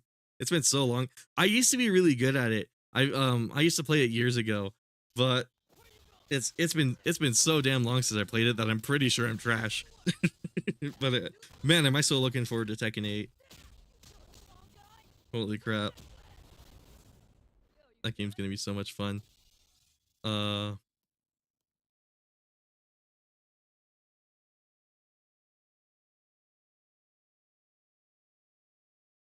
Yeah, I guess we did. It's a little weird to be like ending the stream in this way. I've never really done it this. Usually what happens is I'm late to end the stream. But it's almost 10, so I guess I might as well end it soon. Once again, thank you guys so much for stopping by, for real. Like this stream had a lot of action going on. I'm not gonna lie. It's kind of crazy how these streams are sometimes. I would even argue it was a little overwhelming earlier, but you know, I'm a fan of it. It just means I got to get better at streaming. But once again, thanks everybody who stopped by. Thanks everybody who subscribed during the stream. That was kind of cool. Oh, one thing I can say that's off topic is the recent stuff coming from Tetris is pretty interesting. Wait, what's coming from Tetris?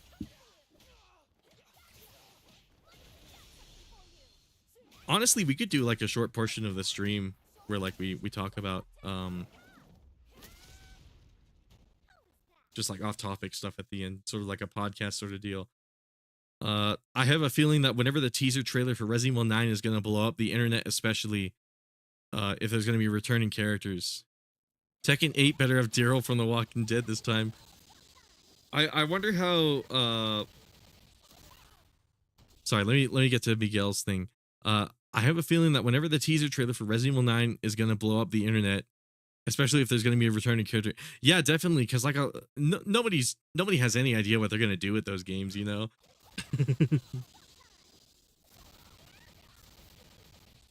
So I'm certainly really curious about it too.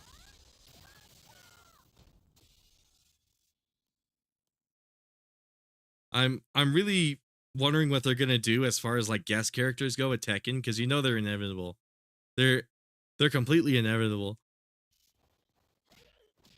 The guest characters were my favorite part of Tekken 7. I mained Geese Howard, so I mean.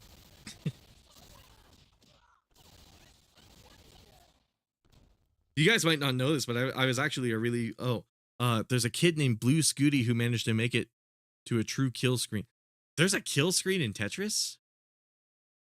Hold on, let me look into this.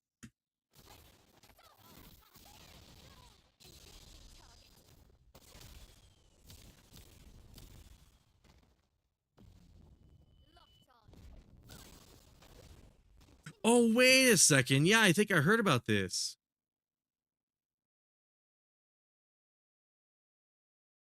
The first person to get the game to crash in NES Tetris. Holy shit.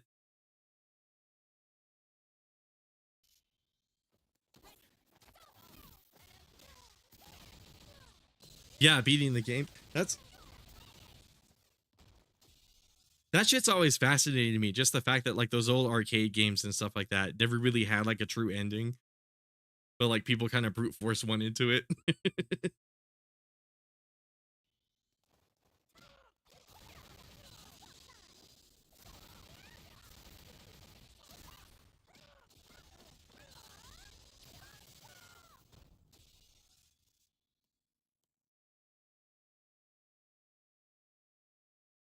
We have no idea what to expect for 9, but we know there's going to be a reveal trailer this year for sure.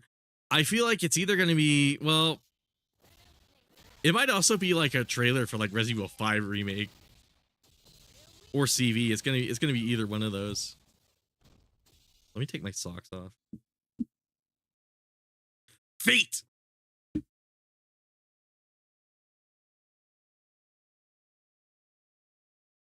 Careful, chat. Sweaty gamer feet.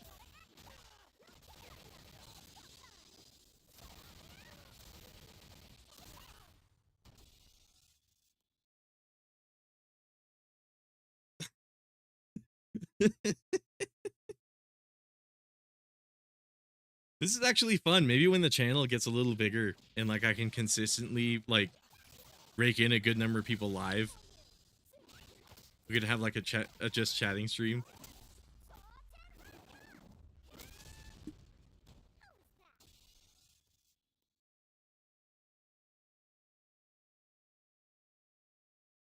I'm so happy I've been able to stream more often, man. Yup, and currently the top players from what I hear are trying to see how to make it where the game resets itself after level 255.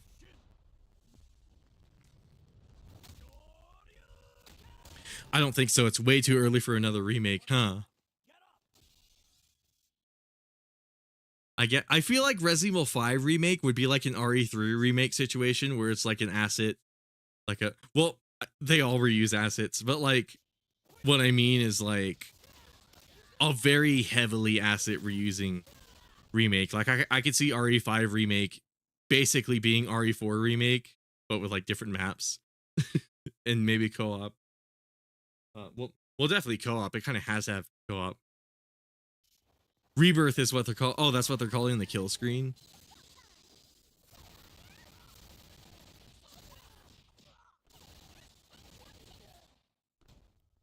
Oh, that's what they're calling the reset. Sorry, I had to reread that. I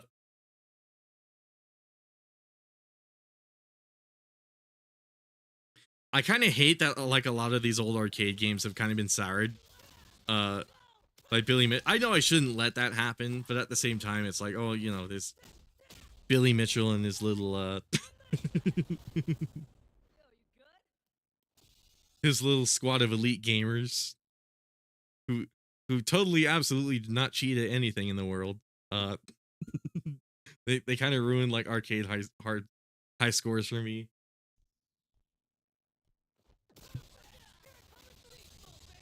I would have never thought Tetris NES would have like an ending though.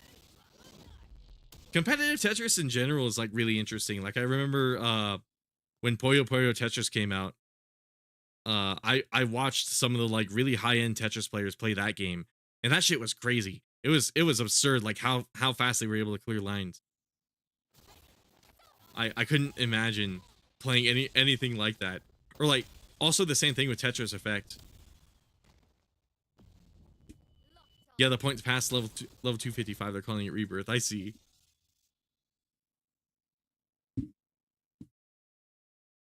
I'm surprised by how fun it is just sitting here and talking to chat. That's actually really cool. I could see myself doing this for another hour.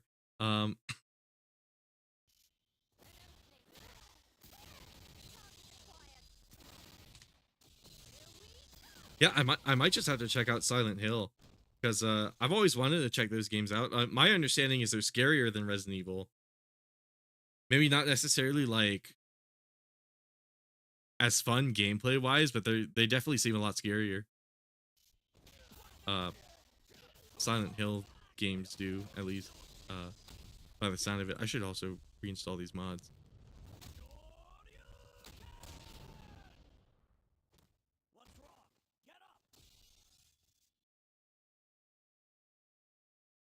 Go to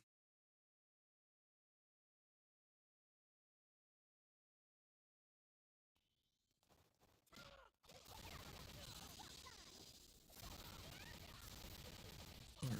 Whoops. Oh, that's weird. RE4.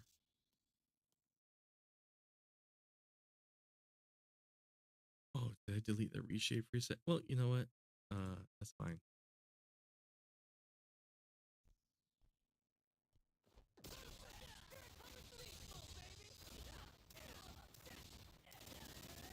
I've been wanting to mod my Street Fighter 6, but I don't know if it's me or if like they did something to that game. I kind of hope not.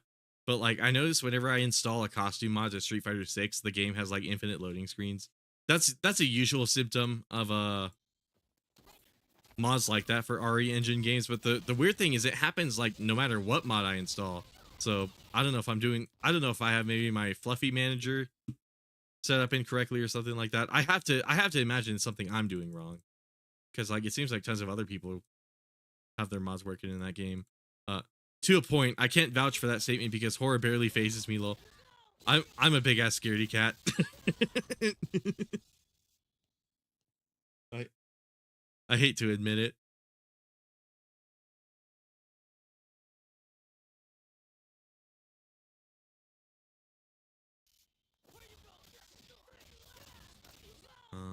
Get appreciate that any. Get that set up a little bit. Game started.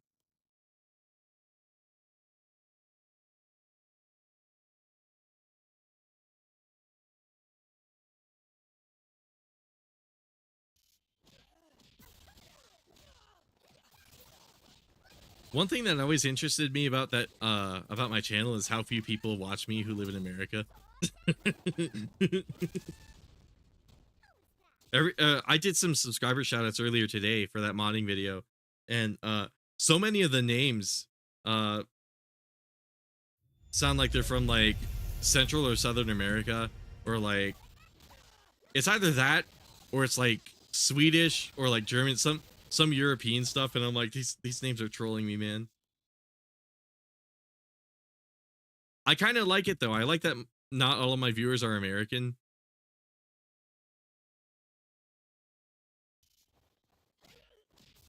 It's actually really cool, but like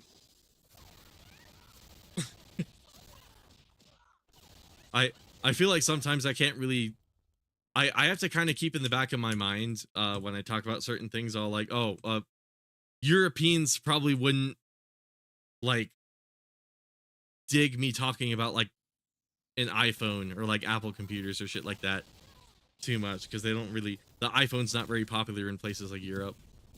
It's very much like an Android place. Just little things like that I got to keep in mind whenever I make my videos. But again, it's not like the biggest deal in the fucking world, you know?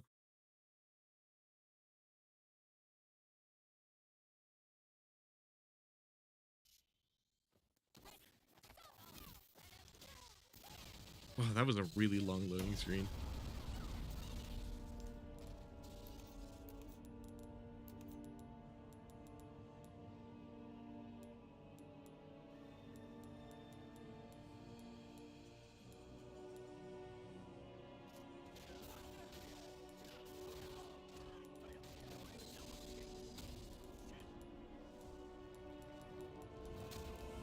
I have a feeling I already know Troha's answer, but is anyone else looking forward to Final Fantasy VII Rebirth? I still gotta beat like regular ass Final Fantasy VII, but I have to admit, even though I don't plan on playing it anytime soon, I am kind of looking forward to Rebirth.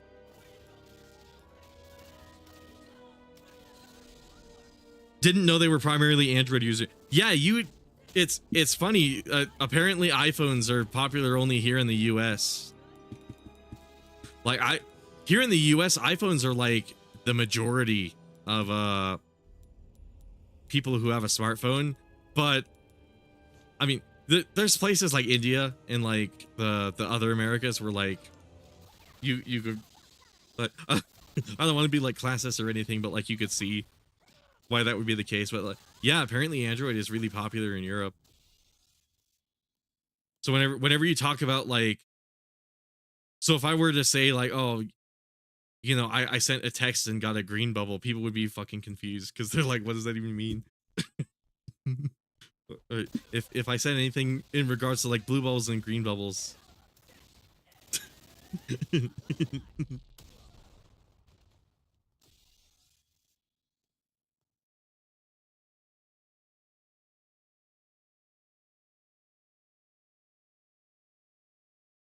I'm definitely looking forward to Final Fantasy VII Rebirth. Yeah.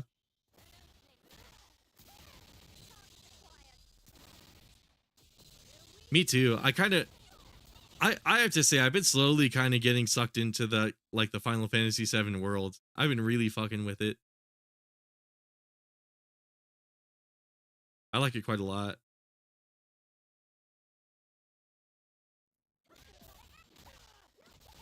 I kind of start to see what people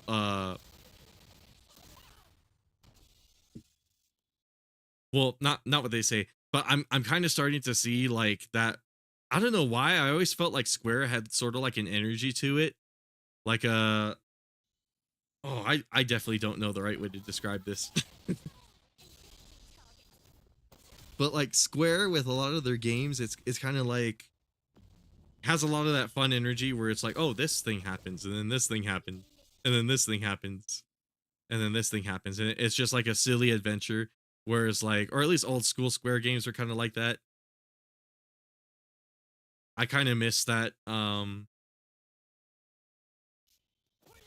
You're up. Not much of a phone guy myself, but I think I'll fit right in with the Android users. Yeah, definitely.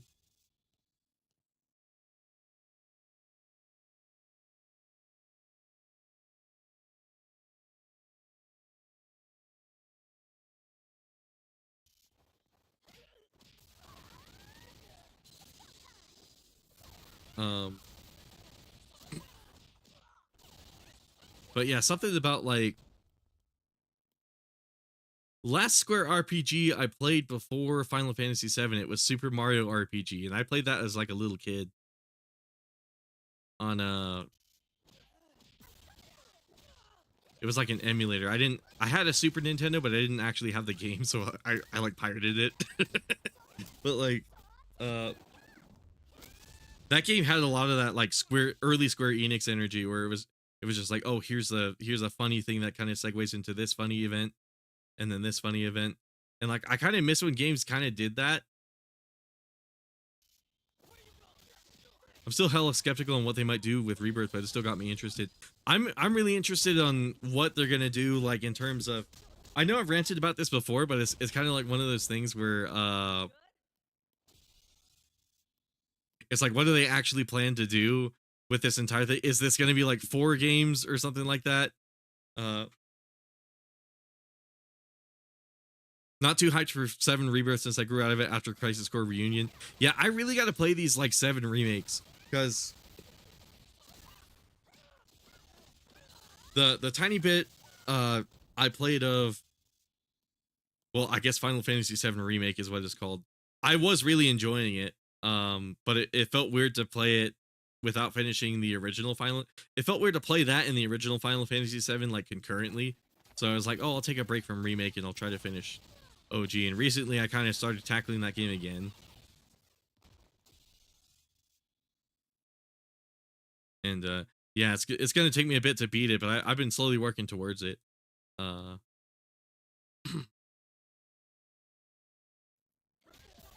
couple of weeks ago, I got into OG RE4 for the Wii, and honestly, the best version of the original, better than the PS4 port. The first time I ever played Resident Evil 4 was actually on the Wii, funnily enough.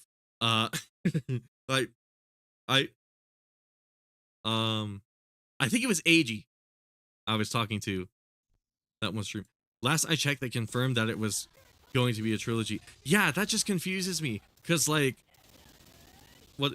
It sounds like Rebirth is gonna end right around where Aerith dies, which, and that's disc 1 in the original game. So I'm like, so I guess disc 2 and 3 is gonna be the last game, but like I don't know how that's gonna work, and it's like I don't know, it's weird. I better get back to AG. Not AG, Miguel.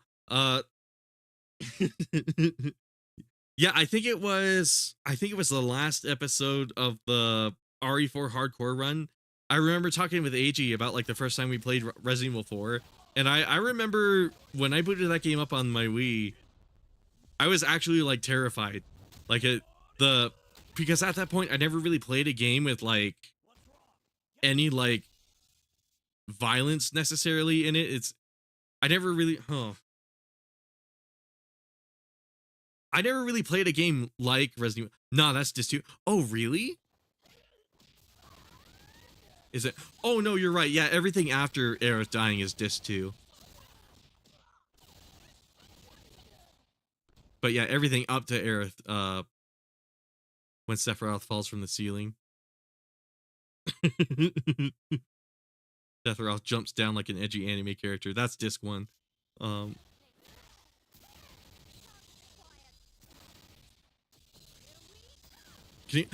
that's right. I totally fucking forgot. Rebirth itself is gonna have 2 discs, right? That explains a lot, actually. Never mind. It might still stay a trilogy. They just they just have to have a shit ton of stuff for Rebirth, I guess. I was showing this Metal Gear Solid 4 clip. I wonder if I can find it. There's a joke in Metal Gear Solid 4 where Otacon is like, "Oh, Snake, you gotta turn the disc over. You gotta swap it to disc 2." And then Snake is like, "Otacon, what are you talking about?" MGS4 disc 2. Can I find it? My name is Dana. Oh my god. We might as well watch a couple memes while we're here. Can you guys fucking believe that we're going back to multiple discs for a game?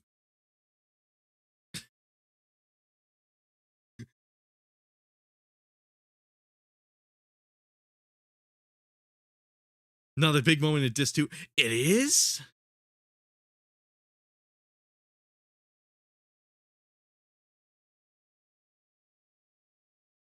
Shit. Yeah, Rebirth is going to be the space killer. Yeah, it's probably going to be like 500 gigs digitally. It's going to take up my whole do I have Maybe I'll show that later. But yeah, like they used to joke about this shit. Hold it, Snake. Time to change the disc. I know, it's a pain. But you need to swap disc 1 for disc 2. You see the disc labeled 2? Come on. No. Huh? Oh, wait. We're on PlayStation 3. It's a Blu-ray disc. Dual layered, too. No need to swap. Damn it, Otacon. Get a grip. Yeah, what an age we live in, huh, Snake? Wonder what they'll think of next. Oh my fucking god. It's the fact that we're going back to that is just beautiful. That really makes me wonder how they're gonna alter the dialogue in Volume 2 when it's released on Switch and Xbox. Wait, Volume 2, what does that mean?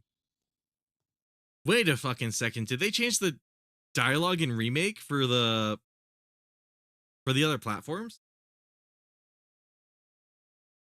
Bro literally says we're on PS3. Yeah, exactly.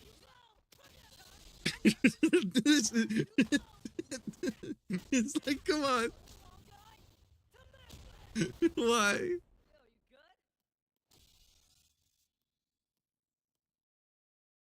Sorry, I had some sus stuff on my screen. But this was a little Easter egg I was trying to show you guys earlier. I have all of my drives named after like DMC stuff. I think one of them is uninstalled right now. I don't think I have one of them plugged in. But yeah, I thought this was cheeky when I was first building my PC.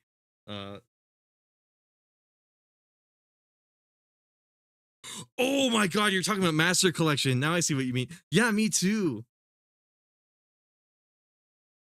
Me too. I wonder what they're gonna do about that. Oh yeah, this is the drive I have the games installed on. This is the drive I forget what that drive's for. I'm not gonna open it. I don't want to dox myself or anything. This is the drive that I have all my videos working on. This is the drive from my Windows. This is the drive for all my footage. Can't believe we're reverting back to that on PS5. Yeah, exactly. Like, come on. Come on.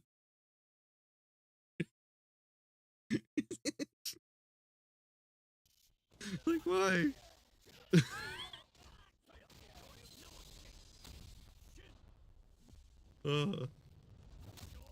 At the very least, I can have a little more confidence that Volume 2 of the Master Collection is going to be at least decent.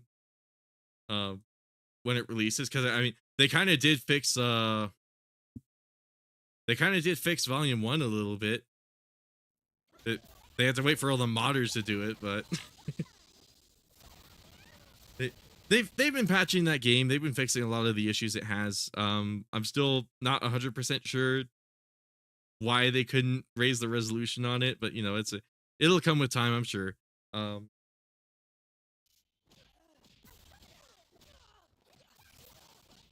Not making space for it. Yeah, definitely not. I bet that game's gonna be 500 gigs. It's gonna be a whole hard drive.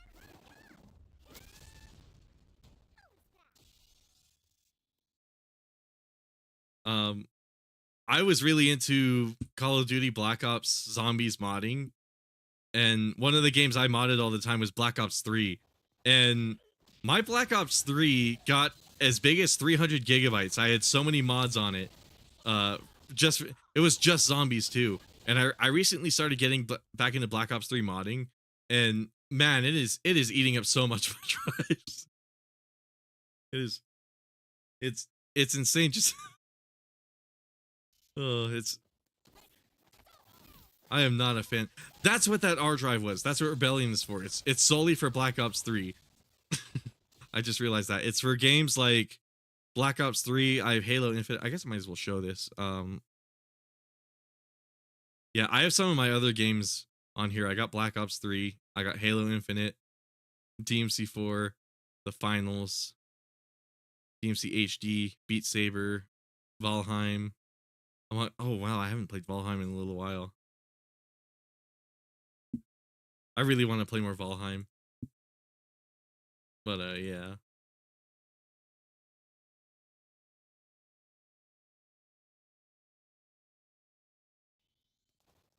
Yeah, it turns out that's what R is for. But on D, the Dante drive, which is like it's a really fast like PCIe 4.0 SSD. It was one of the fastest on the market, and then PCIe 5.0 came out, but whatever. On the Dante drive, I actually have my RE4, my Street Fighter 6, Resident Evil 7, Monster Hunter World. My Elden Ring is on here apparently. DMC 5, Resident Evil Village.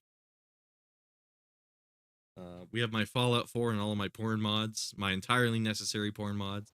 Monster Hunter Rise. Resident Evil 3, Resident Evil 2, Resident Evil 1. RE6. Wow, I really gotta uninstall some of this shit. I was talking earlier about how I was really big on Bethesda modding. I should find some way to show you guys like my screenshots, because I was really I joke about the porn mods, you know, that's not the extent of what I do with Bethesda games, thankfully. But I had a bunch of screenshots of Skyrim I was really proud of. I gotta find some way to show that kind of stuff. And then I have same thing kind of going up for Fallout 4. Maybe I should post them somewhere, but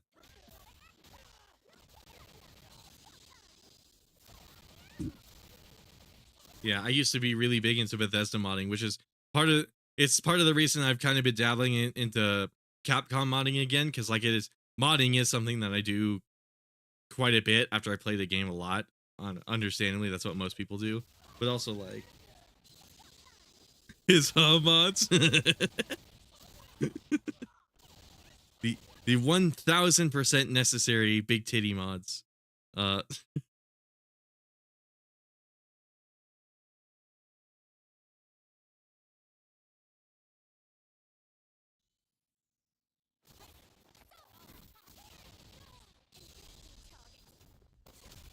joking. It's my mods were more so I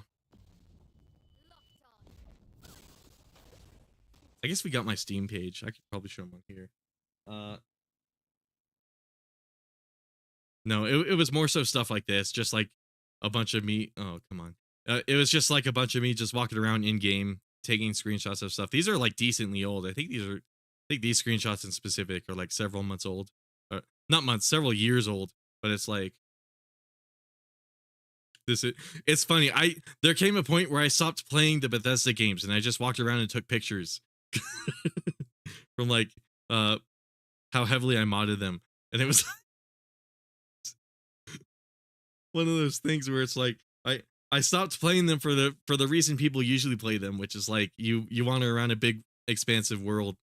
It's like a big free roaming game, and instead I started playing them just to mod a bunch of shit and take pictures. But yeah, I have a decent number of those. That's what I used to do for years.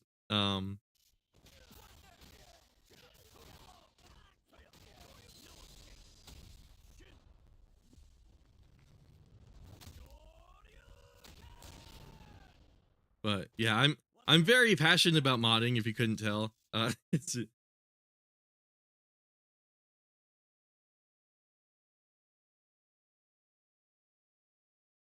Oh, I copped FF16 recently. It's pretty dope so far. I've been hearing a ton of good things about that game. I was surprised it didn't get far in the Game Awards.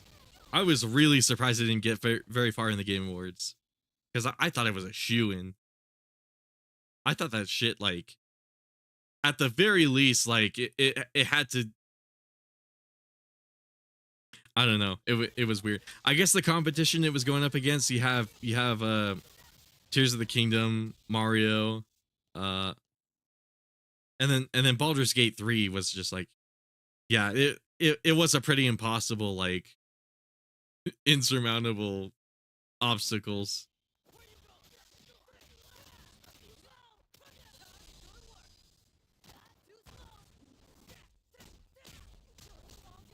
I should probably check how loud this like BRB screen is actually while I'm talking. Very least, like it had to. I don't know. It was weird. I guess the competition it was going up against. Oh, I wonder why the audio is all laggy, huh?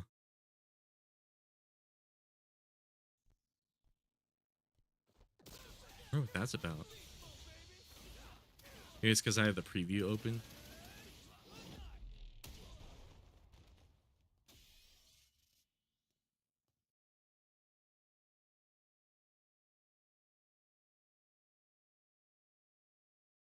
It's audio property on your own.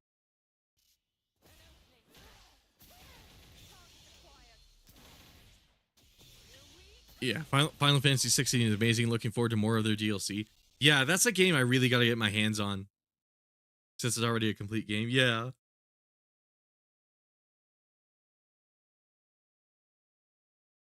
Buddy of mine told me that the gameplay director for DMC5 was involved with that game, and man, it shows how fluent the hack and slash style of gameplay is. Yeah, exactly. I think it was the battle director. Yeah, I was watching one of my friends play it, and it looked a lot like DMC5, at least like a decent amount like it. And I was like, damn, I should really get I should really get into this game.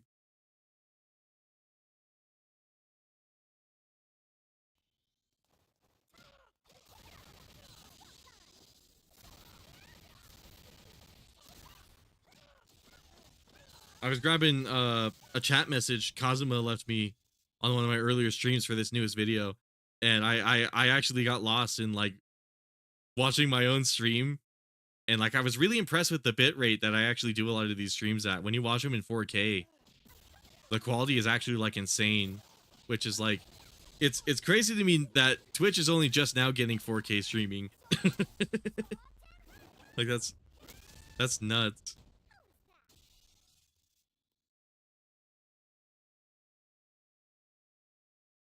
Because it looks really good the way I have it set up.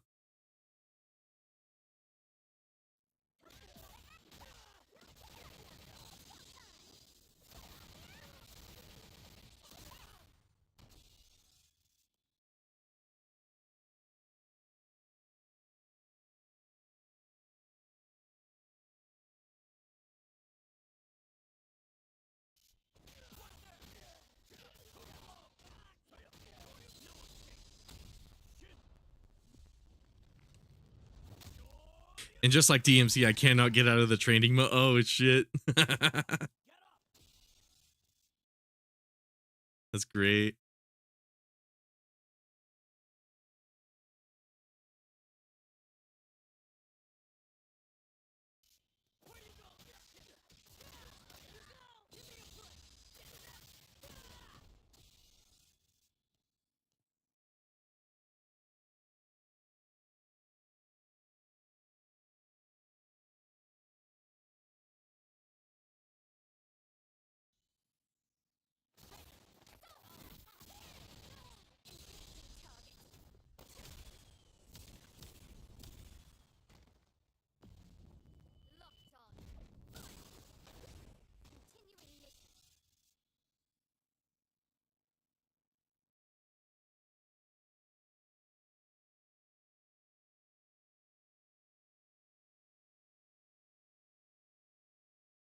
Man, I can't wait to have this Capcom modding video done.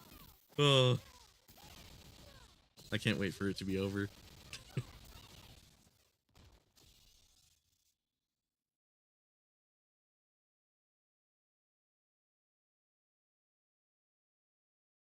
But yeah, thankfully things have been going really good for the channel, I have to say. I'm really happy with where things have been going. Honestly, I never imagined this channel even getting this big. I always thought like I would be lucky if I had like 20 subscribers. Yoshi P Epic. Who the Oh, that guy. I thought you were talking about like Yoshi P as in like piss. I'm like, is Troha on some fetish shit in my chat?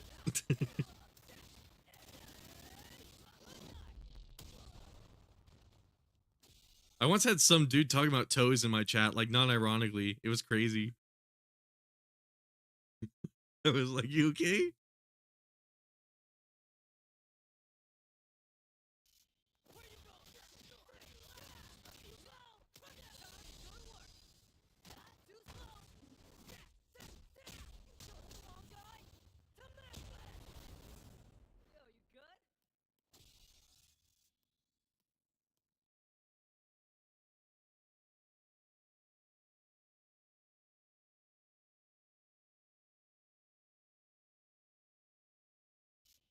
Gross, no.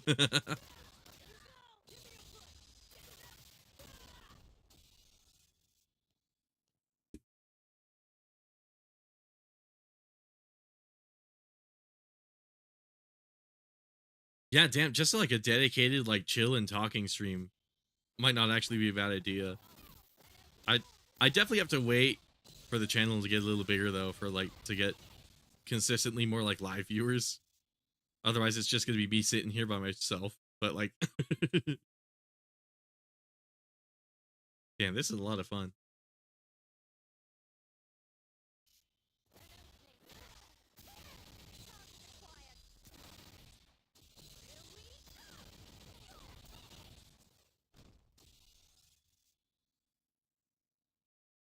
Oh, might not help to wrap up the stream though. I mean, might not hurt to wrap up the stream though. I'm kind of like tuckered out.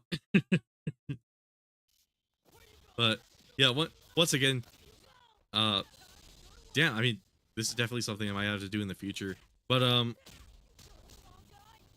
yeah, once again, thank you guys so much for stopping by. Fuck, you can definitely tell I'm tired. For real, like I was saying earlier, the level of support I've been getting on this channel, I may not be like the biggest channel in the world, but goddamn, this is so much bigger than I was expecting it to be. And like it's kind of hard to convey like exactly how I feel about it, like the level of gratitude that I have. Like it's I feel like I can't do a good job at like conveying just how happy I am with how things are and how it's been going. Like it's a damn. I'm not very good at this sappy stuff, but for real, everybody sticking around, you know, everybody who came in, watched it, VOD form. If you watched it VOD and you made it this far, holy shit, you're a legend. But also, you know, we had several people dropping in the middle of it. Conveniently, it was when I was talking about mods. I'm not sure what exactly that means, but YouTube streaming works in a weird way. As soon as I start talking about mods, tons of people start joining the stream. But